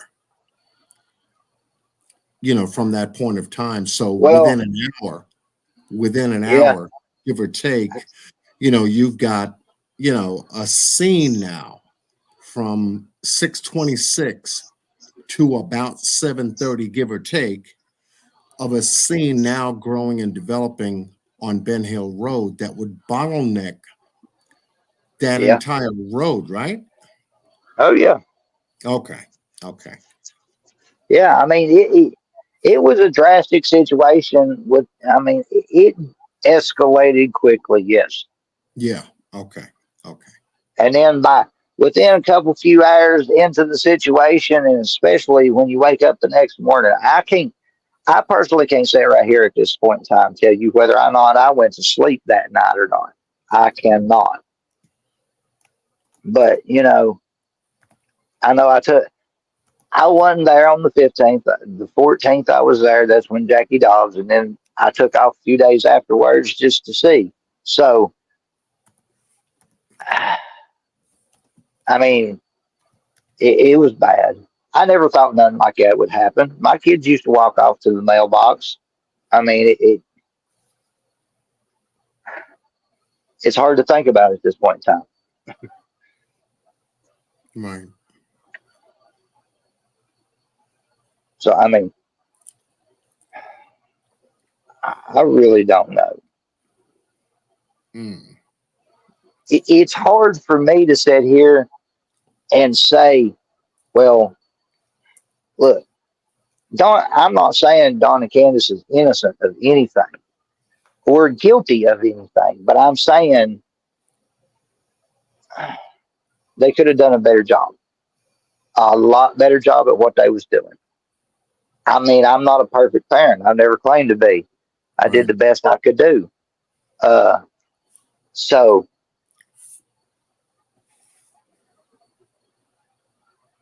I'm not trying to condemn anybody. I mean, over the years, you know, whatever I knew Don and Candus, I never thought they would. I wouldn't. I don't know how to put it. Now, was there a point in time, if you can remember, whether you actually spoke to Don about anything that was going on that night?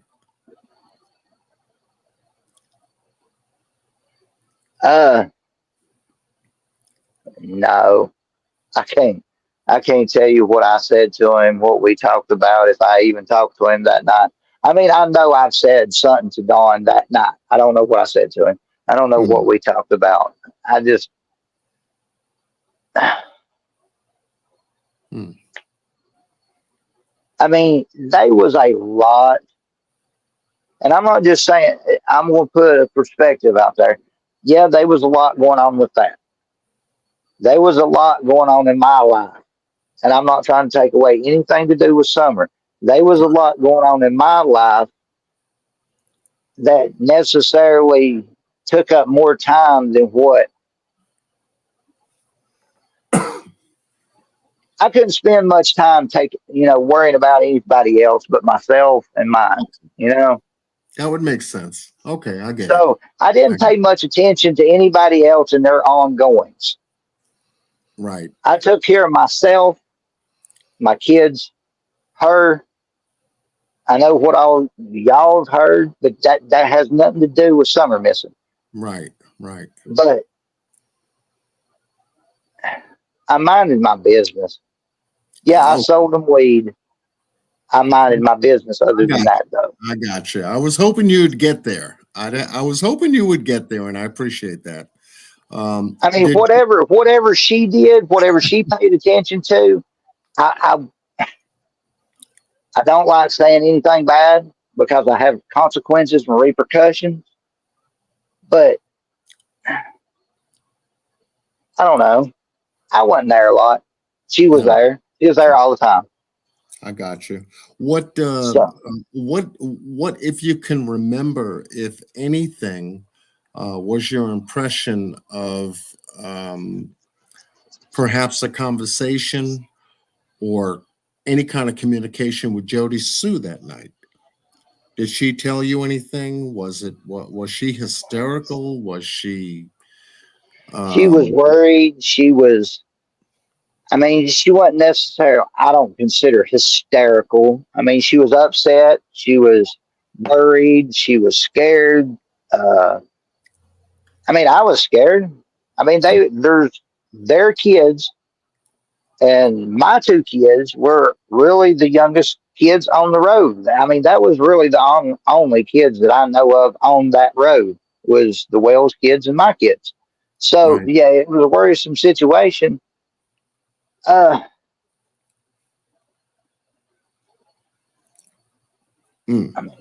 Okay. Was there a specific thing that she was really concerned about? What she talked to you most about? Well, Summer, I'm pretty sure we had a conversation about her hearing a scream, the kids hearing a scream. She one of those situations you get persecuted whether you do or whether you don't. I mean, the Jack Jobs put off a weird vibe. I don't know. It's not about that either, but it can be, or Was it she? could be. I don't know. Was she concerned about the security of the house she had there at 125?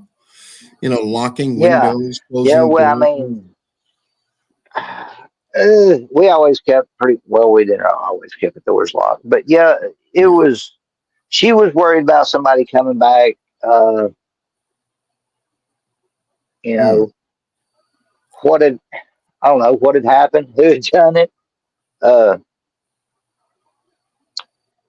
Okay.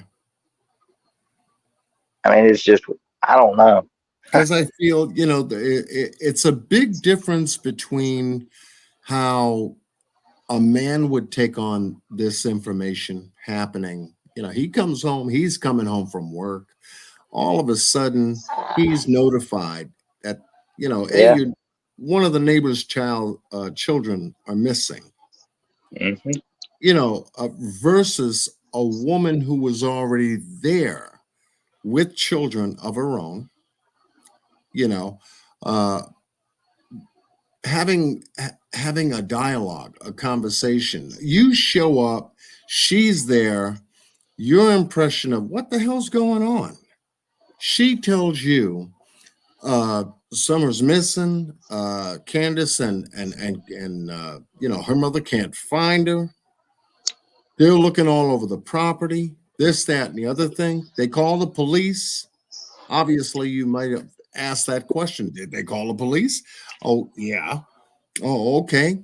I was out looking for her, searching for her. I went down over here, try to search our property, their property, the property adjacent to theirs, and all of this conversation now that gets you in a stir. Now you're just coming home from work. You know, so you're wondering, okay, is this real or is this like, okay, she's hiding somewhere? Maybe type Well, stuff. see, that's the initial. I mean, that was the initial. Was that maybe she was pissed off and just hid somewhere. I mean, honestly, you know how kids are. If you've got kids at certain point in times, they'll get pissed off at you and think they're going to hide from you. If you're threatening to spank them or punish them, you're Right, not, right. you know. I mean, so yeah, for the first hour or so, you know, I figured maybe it had just transpired when I came home, so maybe it had just transpired at 6 something or on my way home or you know something like that. So you know, for the first few hours, you're like, okay, maybe she is just hiding real good and you ain't gonna find her. And then Okay. it's like, well, maybe she did wander off into the woods and she just scared, hunkered down somewhere. And then it's like, oh fuck, what the hell is going on? What's happened? And then you're thinking like, well, did something happen and they're covering it up, or did they get rid of her, or you know, it does. It snowballs like a damn blizzard. Okay, So you're like, so those go were ahead. some of your thoughts at that time, give or Oh take. yeah, I mean that's shit that runs through probably everybody's mind. I don't know, but Okay. that's you know, when the longer it goes on, the more you think. Yeah, So the I worse mean, it gets. Yeah, the worse the it gets. worse it gets. Yeah. So I mean, and then so we're going to get into that. So now you have Summer goes missing, and a few days later, that dude gets caught in Kingsport trying to kidnap a boy. He gets caught, and I mean, it's just there's so many others and stuff, and it's just like, well, what is actually going on? I mean, really, Yeah. No, because I mean, around just here close, there's quite a few. Now, I didn't necessarily I didn't pay attention. I knew a few people around Kingsport had disappeared at points in time, but they had found them, and it was usually like drug related or something and stuff like that. Or, Right.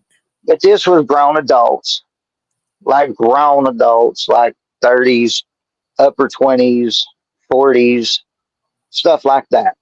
Mm-hmm. So, I mean, I knew kids got kidnapped, disappeared, parents took them, or bad things happen. So, Right. you just don't never think it's going to happen, I guess, in your community or to your next door neighbor. So, I mean, I don't know. I just don't know where to go with this. No, you go with yourself. I mean, you can only, experience what you've experienced from this whole story, just the way you did. Just coming home from work. It was a little after 6:30, give or take. You bump into something that you didn't leave when you left to go to work, right? And Ain't nobody expects to come home to nothing like that, honestly. Never in my life, never did I think that one day I would just show up home and my next door neighbor or just anybody that close would be missing that I knew. Or for that fact, anybody that I knew that would go missing and never be accounted for to a certain point. You know what I mean? Right. I never thought I would deal with this. Never. So you weren't the only one in the neighborhood that was impacted by this, right? I mean, did you see other neighbors, whether to the left or to the right of you, that same night or that same moment that you found out this situation was developing? Yeah, I mean, yeah, I mean, there was other neighbors out. There was more coming out. So, and this is all like everyone is culminating on Ben Hill Road. I never said anybody was guilty, Phoebe. Oh, that's my favorite person. Okay, carry on.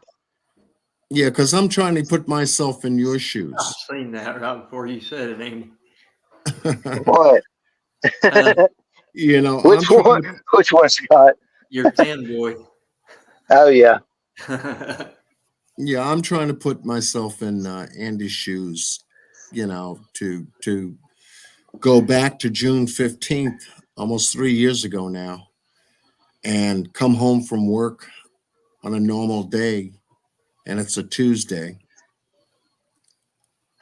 Well, honestly, I'll be honest with you. I got raided in September of 2009 for selling weed. And I'm pretty sure walking into this and I didn't get arrested was more rattling than getting arrested for selling weed. What kind of a raid? A home raid? Yes, they came in my house. Oh, wow. For selling weed. I know a lot of people on here says manufacturing. I was growing weed in my basement. So, and I only got caught with 1.5 grams, 5 plants, and like 16 bowls. Okay. So, yeah. I mean, that was in 2009. So I did my time. I got out. So you were doing things for extra income, right? Yeah. Little things. I did what I had to do to survive. Okay. Now, since you said that, do you think Don and Candus would be doing things like that for income, extra income? Okay, look, I never seen when they bought weed from me. I'm talking like this is a Thursday or Friday, and they would buy 1 gram or 2. So when I went to buy weed, I bought 1 ounce or 1/2 ounce. That did me for my weed. So what they was smoking and weed. Right. I mean, I never seen Don and Candus do nothing else but smoke weed and drink. I didn't hang out with them, but they bought weed from me, and I know both of them drank. He drank beer more than her, and she drank liquor more than him. Okay. So they did do certain things like you were doing to make extra income, so to speak, to help out. You got Don working. No, Candace at I mean, home. Don worked. I mean, I don't know if they was selling anything. That's not what I'm saying. No. They I'm were saying buying they it. bought for. Excuse me. They were Yeah, buying no. it, but probably not selling it. I mean, I mean, a gram or two is enough to roll 2 joints. Right. So They're not selling what they're buying I'm from you. buying enough to resell, but I only bought enough for me to really smoke. And then they would come over or call and say, "Hey, you got a gram or two?" And I'd be like, "Yeah." So, I mean, It was more for themselves than it would be for yeah, it anybody. was personal use. They wasn't buying nothing to resell, and I've never seen them or heard of them, and I never purchased anything from them. I never knew. I mean, I didn't know much about them. I really didn't. I mean, it just, I don't know what they did. If he had a side hustle, like I knew he did drywall. He tried to get me to come do drywall with him at certain points in time. And I'm like, I don't do drywall. I'm a tire guy. I'm a mechanic. I don't fool with, I mean, I do home repairs and shit like that, but it's nothing like that. I'm mainly automotive. So besides selling weed, I mean, that's been a profession for years for me, but I don't do it no more. So, Yeah. you know, What made you feel comfortable with Don to do that?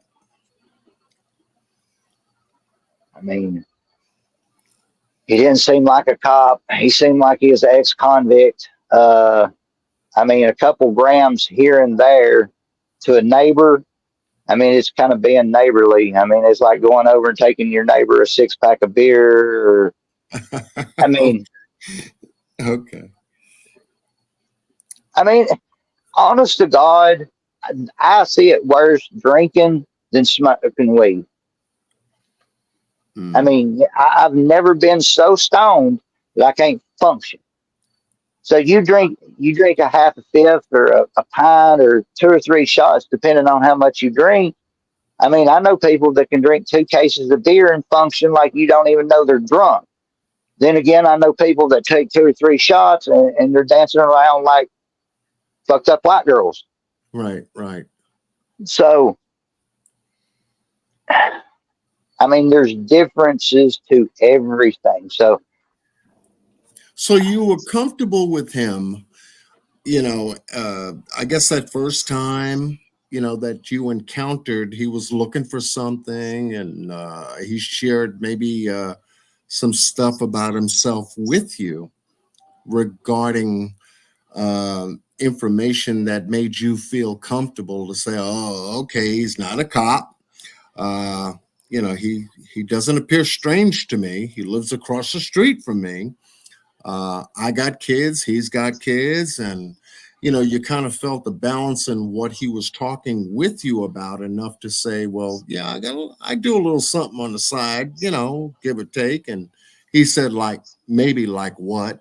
And you told him, and he said, "Hey, I'd be interested in something like that." And do you feel that's what made the connection between you and him?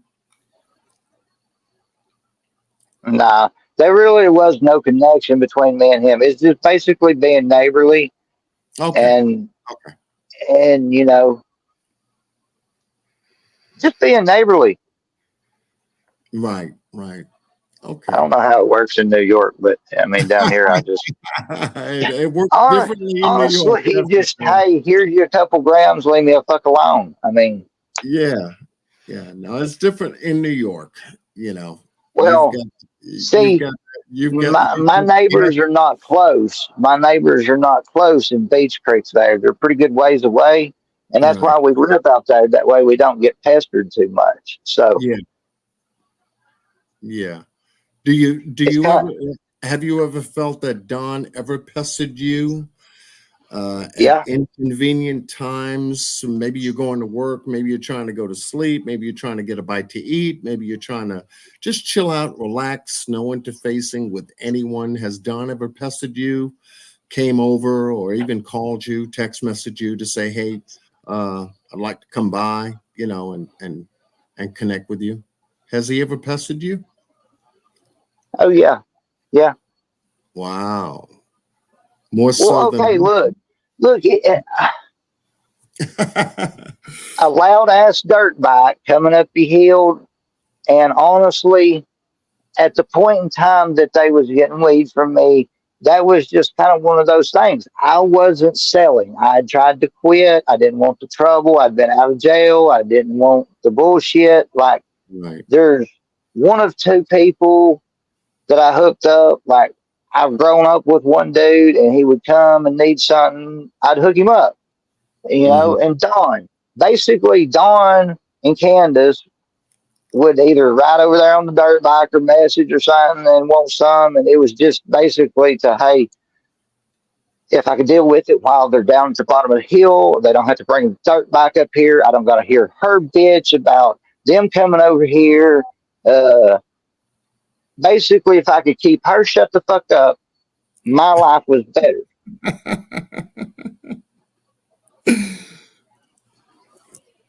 Okay. Wow. Excuse my language. No, that's okay. That's okay. As long as you had your peace and quiet, it was worth you interacting with them to say, let me just deal with this shit. And as soon as I do, I know they'll just get out of here, and go about their ways and let them do them type stuff, right? Repeat that one more time. My thing glitched. Yeah, it was just like, let me handle and deal with Don and or Candace with whatever they're asking, them knowing that I got something they want. Let me just deal with that and get Yeah. rid of them, as long as you didn't hear her mouth and Don wasn't pestering you about the other thing. Because pretty much I understand maybe the reason why Don pestered you, because he didn't want to hear her mouth either. Yeah. Yeah. Common ground. He didn't want to hear Candace. I didn't want to hear her. So, wow. Happy wife, happy life. Yeah, hey, definitely. there you go. There you go. But I wasn't married.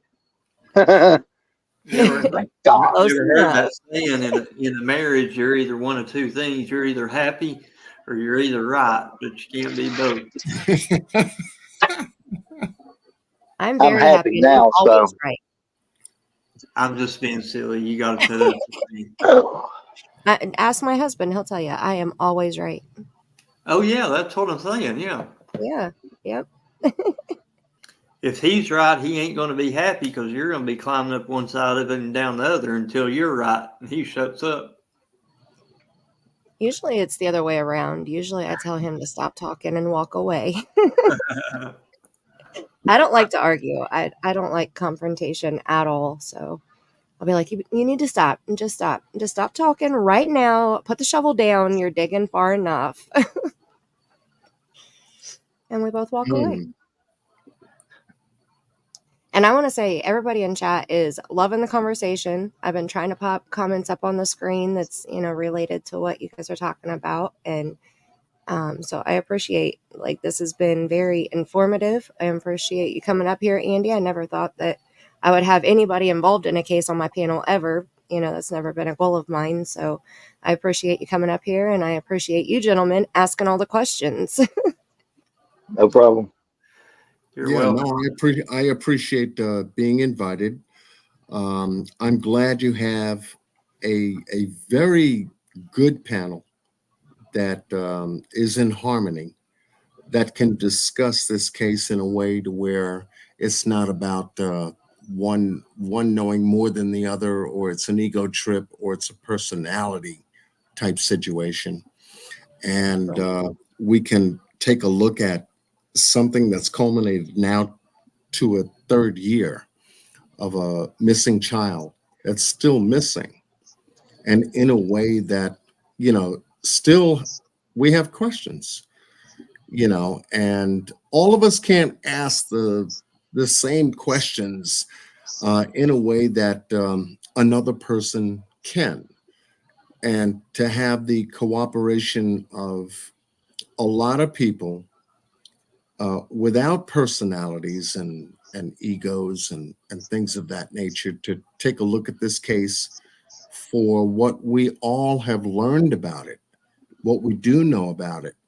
There's a lot we still don't know, especially from law enforcement's point of view, because they've been, everything close to the vest. Still Don and Candus are still being Don and Candus, from Jump Street. And to have a conversation based upon what we've learned is a good thing to keep Summer's name out there. It's a good thing to let her know, if she is still with us, that we are still here for her, wherever she may be, and in a way that's respectable to her. And I've always said that if we are going to talk about Summer and where she might be and what happened to her, let us be respectable about her name and a lot about who she is. And maybe we can get somewhere. We're all people. We're all on the same planet. We're all on the same planet. We want to know what happened to this child here. None of it was her own fault. Right. There was some things done by people external to her that created the situation that we find ourselves in right now. She's missing, and we want to know exactly what happened. The people that were supposed to protect her. Yes, exactly. So I thank you for having me on the panel.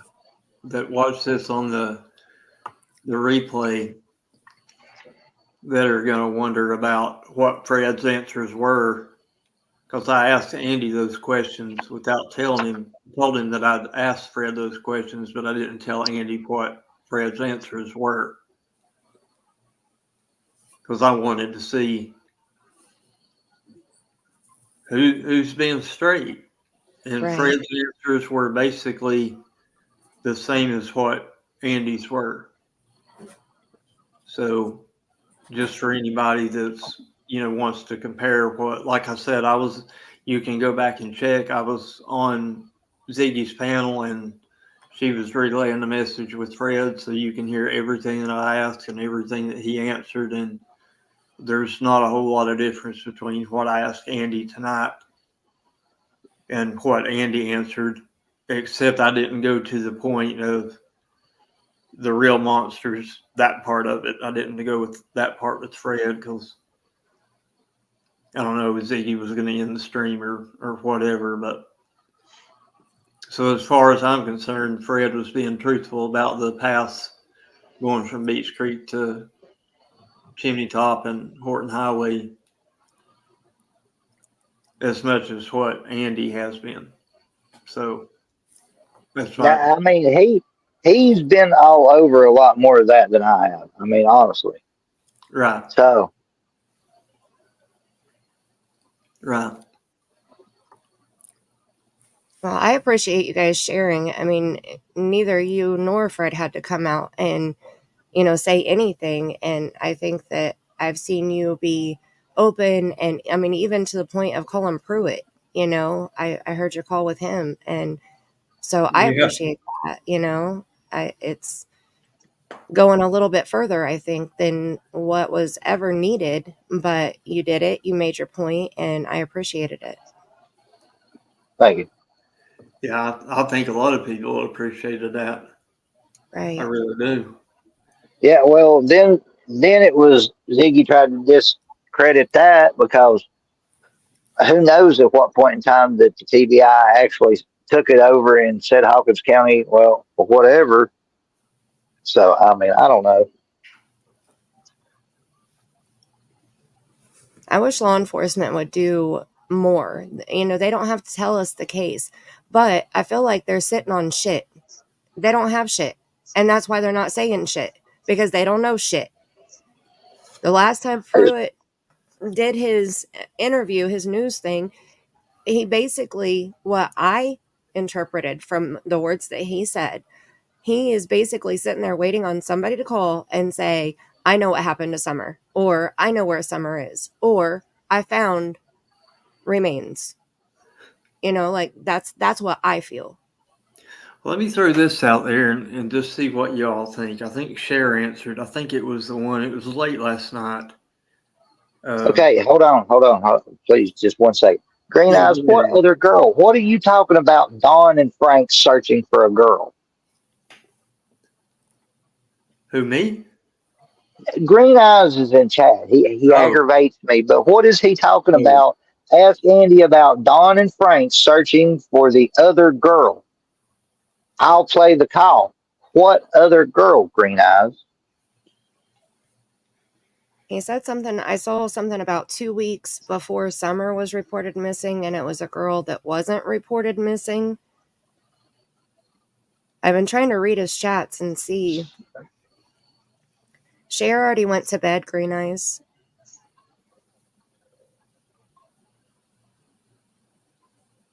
He'll give Green Eyes the link. I'd like to talk to him. He likes to call me and wake me up and my family up. Oh my. Oh, directly? Yeah.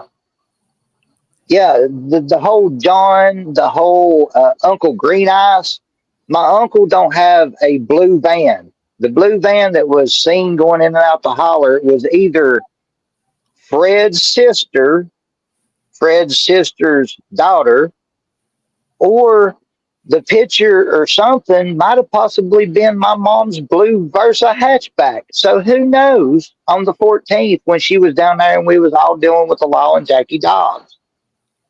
So I don't know what he's talking about. He likes to call people.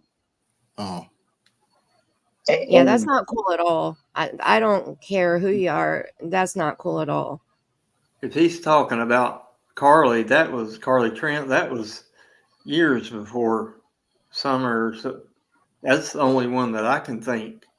I'm pretty sure I might have been even possibly in jail when the whole Carly Trent thing went on. Well, was it in like 2015 or something? I remember. Because I was in jail for on and off from 2009 to 2015. 16 possibly. I can't even remember when the last time I went to jail was on that. I can't remember the. Oh, so now you're actually saying, Green Eyes, you never called me? That's kind of strange because I got your phone number a couple years ago and we was having conversations. Then you vanished like you went to jail. Now you've popped back up harassing everybody. So earlier, right up here, just a second ago, he said Don on a dirt bike, Frank on a horse, his wife, his brothers. I have no clue, nothing about none of that. And Jody knows. And Jody said targeted on 110. Stop distracting. Okay, I mean, if Andy says he doesn't know about it, then I guess you're gonna have to get the shit together that you say you got and like show how Andy knows, because you don't know what's in Andy's brain. So unless you have proof that Andy's talked about it or that Andy was there. Raw the creator. No, he's not my uncle. I wasn't raised around Frank Live. I mean, I've seen him, but I don't know who. I mean, if he's related to me, I don't know it. I've not been around him. Looks like Carly was in 2016. Honestly, I was probably still in and out of jail or still. Carly Trent or That was like Bull's Gap, was it not? That's Yeah, 30 it was minutes on from the Beach other Creek, side. 45. It was Bottom side. Beach Creek is east of Rogersville. She was found way west of Rogersville, the opposite direction from where you guys are. Yeah, it's the bottom side of Hawkins County. It's the farthest point west of Hawkins County is Bull's Gap. Well, yeah, Right. I don't think it goes much farther than Bull's Gap. Maybe Fish Hatchery Road, about halfway. I really don't know. Raw was asking, who is your uncle with a blue car? None of my uncles have a blue car.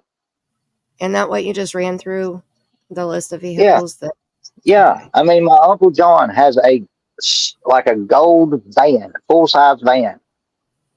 Fred's sister had a Caravan that was blue, small van.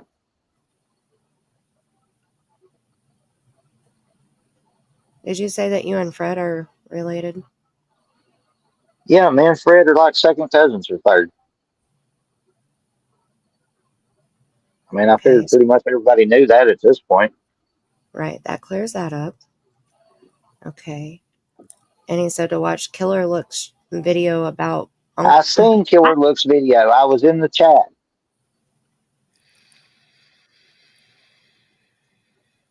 I mean, this is beyond my scope of Okay, knowledge. so Green Eyes is saying I had my uncle running in and out on the 15th watching for Jackie Dobbs or some shit. What happened was, and what exactly happened was, my uncle came in from work that day on the 14th and seen Jackie Dobbs at the bottom of the driveway. Told him he was on our property, which is in his name and my mom's name.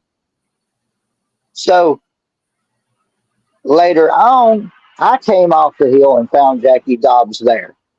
In the interview that me and Fred did on Ziggy's panel that night, I specifically asked Fred what time did he see Jackie Dobbs there, and was there a car there? Because at one point in time, Jackie Dobbs was there, seen by somebody, and there was no car there.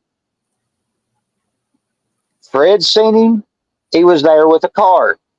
I don't remember if my uncle seen him or somebody else seen him. The car was not there. When I seen him, the car was there. When the law showed up, the car was there. The only person was there was Jackie Dobbs and his dog Elvis.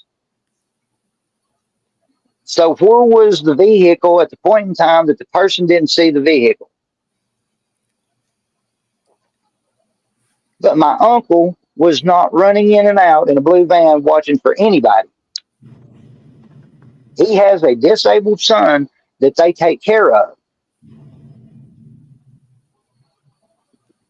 All right. Well, Cher just came into the chat and blocked Green Eyes. I was just waiting until Andy said he was done.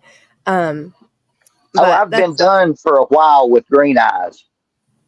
And I think that's a great place to stop with that conversation. Like I said, get your evidence together and prove it, and we'll go from there. But right now, you can't say what somebody knows. You have no idea what's inside of their head. So Miss Mandy, knowing that you're getting ready to close, sorry about that. I want to apologize. Sorry. No, that's fine. Okay, Andy. Where is our next step? Where are we going next? So we're coming back on your channel, or we're going to go back to Cher's channel? I think that I'm going to try to do another live within the next few days. Like I said, I want to get to 10K before my birthday, and my birthday is on the 22nd.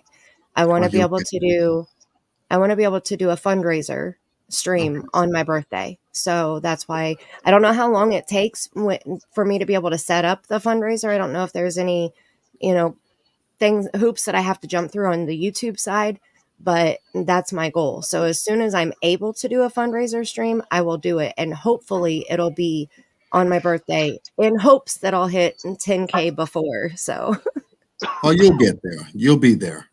you I know, was in really covering, wanting to do that myself, but things changed. But yeah, those fundraisers through Google, I think they're cool. I'm glad to hear you're wanting to do that. I wanted to do that too. I had a little Yeah. over 8,000 subs, and then I quit really doing much of anything, like last October or something, and haven't really thought. Oh, creators. Since we've got quite a few creators, I should have said this earlier when there was more in here. YouTube, I would, what I have been doing through the past few months is just doing clips, like, being a clip channel. Right. And I didn't think anything about it, but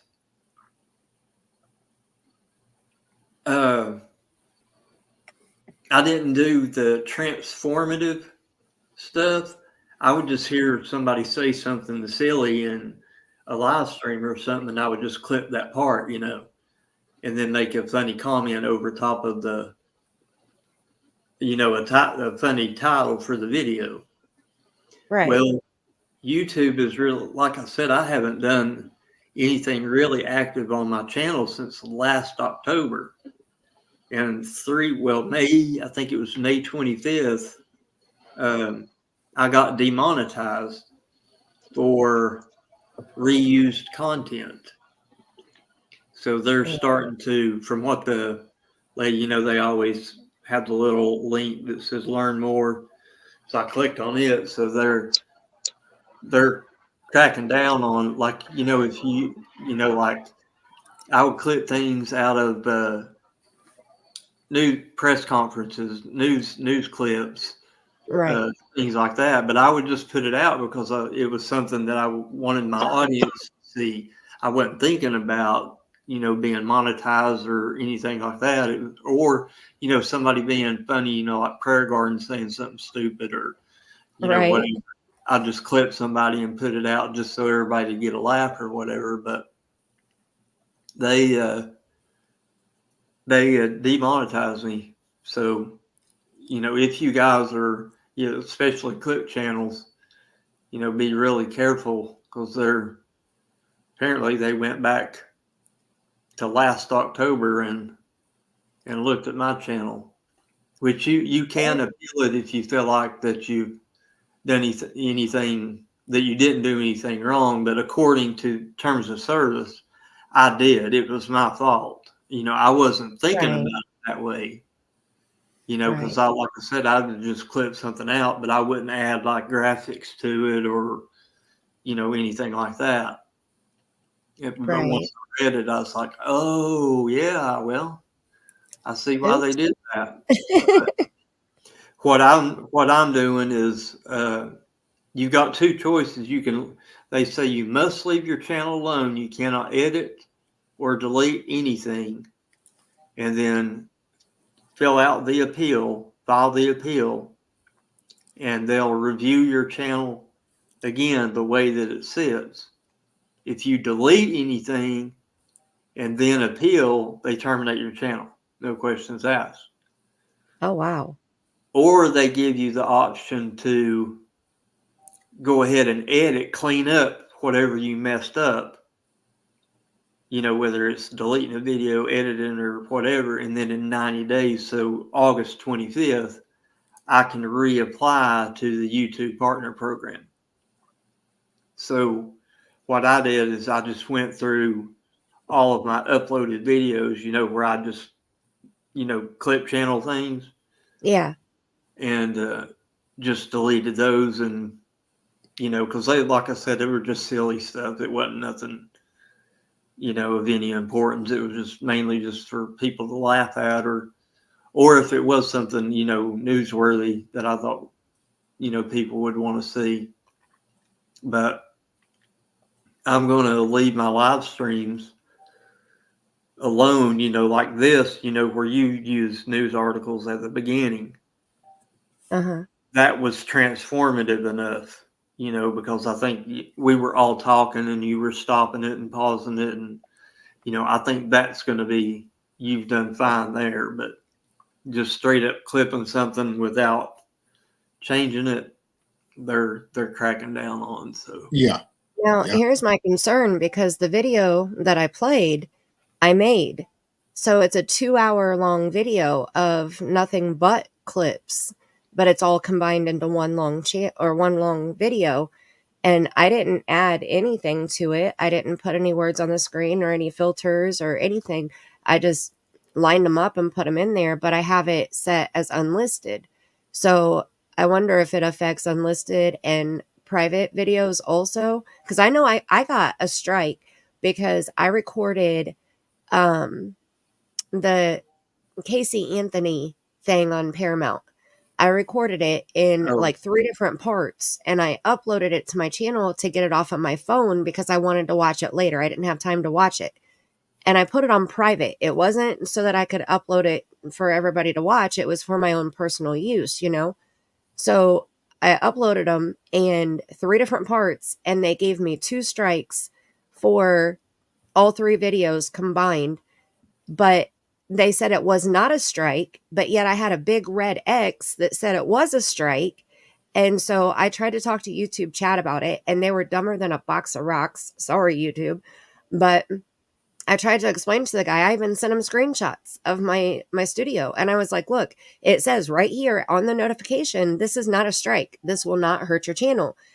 But yet I got these red X's over here that says it is a strike, but it didn't say the video. It's supposed to have a video listed beside the strike, and there was nothing listed there. So I said, what did I get a strike on? I don't even know which video it was because it doesn't say. And so I had to wait 90 days for him to fall off. I was scared shitless. I thought I was going to lose my whole channel. If they wouldn't have got in and struck the 3rd video, because I only got 2, but I had 3 of the videos. So if they would have struck each one, I would have lost my whole channel. Wow. And they were set on private. Another thing that they said too is they said while whether you appeal it or whether you're doing it like I am, going ahead and deleting and editing your content and then reapplying in 90 days, you can't go use another channel to be monetized or they'll terminate your channel. So yeah, right. Now I didn't use it. I mean, I didn't have. I'm not concerned with it because, I understand a lot of people use YouTube as a, extra income, to pay bills or buy groceries or whatever. I mean, that's what it's there for. That's why we have it. That's why you can become monetized. I never used mine strictly for, to make a living on. So I'm not really, I don't want to lose the channel, but. Right. See, that's how I am too. I'm not going to be concerned tomorrow, if I did a live stream, and wanted to have you guys as guests, it wouldn't be monetized, but I would, it wouldn't bother me. Right. And because I never depended on, my YouTube money for, paying the bills. Now, somebody that does, like I said, for any creators in here that do depend on the monetization, be careful. Yeah, one thing that I have noticed, I'm not monetized on my channel. I've never had a problem with monetization or stickers or super chats, nothing. And I felt that if the effort for me to build and create content for my channel, I said, well, look, they have a Cash App or a PayPal. I said, I'll put the sticker above the chat, leave it there. Those that like the content and enjoy the overall story will make a contribution, just like if they were doing a super chat or a sticker or anything else that they would normally do through YouTube, because YouTube snatches a good portion of that which you get anyway. And then you got to wait a month up until they clear it. So YouTube is nothing more than a clearing house for funding. They impose ads on your work at the same time, so they get Right. money that way. To try to do a little bit of a percentage split to go your way, by having the ads. But I said, I'm Even not going to get involved in any of that nonsense, because it's simple for me to go live, put my content out there. If you like what you see, hit me up. If you don't, no big deal. I've enjoyed doing it anyway. I've done that for the last 5 years, going on 5.5 years since I had my channel. Everyone is different. Everyone has their own reasons and purposes for doing what they do on their channel. But nonetheless, breaking it down, you have to be very careful when there is a third party that's looking to clear your channel for content that you come up with. Commentary through news articles always helps to stop and pause, stop and pause, stop and pause, stop, start, stop, start, stop, start. Yeah. Giving commentary breaks that up, and it helps out a lot, because now you can make independent commentary under fair use. Right. So what you're doing on your channel, Miss Mandy, and when we first started tonight's chat, I said something and I called you truth seeker, and I said, wrong. And that's when you came back and said, well, you can call me Miss Mandy if you want to. And I said, it's Mandy. Oh, okay. Because I've seen the name in various different chats. So my bad. I wanted to pull that Okay. and extract it from tonight's video. That's all Before right. I left, I am a truth seeker, I'm though, very like you said. conscientious, when it comes to content, so I Right. wanted to make sure that I got that message over to you in tonight's program. What you did here tonight, going into a third year of summer being missing, covering this particular story, I truly enjoy. I enjoy the way you put your content together, the harmony that you've created amongst content creators to chime in, to be a part of your panel. Thinking about 10, no, I think, you'll be thinking about something else in a very short period of time, because of the way you're presenting your content is the same as I would present my content. It's not a rush kind of thing. I don't have to do it. I'll get it when I have it, and when I'm there, I can deliver it. And your Right. audience loves you for it. And they're comfortable with You've your got a content. great chat. Yeah. Yeah, chat's been so awesome. I mean, and like they were talking about earlier, bouncing channel to channel, we're meeting new wonderful people from each channel and bringing them all to one place, and doing it as a collective. And I mean, like Sharon Brittany said, and just like this has been perfect. It's really been, I couldn't ask for anything better, even with the few glitches that we've had, or, we start out the stream and we start playing clips, and then we get to talking and we don't finish a clip, and that's okay. It's okay, because it works, and we'll get to it when we get to it. There's not a rush to do it, and that way we can really focus on what we're talking about and not have to worry about skipping something because we were in too big of a hurry.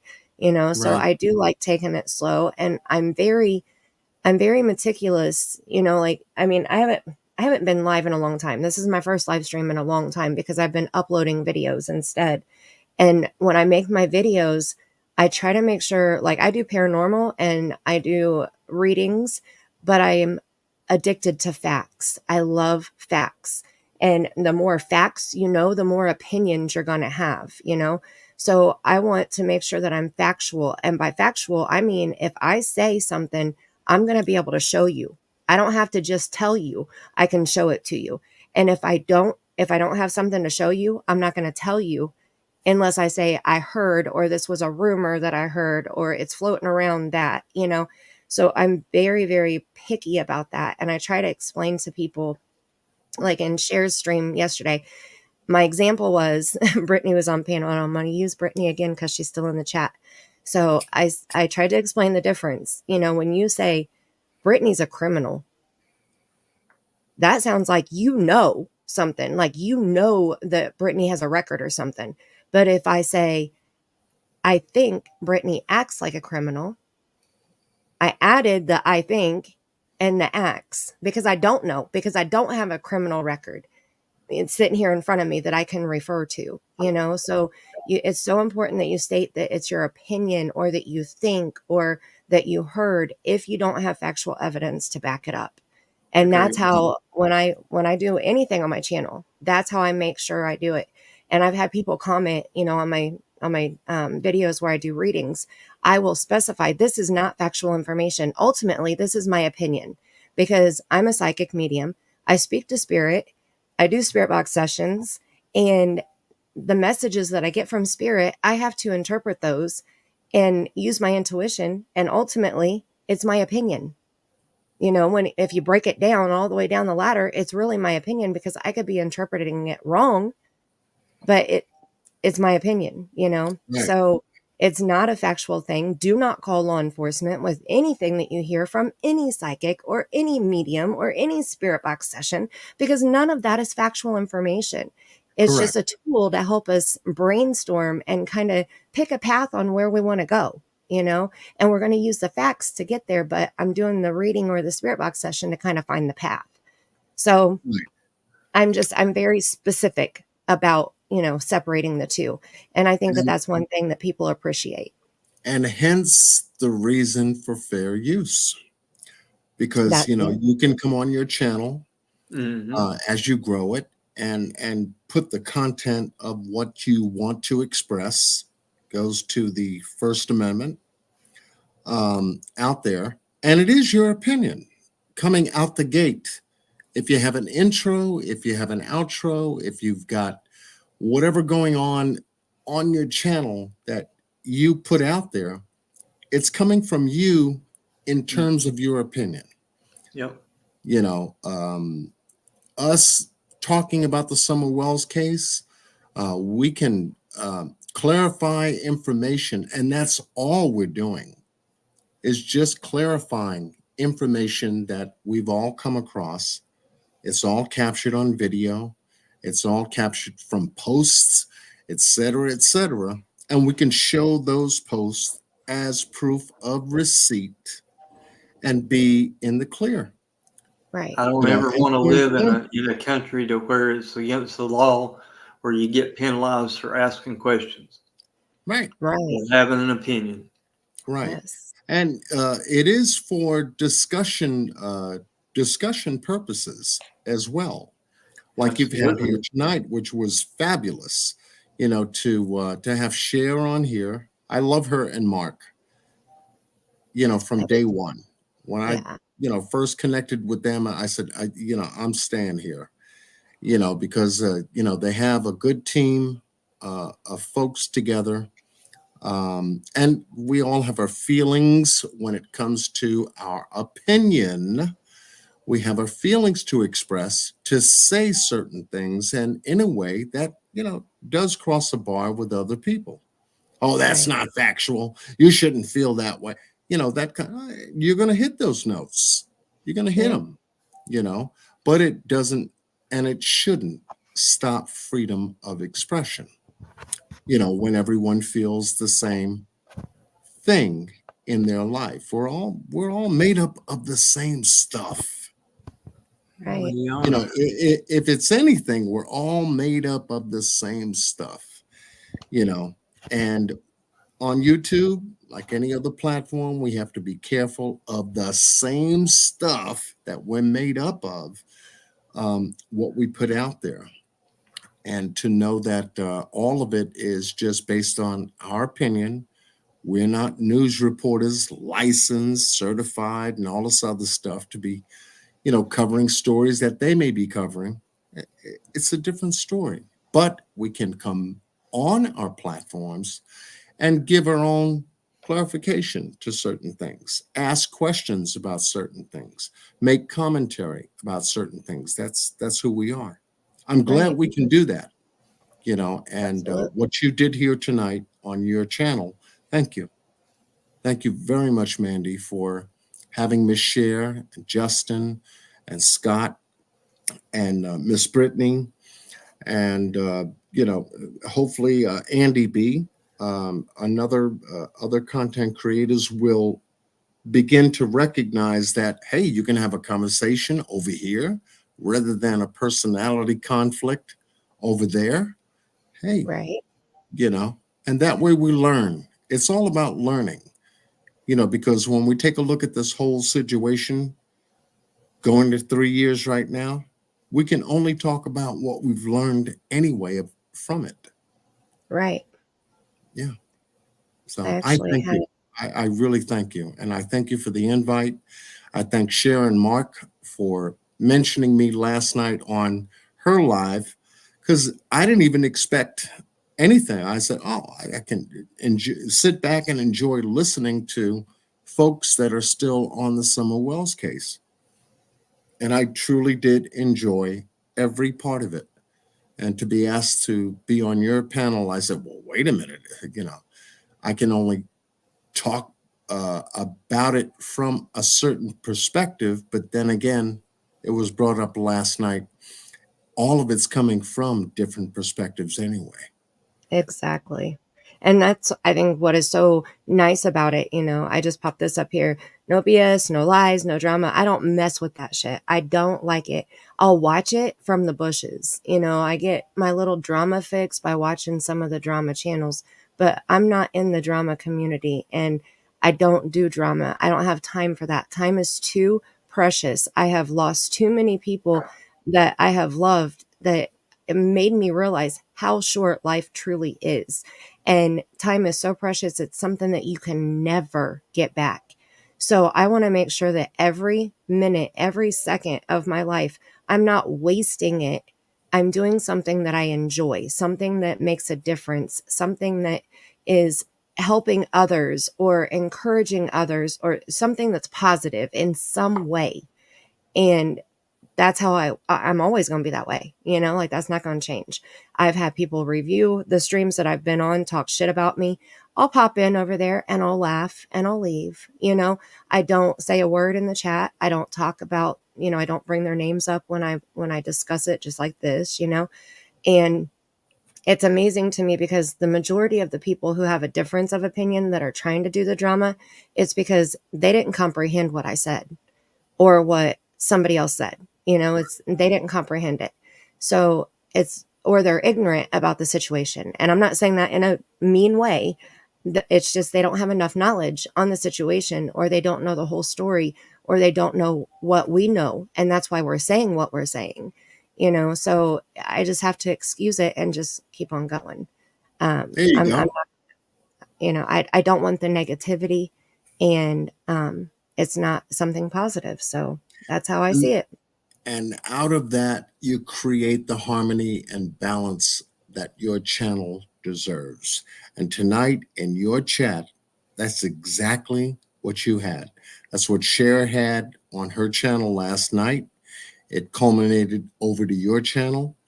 And if you win and, you come back in a couple of days to carry on, it's going to be the same. And everyone is going to know, because they were here in the first place to get the message. Hey, if there's anything, let's go to Mandy's channel. She's doing stuff on summer. She's going to have a panel. They seem to have it together. They're not like other, people that try to get together, want to be together. And then you find out that there's an argument or somebody has a difference of opinion on it. We all have Right. that right, though. But we all also have that right to, be in harmony. Right. And if we have a difference of opinion, that's like, I love hearing other people's perspectives. That's one thing that I've always been open to. When I first started my channel, I was very blinded. I went around with blinders on, and I felt like my theory or my opinion was right and factual, and opinions are not facts. And I've learned Correct. that over the last 3 years. I Right. may feel strongly about something, but that doesn't make it factual. Mhm. So, and I think that there's a lot of people that are still around that think with that same way. And so the only thing I can do is try to help them be open to other perspectives. There's been so many people that have left comments on my channel, or that I've chatted with in other live stream chats, or, that they've shared their perspective. And I'm like, oh, I never thought about it that way, and my life experience is different than your life experience. So you may see something totally different because of your life experiences that I would have never thought of, because I didn't have those same experiences, and vice versa. Right. So it's important to be open to it, and it's okay to have a difference of opinion. Cher talks all the time about how she and I do not agree on a lot of stuff, and that's okay though, because I respect Cher as a person. I respect her opinion. I don't agree with her opinion, but I respect her opinion. So I think that that's just it's a maturity thing, I guess, and I'm about to be 45, and I like to think of myself as pretty immature a lot of the time, but I'm mature when it comes to stuff like that. So Yeah. So thank you for having me. I thank all the panel guests that were here tonight covering Summerwell's case. Almost 3 years. right. We're still talking about it. We got more questions than we do answers. It seems like this case hasn't moved, Right. from where, we want it to go, but with time, because we're all learning, us here on YouTube, and so is law enforcement. They're learning too, because they're Right. people covering the same information. And that's what I wanted to say. Thank you. Well, I appreciate you guys coming up, and Brittany had said that she would go live tomorrow on her channel, and we can join her there. Or Cher had said that, John, if you want to do a live on your channel tomorrow or the next day, we can do that. I mean, we can rotate around. There's no, set one place and, take up the whole day. I mean, we can, if I want to do a live on the same day and do a live on your channel too, we can do it that way. I can just pop on. I want to get to the 10K. That's going to be my goal. So I may do a live by myself, or if you guys want to join, we can do it on your channel, Brittany's channel, and my channel. We can make the subs run around and we'll tell them where we're going. Follow us this place, follow us that place. Yeah, exactly. But definitely open. And Scott, I would love to have you back up again. And I'm sure Brittany said the same thing, and I'm sure Cher and Justin are in the same boat. So I think that, this is a pretty good panel that we have here, and we'll just keep going with it. So I put my email in the chat if you guys want to email me, or we can do it behind the scenes some way, somehow. I know that there is communication.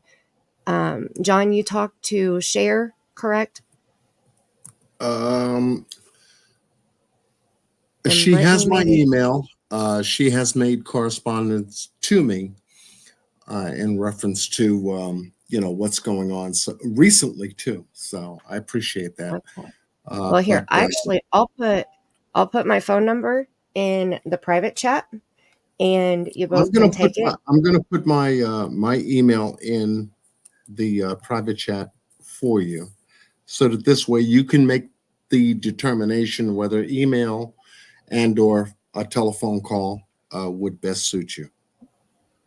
All right. Either way, I can be contacted. That's for sure. All right. Okay. That's my number. And Scott, it was great talking, hearing from you tonight, and talking with you again. I kind of missed you on your channel. being that you haven't really been doing any lives without warning signs and stuff like that. But You like my new warning sign that I put up? yeah, your yellow and black warning signs. I said, okay. Whenever you see the warning sign, Scott's gonna say something. But it'd be good to have you back. Right now. Let me see if I can. Yeah, it'd be good to have you back without the warning sign, and continue what you started with, and reach back out to your audience the way you did. And Because I agree. I missed the notification.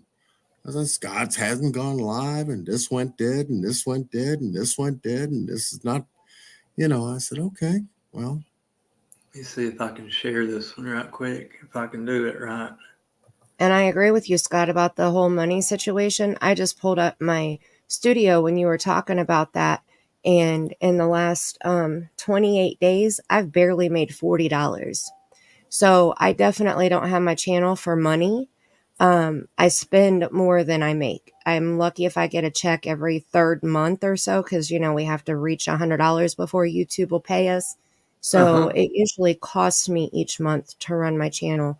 So I totally agree on that end. I'm not here to make money. I'm here because I want to help people. I want to interact with people. I want to share victims' stories and their faces, and, any way that I can help a victim, whether it's talking about Summer 3 years later or talking about Sebastian Rogers, who is, over 100 days missing right now. So speaking of Sebastian, last night, there's my new sign. I think that's very fitting for me. There you go. I only caught half of the stream. Well, I came in midstream last night somewhere. I was over at J for Justice. She had she was doing a Sebastian Rogers call-in show, and I hadn't talked to her for a while, so I called her. And of course, we got talking about, we talked about so many missing kids. But of course, we started talking about Summer. She actually had to go back and she changed her title to add Sebastian Rogers and Summer Wells in there because I got her off track. But anyway, we had that's how I met Jay, almost 3 years ago. That's when I came onto the YouTube scene. So, anyway, we got talking about Summer Wells, and she had a couple of thoughts and opinions and things that I hadn't really thought of. Anyway, her stream ended, and I saw that you guys were live, so I went ahead and clicked in, and I saw everything was going real smooth. Everybody was getting along. The content was great. The chat was great and everything. It was really, really, really nice to have that. Because like I said, it's been like October since I've really done a stream. I might have done one more since then. But like you were saying, Mandy, it's never really been about the money for me. Now I am for sure if there's an opportunity to make money for something that you're doing anyway, I'm going to do it. Right. Because my true hobby is income investment, passive income. That's what I really like doing when I'm not, because I never did true crime before. John knows this. I like Wall Street. It's just fun for me. It's sometimes you got to move really fast, really quick, and use some math and crunching numbers, and experience a gain. And it's kind of neat. It's like walking into your, when you find a $20 bill in a jacket that you hadn't worn since last year or something. You know what I mean? Yes, I do. I actually found a $20 bill in my change bag in my truck the other day, and it was like Christmas morning when I was 10 years old. Right, right. But you can do that. I don't want to get on the topic. I'll be here all night. But you can do that sometimes literally every day, 24/7. Right. You can scalp off the cryptocurrencies and stuff. Pick up $5 or $10 here. 3 or 4 hours later, pick up $5 or $10. Sometimes maybe you get 20 or 40. You can sell options if it's on a volatile stock. I mean, sometimes you can make. Well, an example, I had a really good trade the other day. When I don't know if you're familiar with the GameStop craze that went on back in 2021. No. Anyway, there were a bunch of companies. GameStop has got a horrible, horrible balance sheet. Tons of debt. They're not making any money like that. But a bunch of the big companies, the big guys, were shorting the stock, really trying to drive it down. Well, these guys on Reddit, a Reddit site called Wall Street Bets, decided that they were going to ruin the short sellers, the big hedge funds. Well, they ended up doing it. The short sellers ended up losing $6 billion or something like that, while all the regular retail guys made the money. So anyway, this craze started the other day because the guy made one post. He hadn't made a post in 3 years. Then he made a Twitter post, and then he put up a notification for a YouTube feed. When he put the notification up, he had over 15,000 people waiting. He ended up having the peak that I saw in his live chat was 645,000 people. Oh my gosh. Watching him. Well, 2 weeks prior to that is when he made his first post. It was an extremely volatile play, and I jumped in to play the game, and I made they kept halting the market because there was so much volatility. But during about 10 minutes time and then halting the market twice, I made somewhere, I didn't count exactly, but somewhere between $950 and $1,050. So right at $1,000 in 10 minutes. So that's how I make my money, is doing that kind of stuff. And YouTube is just, like I said, if I'm going to do it, might as well get paid for it, kind of thing. Right. But yeah, well, I'd be happy to get back into it. You guys are doing great, like John said.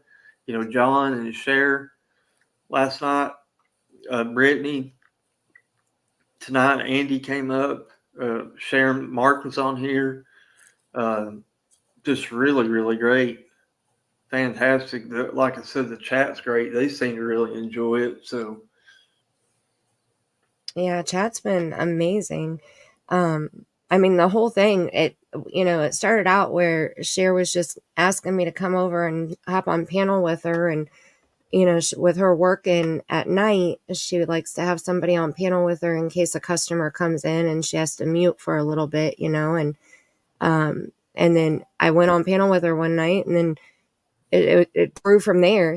She invited Brittany on, and so we did that, and then we've just kind of grown from there. Justin's popped up a couple different times, and so we were like, yeah, okay, I on forgot this about one we're Justin. going to make sure we get all of us together and do it. And John came in last night on shares, and Cher, gave him the link right away, and so it's awesome. Like I said, where we can all share our opinions, and we don't have to agree. And that's okay. We're not going to be up here throwing tomatoes at each other or anything, so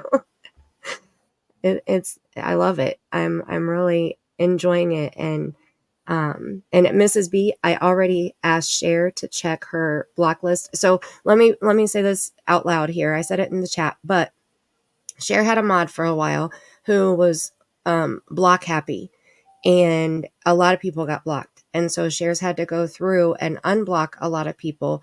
So if you're blocked on her channel, you can shoot her an email or a message or something and let her know what your YouTube name is so that she can check the blocked list. But Justice Jane, I will send her a text right now about you and Mrs. B. I've already said something to her about you, and she said she would check in the morning. So if there's anybody else, let me know, or let Brittany know, or just shoot a email or something to share, and we'll get it taken care of. But I know that there were a lot of people on that list. So That can definitely happen when you have. I've seen a lot of creators. Luckily, I haven't had that problem. I've got some mods. Well, I've got a Discord, and there's only me and 5 other ladies are in there, and those ladies have been with me since the very beginning. Back since the very first when I was with Penny with True Crime Commentary. So yep, I remember that. yeah. It's been a long ride. It is. It's really, Justin said it, earlier, sometimes it seems like forever, and other times it seems like it, just happened. And, last night, like I said, after I was talking with Jay and then got off, and I just laid here. I saw y'all were on, so I clicked on it. So I just laid back and was just listening, and somebody would say something, and then I would remember it, and then I would remember something else, and then I would remember, and then somebody would say something else, and my mind was starting to come back to, remembering everything, and then of course new questions started popping up in my mind, and one question that Jay mentioned, we got talking about Harmony Montgomery. Did you watch that case? I didn't follow the case, but I watched the trial. You watched the trial, okay? Yes. So you're aware that they made deals with, what's her face? She just got paroled. Yeah, with the stepmother. Kayla. Yeah, Kayla. Yes. They made.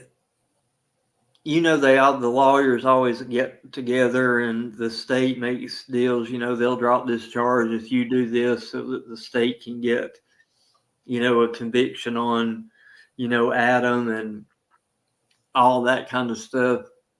Right. And I learned a lot watching that trial because they would have certain witnesses that they wouldn't show, that they wouldn't, have on camera. Or they wouldn't have the audio, what they were saying.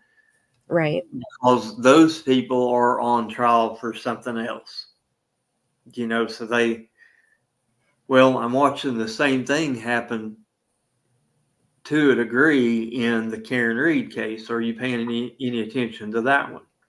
And I can't even overload my brain right now with Karen Reed's case. I tried, but it seems like depending on which channel I watch, I get different information, and they all seem like they're sharing facts, but it's total opposite from each other.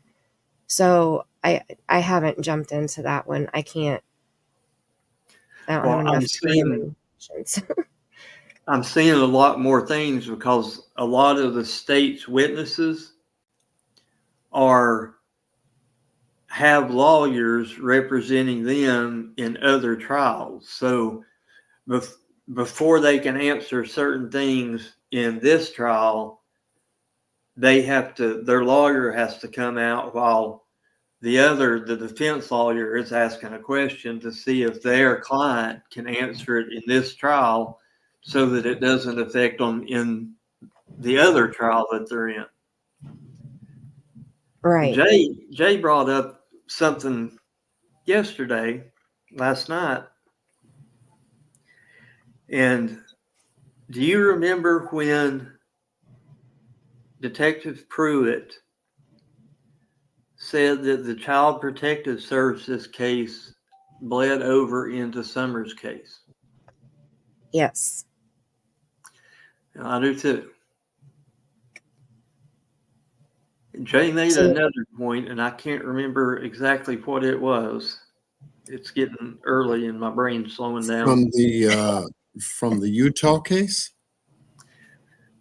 No, the Child Protective Services case that supposedly was closed on the 14th, that Don says. But the boys. With the boys. But Detective Pruitt said that the CPS case bled over into Summers' case. I think I remember hearing that. Jay posed the question, or we posed the question, or somehow this question was formulated after looking at the deals that were made with Kayla Montgomery in order to get her to testify so that they could convict Adam Montgomery of murder of Harmony, even though there wasn't a body. Right. Do y'all think that it could be a possibility that there was charges, that they had some type of charges against Candus? But if she signed the rights away to the boys, they would drop those charges? That's very possible. I mean, I'm just throwing it out there. Right. And I know that, like, Sharon and I have talked about them having the smaller charges that they could put against Don or Candus, and they haven't. And she's thought, like, on the Making a Murderer, that guy, they didn't put the smaller charges on him because they said they wanted to get him with the bigger charges, that's very common in any case. Right. So that's kind of what we had assumed, that maybe they didn't want to lock him up. They wanted to leave him out so that they could get more information. But that makes a lot of sense, because I don't think law enforcement is doing a whole lot.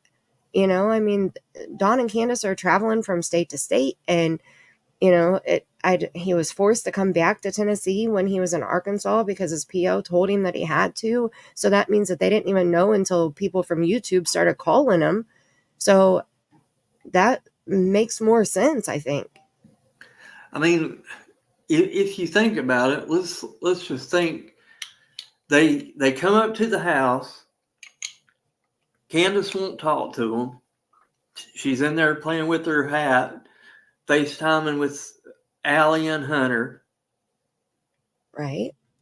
The house is a disaster. Electrical wires running everywhere. The siding rotting off of it. Everybody saw it. The house is unlivable. It was a shack. Right. Unsafe as could be. The parents failed their drug test. It's, some people have said cocaine and marijuana, and of course we know they drink.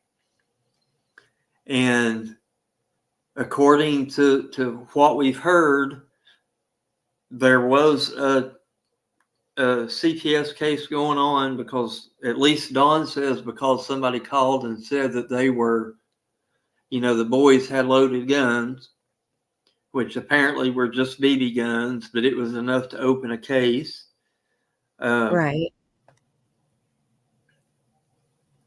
They've had plenty of domestic violence calls that we've heard. Well, and on our own, not counting what, we haven't heard before June 15th, and the Child Protective Services that possibly could have been going on prior to June 15th. We know that Candus has already had children taken away. The same with Don. CPS may have. Is it possible that the cop said, because Benny Keys, now me and Benny don't get along necessarily great, but I've talked to him a couple of times offline, and I've talked to, I don't know if you remember Shannon S. Yes. that went up on the Yep. 110 Ben Hill Yes. when Benny was up there, and I did the same thing that I did with the way I did tonight. I'd ask Fred questions about those trails over top of the mountain, and then I wanted to ask Andy the same questions to see if the answers lined up. I did the same thing with Shannon and Benny because they were both there. Right. And I asked Benny what happened. You know, what was the law like, you know, when they came up there? He told me. I asked Shannon. It wasn't necessarily that I didn't trust Benny. I just wanted, you know, if you get two people saying the same thing or really close to the same thing, you know, you're pretty good, at least in YouTube land, you know. Right. So I asked Shannon the same questions, you know, and she gives me the same answers as what Benny did, which was Right. they pretty much was ready to lock Candus up. They're just waiting for a reason. So it kind of gets you thinking, you know, Jay called Don when he got the boys taken away, and he's telling her on the phone, yeah, I kind of lost it and got to drinking and everything like that. Well, and then, you know, she asked him, and she's like, oh, they took the boys? And he was like, yeah. And she's like, oh, no, you know, so we know they took them for that. Right. So yeah, I have that call recorded. I actually made a video about it because Don was trying to go around saying 50 million other stories on the reason why the boys were removed. And I was like, on your own words, the very first time that you admitted that the boys were gone, you told Jay you got drunk and started freaking out because somebody told you that they called TBI and said that you knew where Summer was. And so you let that get to you. You started drinking and freaked out. And then the boys were removed because of that. That was his story. So is it possible the cops come up there knowing all this other stuff, the domestic violence calls, you know, the Child Protective Services case, because in order to get a child, the way that it's supposed to work is if you see something, a child being abused, you call the police first, they come out, make arrests if necessary, and they call Child Protective Services if needed to come in and deal with the children, not the opposite way around. That's the way it's supposed to work in Tennessee, is you call law enforcement and then they are the ones that call Child Protective Services. So if that's the way it happened, Hawkins County would have known about that Child Protective Services case that was going on, the one that Don said was closed on the 14th. Mm-hmm. They would have known about the domestic violence calls because they're the ones that had to respond to it. Now they're responding to a missing kid. They've already been to the house several times, so they know it's a wreck. They probably already know that because of the domestic violence calls that they're drinking and doing drugs. So is it possible Ronnie Lawson said, hey, listen, you know, you're recklessly neglectful with these children. You're missing a kid. Your boys have been taken away because your husband got drunk and flipped out. This is no place for them to live. It's not safe. We're going to charge you with all this stuff unless you sign these boys over to the state so we can get them in a safe environment to where hopefully they can flourish one day. And then we'll keep hunting for Summer and deal with that when we get there. Because do you think that signing the boys over would be the only part of their ultimatum? I don't know if any of that makes sense. I'm just putting it out there. I mean, I think it makes sense. Does that make sense to you? I mean, does that sound like a or is that, you know, going too far, going, well, that's not enough to drop any charges on them? Or is there another route that they would have taken before they would do something like that? I mean, I don't know. I'm not a lawyer. I'm just a long-haired hippie dude on YouTube, you know, talking about a missing girl, you know. Okay, I finally found it. So I was just going through my summer photo album that has like 3,000 pictures in it, and Candace Bly made a post on Facebook on June 12th, 2020. Okay, so over a year before Summer was reported missing. And it says, "You're an effing piece of shit cop, DCS calling bitch. You better watch. Karma's a bitch, and it's going to get you." Ooh. So somebody had called the police and DCS about Candace. And I don't know to this day who she was speaking to in this post. But that tells me that they already had a DCS case in June of 2020. Is that when Candace wouldn't let Allie's kids go back and Allie called on her? I'm not for sure what that's a good question. I remember somebody got all of the police reports and calls to the police about anything on 110 Ben Hill. I think it might have been Molly Golightly, maybe. I think Molly got them, yeah. Yeah, and I remember hearing that call when Allie called and said that her kids were up there, and Candace was making threats of death if she tried to come up there to get her kids. Mm-hmm. I don't know when that was. I don't remember the date of that. Does anybody in chat remember that date? Yes, Allie did pass away, Mrs. B. So I'm not for sure. It was prior to June 15th of 21. So right. We know it was prior to Summer going missing, and then in October of 2020 was when they had the Don and Jose incident. Right, exactly. Mm-hmm. And I think the Alley incident, if anybody in chat knows, help me out here, but I'm thinking the Alley incident happened before that, because according to them, Candace and Allie stopped hanging out when Jose was there, because Jose was messing around with whoever. Right. But so wouldn't that mean that the situation with Allie would have happened after the Jose situation? Because I know that that's when they did quit talking. Like, they hadn't talked in June of 21, because of what happened in October of 2020. Right. I don't know. I feel like this post just proves that there was a CPS case in June of 2020 at least, which that means it has nothing to do with somebody calling saying the boys had loaded guns in June of 21.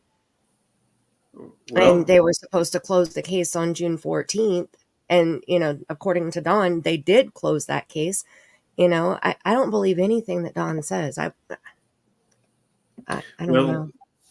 See, I don't think Jay did either, because, I'm not going to say it was Jay. Jay might have been reading it out of the chat, somebody in chat saying it.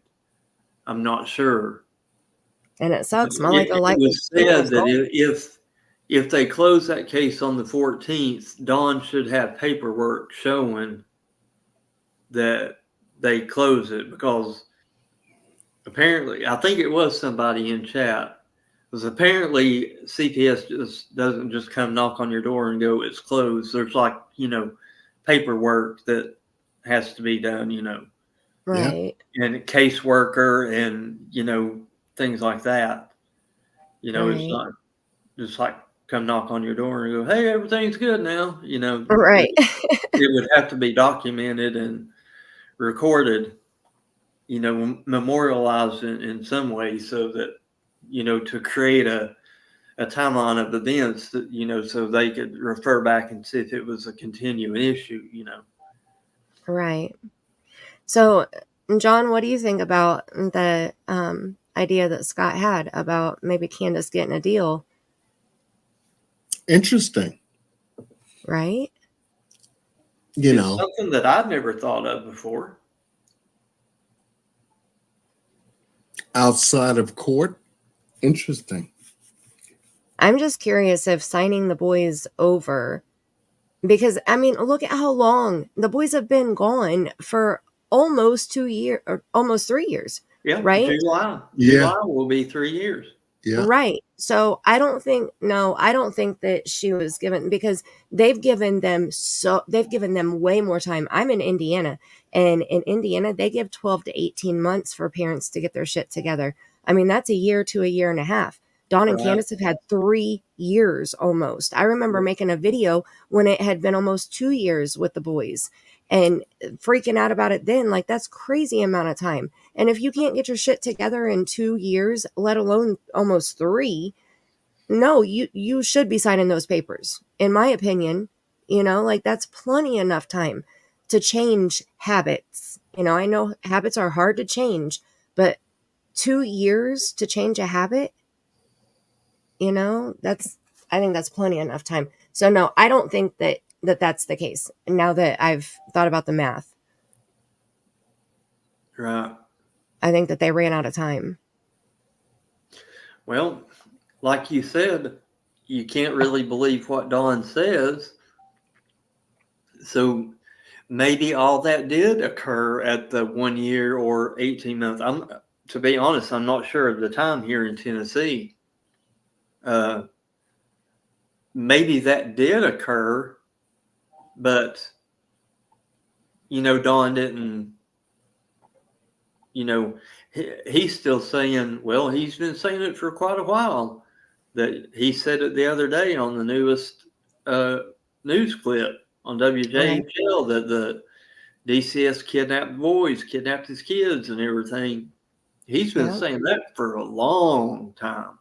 Well, yeah, but that's why I made that video about his call with Jay, because he admitted the reason why the boys were removed was because he got drunk. Of course, he blamed it on, somebody saying that they called TBI, whatever. He doesn't need a reason to get drunk like that. He does it anyway. So he got drunk and he freaked out in front of the boys, and that's why the boys were removed from him. So CPS didn't steal his kids. If he wasn't a dumbass and wouldn't have gotten drunk and freaked out, they wouldn't have even been at the house, because of they let the boys stay there for almost a month after Summer was gone. Mm-hmm. So then they didn't Don and right away. Candus never finished a parenting plan or rehab or anything like that, following that event, because I'm sure once he sobered up, or Candus was, started bitching at him about, what are you doing, stupid? They took our kids, they were probably trying to figure out how to get them back pretty quickly. So, I don't know. I think that, like Mrs. B said, their kids are not as important as their habits are to them. Oh, and she's dead on with that. Yeah. Yeah, I agree with that. And Rose Star said in Texas, they only give them a year. Oh, wow. Okay. I'll have to look. Just recently, though, I think it was about, I shared it with the girls in the Discords,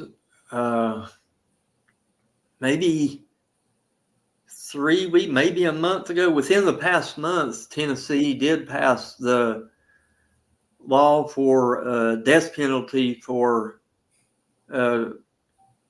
anybody, any sexual thing to do with children. You can get the death penalty. Good. Yep. Wow. So I was definitely happy of that. Governor Lee did good on that one. Yeah, that's really good. I was just talking about a documentary that I watched. I shared about it on Shares Live last night. It's a paranormal channel that I watch, but he does true crime too. And there's a huge ring that he was doing a deep dive in. And I mean, it was to the point where they had their own island in Lake Michigan, very similar to the whole, Epstein thing. But wow. it was North Fox Island, I believe, and it's in Lake Michigan. You can only get there by a charter plane or a boat. And by boat, it took like 2.5 hours, almost 3 hours to get there. And they had scheduled a plane, and they had like 3 planes cancel on them. And they finally ended up finding a boat to take them to the island, and they had to pay double to get there. And the island is empty. There's nobody on the island anymore. They evacuated the island, but there were 4 children that were murdered.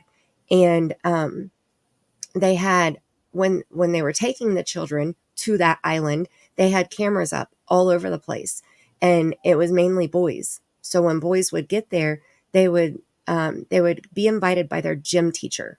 Okay. So the gym teacher would say, "Oh, you've done such a good job in school this year. Get your parents to sign this permission slip. I want to take you to this island and just, have a blast." So the parents were like, "Awesome. My kid did a really good job," So they would send their kids, and they would be there for like a week. And as soon as they got there, they go to their bunks and, get settled in and whatever. And then they go down to the beach, and the gym teacher's down there nude. And he's like, "Everybody, strip down, let's go swimming." And the kids were like, "It's daylight. Like, you only skinny dip at night. What are you talking about?" And he's like, "There's no girls around. It's all right. Come on." And he ran and jumped in the water himself. So the boys followed behind. Like, 2 of the victims shared their stories on this documentary. It opened my eyes so much, because the only person out of all of those videos and images that they were taking and selling, there was only one person that got arrested. Nobody has been arrested for the 4 murders of the 4 children. 2 were boys and 2 were girls. Wow. And Wow. the one guy that did get arrested was the gym teacher, and he served 2 years. 2 years. Oh my And that God. was it. And then all the evidence that they had collected from this entire ginormous ring, the FBI had in their offices, and every single bit of it was destroyed by a flood. Of course. So it was people with money. The main ringleader is in another country, and Colin is the owner of the channel. It's the channel is called The Paranormal Files, and I can share the link in chat if you guys want to check it out, to his channel. But it's almost a 4-hour long documentary, and it's definitely worth the watch. A lot of it was hard to stomach. I cried through a lot of it. I didn't realize that it was so bad. Like, you hear things, and he even had another creator join him, Josh. Josh has a ginormous channel. I mean, Colin's almost at 1 million subscribers, I think, but Wow. Josh has even bigger channel.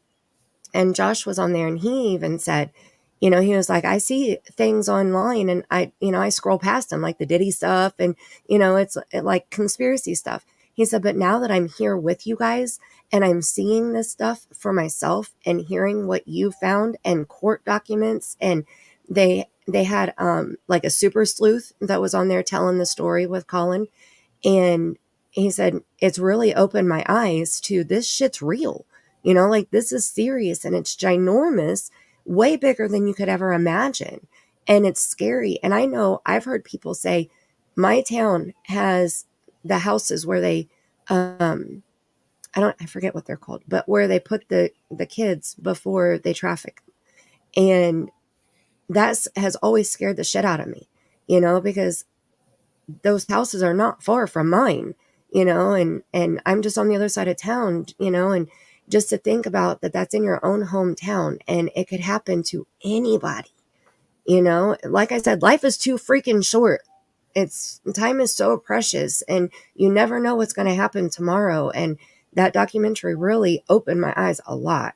But when they finally got to the island, they did some spirit box sessions, and they had some different tools there that were able to put out words like a spirit box. And they got so many answers. I mean, it was baffling how intelligent the responses were that they got on the spirit box, and on the it's almost like an ovulus, but it's not. It's something different, but where it generates words. So like spirit's telling you something, but it's through that device. But anyway, I mean, even if you don't believe in paranormal, that's not the point of the video. There's just paranormal in there just to see if they can get any validation and any, like I said, a path to lead them down. Where do we need to put our focus? So that's kind of what they did with the paranormal side of things. But it was really interesting to see it, and Colin did a great job on it. Seriously, a great job. I'll put the link in the chat to Colin's channel, and it's his most recent video upload. So if you want to check it out and subscribe to him, I think that they're close to 1 million. You're talking about time, well, earlier in the stream, and again just now, and that's true about our time as an individual, and what we do with it and how much of it we've got. And I heard somebody say, was it you, John, that said that when you started out, you started with everyday shenanigans? Yeah. Okay. Was she's Big Ange? Yeah, Big Angie. Yeah. Yep. The Vault XL now. She said something, well, she says it often, but it's always stuck with me. She's like, at any point right now, each one of us are just one moment away from being the subject of a YouTube video. Mm-hmm. And that is so true when you think about it. I mean, you don't know when you're riding down the road and you pass an SUV in traffic. I mean, this is horrible to say or to even think about, but you don't know if somebody is in there bound and duct tape over their mouth and being kidnapped, or, I mean, you don't know. Look at Rex Heuermann, the Yogo Beach killer, any serial killer, what do the neighbors say? Oh, he was nice, quiet, kept to himself, always kept the yard mowed, and great guy, really quiet. I mean, you never know. Big Ann says you just don't know people. You don't know people. Right. It could be your next door neighbor. It could be, I mean, cars passing on the highway, the car in front of you at a red light. You never know. And it's so, like you said, an island out in the middle of nowhere with some, freak out there taking kids out there, grooming them, to go skinny dipping. And then, well, and that was just the beginning. Yeah. The two men shared their stories and talked more about it. And I mean, it was way beyond that. They were making videos with the children. So it was disgusting. That's why I said I cried so much, because stuff like that, I can't stomach. I had to skip through some of it because I can't stomach stuff like that, And I mean, I'm glad that those men are as mentally healthy as they are today after what they went through. And that goes for anybody who was out there on that island or in that gym class, or, it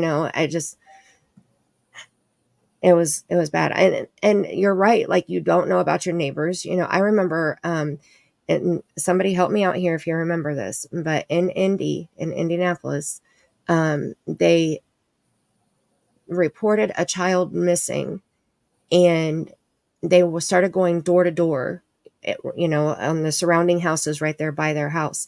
And the police knocked on this one door, and the guy came to the door and said he hadn't seen the girl. He left and went to the grocery earlier, but he's only been back for a short time. And the police are like, okay, well, if you see anything or remember anything, let us know. And they left, and they started going to other doors. And one of the police officers had a bad feeling and wanted to go back to that guy's house. And they did. And they found the child in the basement, and she was bound to the pole in the basement. And they barely saved her from having very traumatic incidents happen to her. And there was a dog attack also. I think she got attacked by his dog or something while she was down there. I mean, it was It was awful. It was really awful. But if that one officer wouldn't have had that gut feeling and followed his intuition, we all have intuition. You don't have to be a psychic or a medium to have intuition. We all have Right. that gut feeling, and we all have that, you can feel people around you. You can feel somebody standing behind you, things like that. And so if he wouldn't have followed his gut, who knows? So scary. So scary. And see, chat's amazing. You guys are awesome. I'm reading the chat too, and it's so sad. Right. I have to focus on the boys because they're still alive. Remember when Candace said that? Yeah.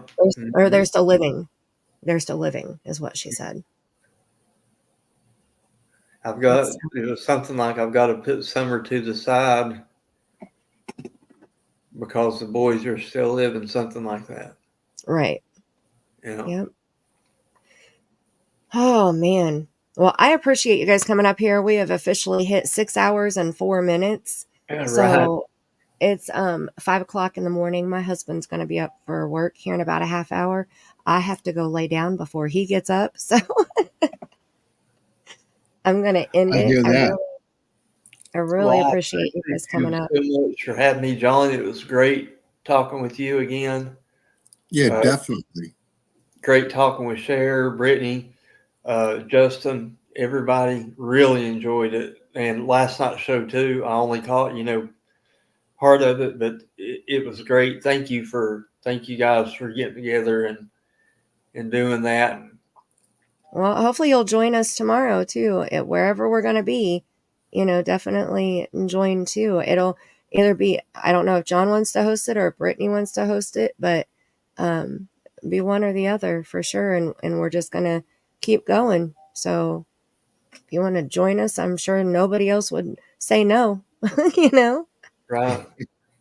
Well, thank you for the invite, and I'm glad that you guys in the chat got something out of it. I swear I didn't mean to hijack the channel. I know it took a while to go through what I was wanting to go through with Andy. I knew that he would be cooperative and answer anything that he could, but I had a lot of things that I wanted to ask. I guess to me it answered a lot of questions. Yeah, that was good for me too. Things that I knew, because I knew there was a way or several ways to get across that mountain without being seen. Now, did that happen? I don't know. It's a possibility. Anything is a possibility. Where does it rank on the probability thing? Right. I don't know. None of us know. None of us know. But it just like John, John and I, a couple of years ago, we went over these maps and everything because that video that Don did for Cher, it got both mine and John's heads going about what's he doing over there. And we dug in it separate, and then we got together and dug in it together. And then one night Penny joined us over at John's, and we all three dug into it. And then after that, we were still digging into it just separately, So there was something there that, enough where we were all, wanting answers. It's crazy that it, took 3 years, almost 3 years to get confirmation on some of those things, but it feels good. Things that you can check off your list now. And I'm going to have to go back and listen to it while you guys were chatting. I was changing a diaper and making a bottle and tucking my grandbaby in. So I missed it. So I'm going to have to go back and listen to that part. But I know that I was listening, I turned my phone on and had my Bluetooth in my ear while I was in there doing the stuff. So I was half-ass listening, but not so much. But it sounded like things were going really well. And I appreciate Andy coming up here and answering the questions. And I'm glad that you said that you had questions for him. And you both did really well with your questions. I know chat was definitely enjoying that and the answers that he was given and the questions that you guys were coming up with. So I appreciate that. Yes, my precious G baby. Look, I have to show you. Okay, hold on. I'm going to show it one more time. So this is my G baby.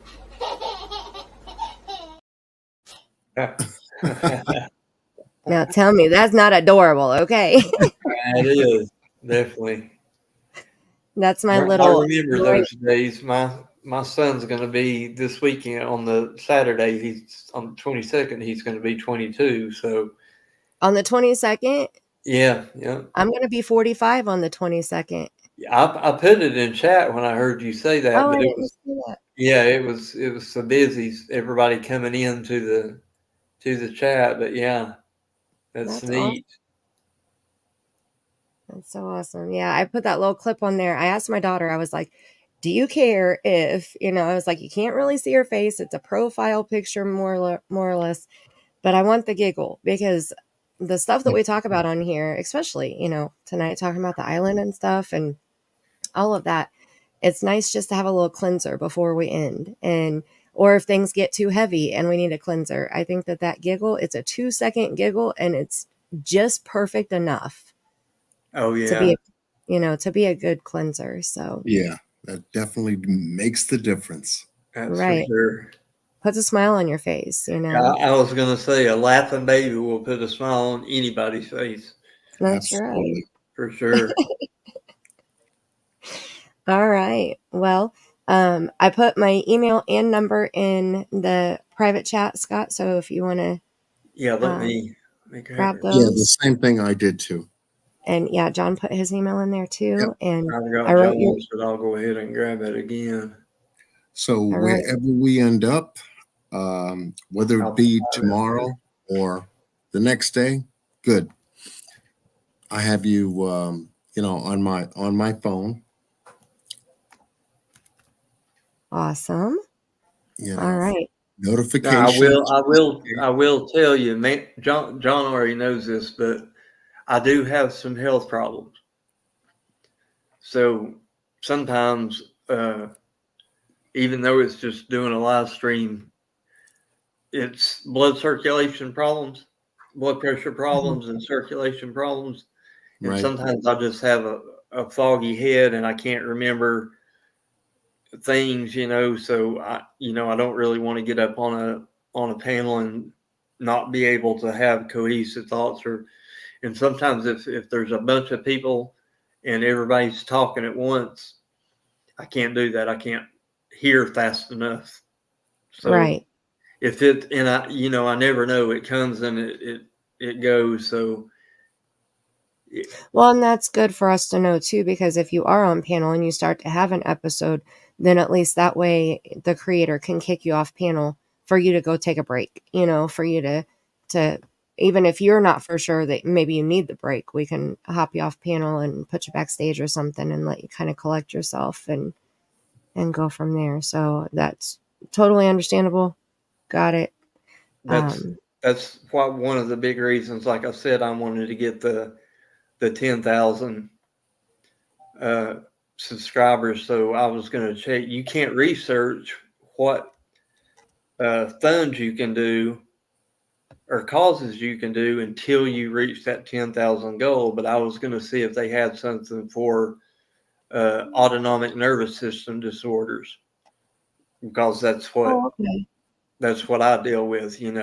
I'm sure they probably do. Vanderbilt's got an entire 5th floor of Vanderbilt Hospital in Nashville is devoted to autonomic nervous system disorders. So I'm sure there's another call. If not, there's bound to be mental health things. A lot of us deal with things like that, especially in this community.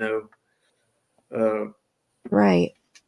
A lot of people have experienced a lot of the stuff that we discuss and stuff like that. But like I said, maybe one day we'll do that. Right now, we'll work on getting you 10, and then you can do a good cause. Absolutely. That'll be I'm our goal. hoping, right. I'm hoping to do something like every time I get a paycheck, which, like I said, it's not every month, but every time I do get a paycheck, I always send a donation to EquiSearch.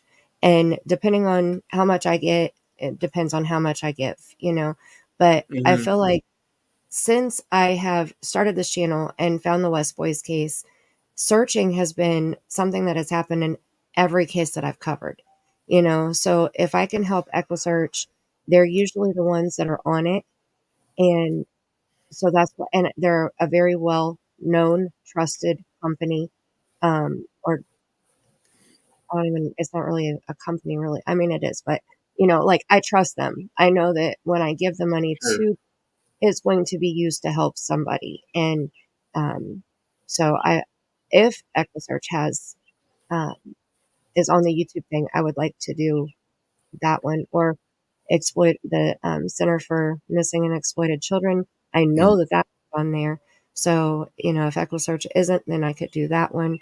But I want it to be something that has to do with helping kids or helping find kids, or, you know, something along those lines for sure. Ziggy did, I think Midwest EquiSearch wasn't on there, but Texas EquiSearch was.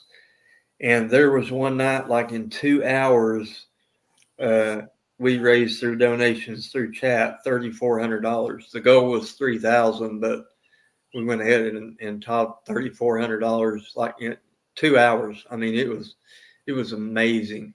That is awesome. Yeah, it was great. Wow. Yeah.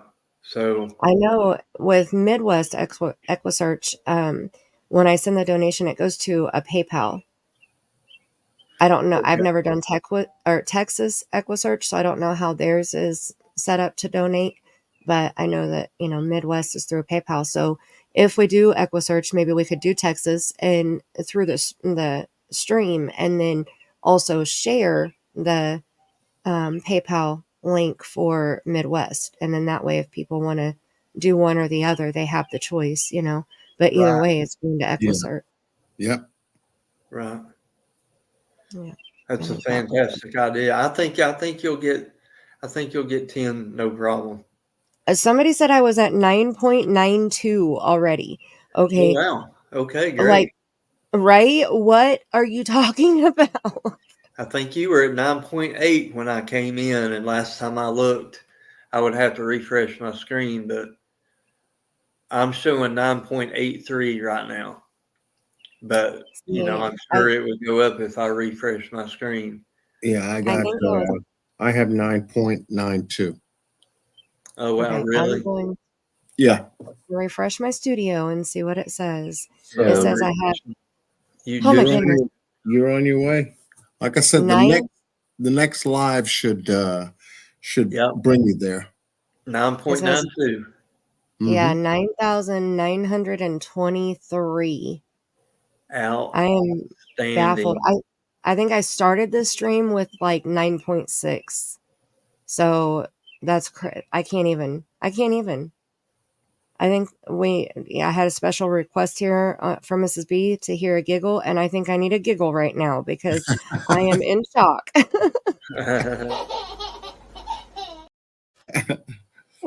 love it. I remember back in the day, and I know John remembers well too, when we were counting numbers. Oh yeah, that was some good times. Big Ange at Vault Excel, she actually the other day on one of her streams, oh gosh, she was giving them assholes over there in England a what for sticking their nose in the Summer Wells Reward Fund. Yeah, because you know, everyone knew that they weren't doing what was happening. Yeah. You know, and that was quite an experience, you know, to come out of the pocket with, you know, not knowing where the marathon was going, but enough to know where we ended up and how it was received officially. Yep. Documented, paperwork, everything. Yep. And for folks that try to turn around from a different area on the globe to try to take that from us, let them try. I had no comment for them because I knew what they were trying to do. Well, that's what I'm going to say. They were, it was you and I and Miss Q and Penny were mainly, and we had a couple other creators, that helped us along the way. That those were seemed to be by certain people the ones that are being accused the most was us four. And the funny thing is, 2.5 years later, not one single one of us has ever been charged with any kind of conspiracy or crime or embezzlement or anything. I don't think the IRS has investigated any of us or, And you know what? I made a donation to that reward fund, and I trusted where my funds went, and I never requested my funds back because once you give, it's gone. You trust where it's going, and if it doesn't go that way, you live and you learn. But I trusted where it was going. I knew that Q was very open, and I still I miss Q. Yeah, it was a great pleasure to know that the YouTube creators community that was involved in that marathon, our funds went directly where they were supposed to go. Directly. Outside of everybody else pulling out and canceling a check and, asking for refunds. Yeah, I mean, our money went directly where it was supposed to go. If it didn't go to them finding Summer, it went to the advocacy center. And even when they canceled and some of them pulled out, what did we do? We decided to run it another day and just build it even bigger. Yeah, exactly. That was our answer for it. And that was huge. And the numbers that stood from the generation of those figures on YouTube were the same numbers that stood at the very end of where they went. And it was amazing.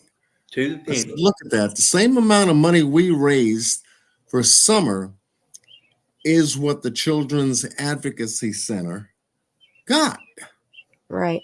Yeah.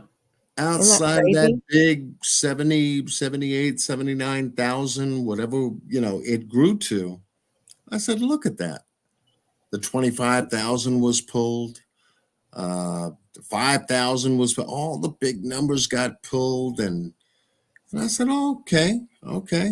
And then to find out that the content creators and the people that followed that marathon, every dollar, every cent was the same dollar and cent that stood on a check going to someone's hand in regards to the Children's Advocacy Center. Point blank, the recipient of those funds. I said, look at that. I said, no one can take that. Now what are they going to say? What are they going to say? Everybody else's money, whoever did, put into that fund. What are they going to say now? How are they going to hold it? Oh, the noise went away. Oh, okay. Well, that's cool. The noise went right away. Time to talk about something else. Yeah. Which happened. And it's crazy because if you think about all the drama that came along with that and the twisting and the turning and the lies and the questioning every single thing that the questioning things that didn't need to be questioned, that were like, what are you talking about? When I heard things, I pulled myself away from it. I couldn't even handle it. I was like, I made my donation. I'm good. And I pulled out of it. Like I said, I don't do drama. And it was like everybody was trying to pull people into the drama. And no, Yeah. no, thank you. I'll pass. Yeah, it was very loud. It was very messy. It Oh, yeah. was a storm. But I said, okay, as long as we have the receipts and we know that everything that we did, in the way that we did it, integrity was built into it. We were not going to let anything happen on a stupid end of it happen and it blow up in our face, And Right. so to the very end, we made sure that there were, very tight security precautions made to make sure that everything that we did in terms of the funds that were raised ended up exactly where they were supposed to go. And they did. Yep, exactly. Goal set, goal reached. Perfect. Yeah. All the in between. It seemed like every goal that we set, we exceeded it. We didn't. Right. We didn't. Yeah. Where when I say we, I mean the community, the chat members. Right. We, right. We as a because whole. at that time it was a we. It was a big one. Yeah. I donated to it. I donated to it I several certainly times. did too. Several times. It was a big we, and the people over the water, over to the east, didn't like it, so they had something to say about it. Oh. Case Candle said, I followed and gave until I couldn't do anymore. I still have all my shirts, and that's where my name came from. I love it. Yep, Case Candle was there. And you guys are right. You hear my birds. I'm sitting right beside a window, and those are my birds chirping. My husband's going to be up in 4 minutes, so I really got to go. Okay. I'm going to drop off and let you go. Thank you so much. Definitely. And hopefully we'll see you very, very soon. All right. Thank you guys so much. Most certainly. And Mandy, much love to you. Thank you so much for doing this. And I look very much forward to the next time we connect. Absolutely. Thank you so much for coming up. All right. And see you next time. All right, you guys. That is it. That is all. We have come to the end. We are at 6 hours and 26 minutes. Okay. For my first live back, I'd say this is pretty damn good, huh? What you think? How many thumbs up do we have? I don't even know. I haven't even seen. Let me see if I refresh. 388. I'm going to refresh one more time. You guys make sure you hit the thumbs up real quick. Smooch it, smooch it.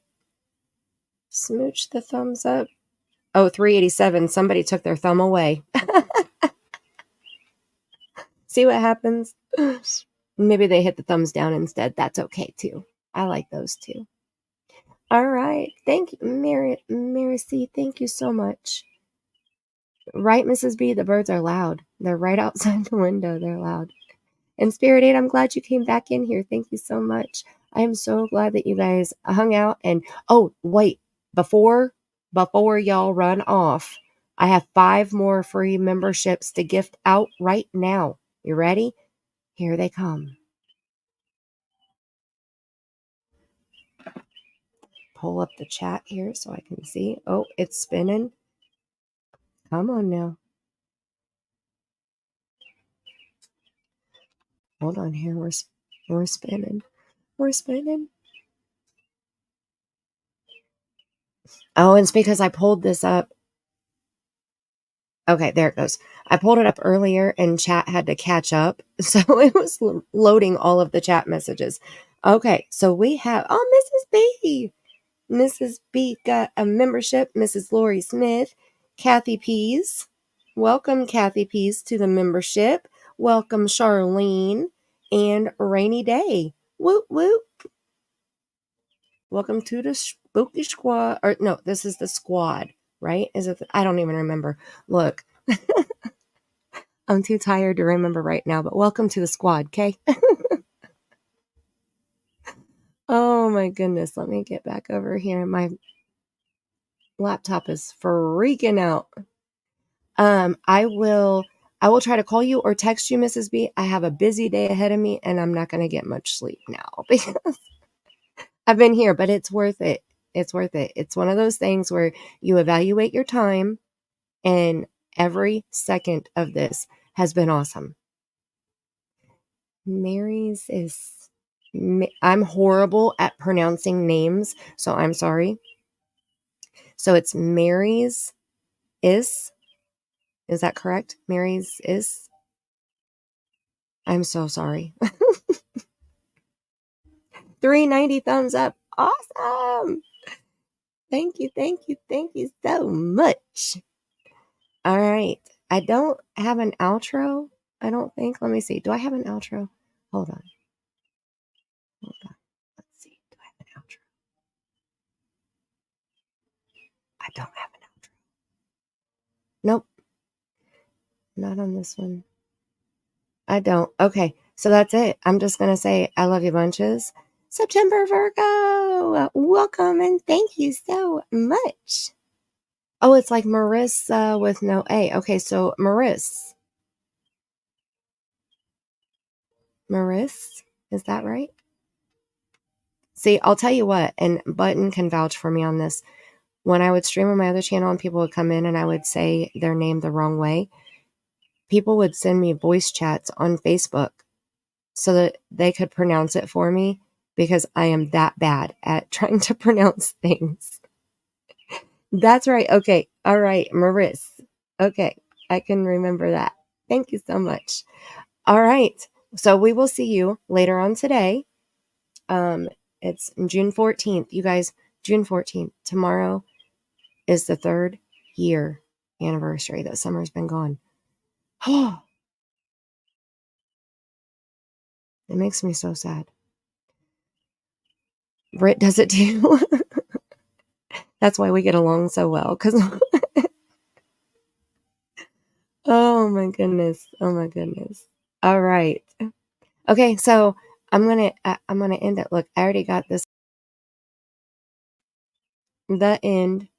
So thank you so much for hanging out with me, sticking through it. We got 10 new members with the gifts, plus all of you who have joined Super Chat, everything. You guys have no idea how much I appreciate that. I did not expect a single one of them, so I'm blown away that you guys have been so generous spending this much time here, even if you were in and out and you went to bed and came back, okay? I appreciate you guys so very much. So go get some sleep or have a beautiful day, depending on whatever time it is, wherever you may be. And we'll see you. Yeah, 3 years, right? Crazy, right?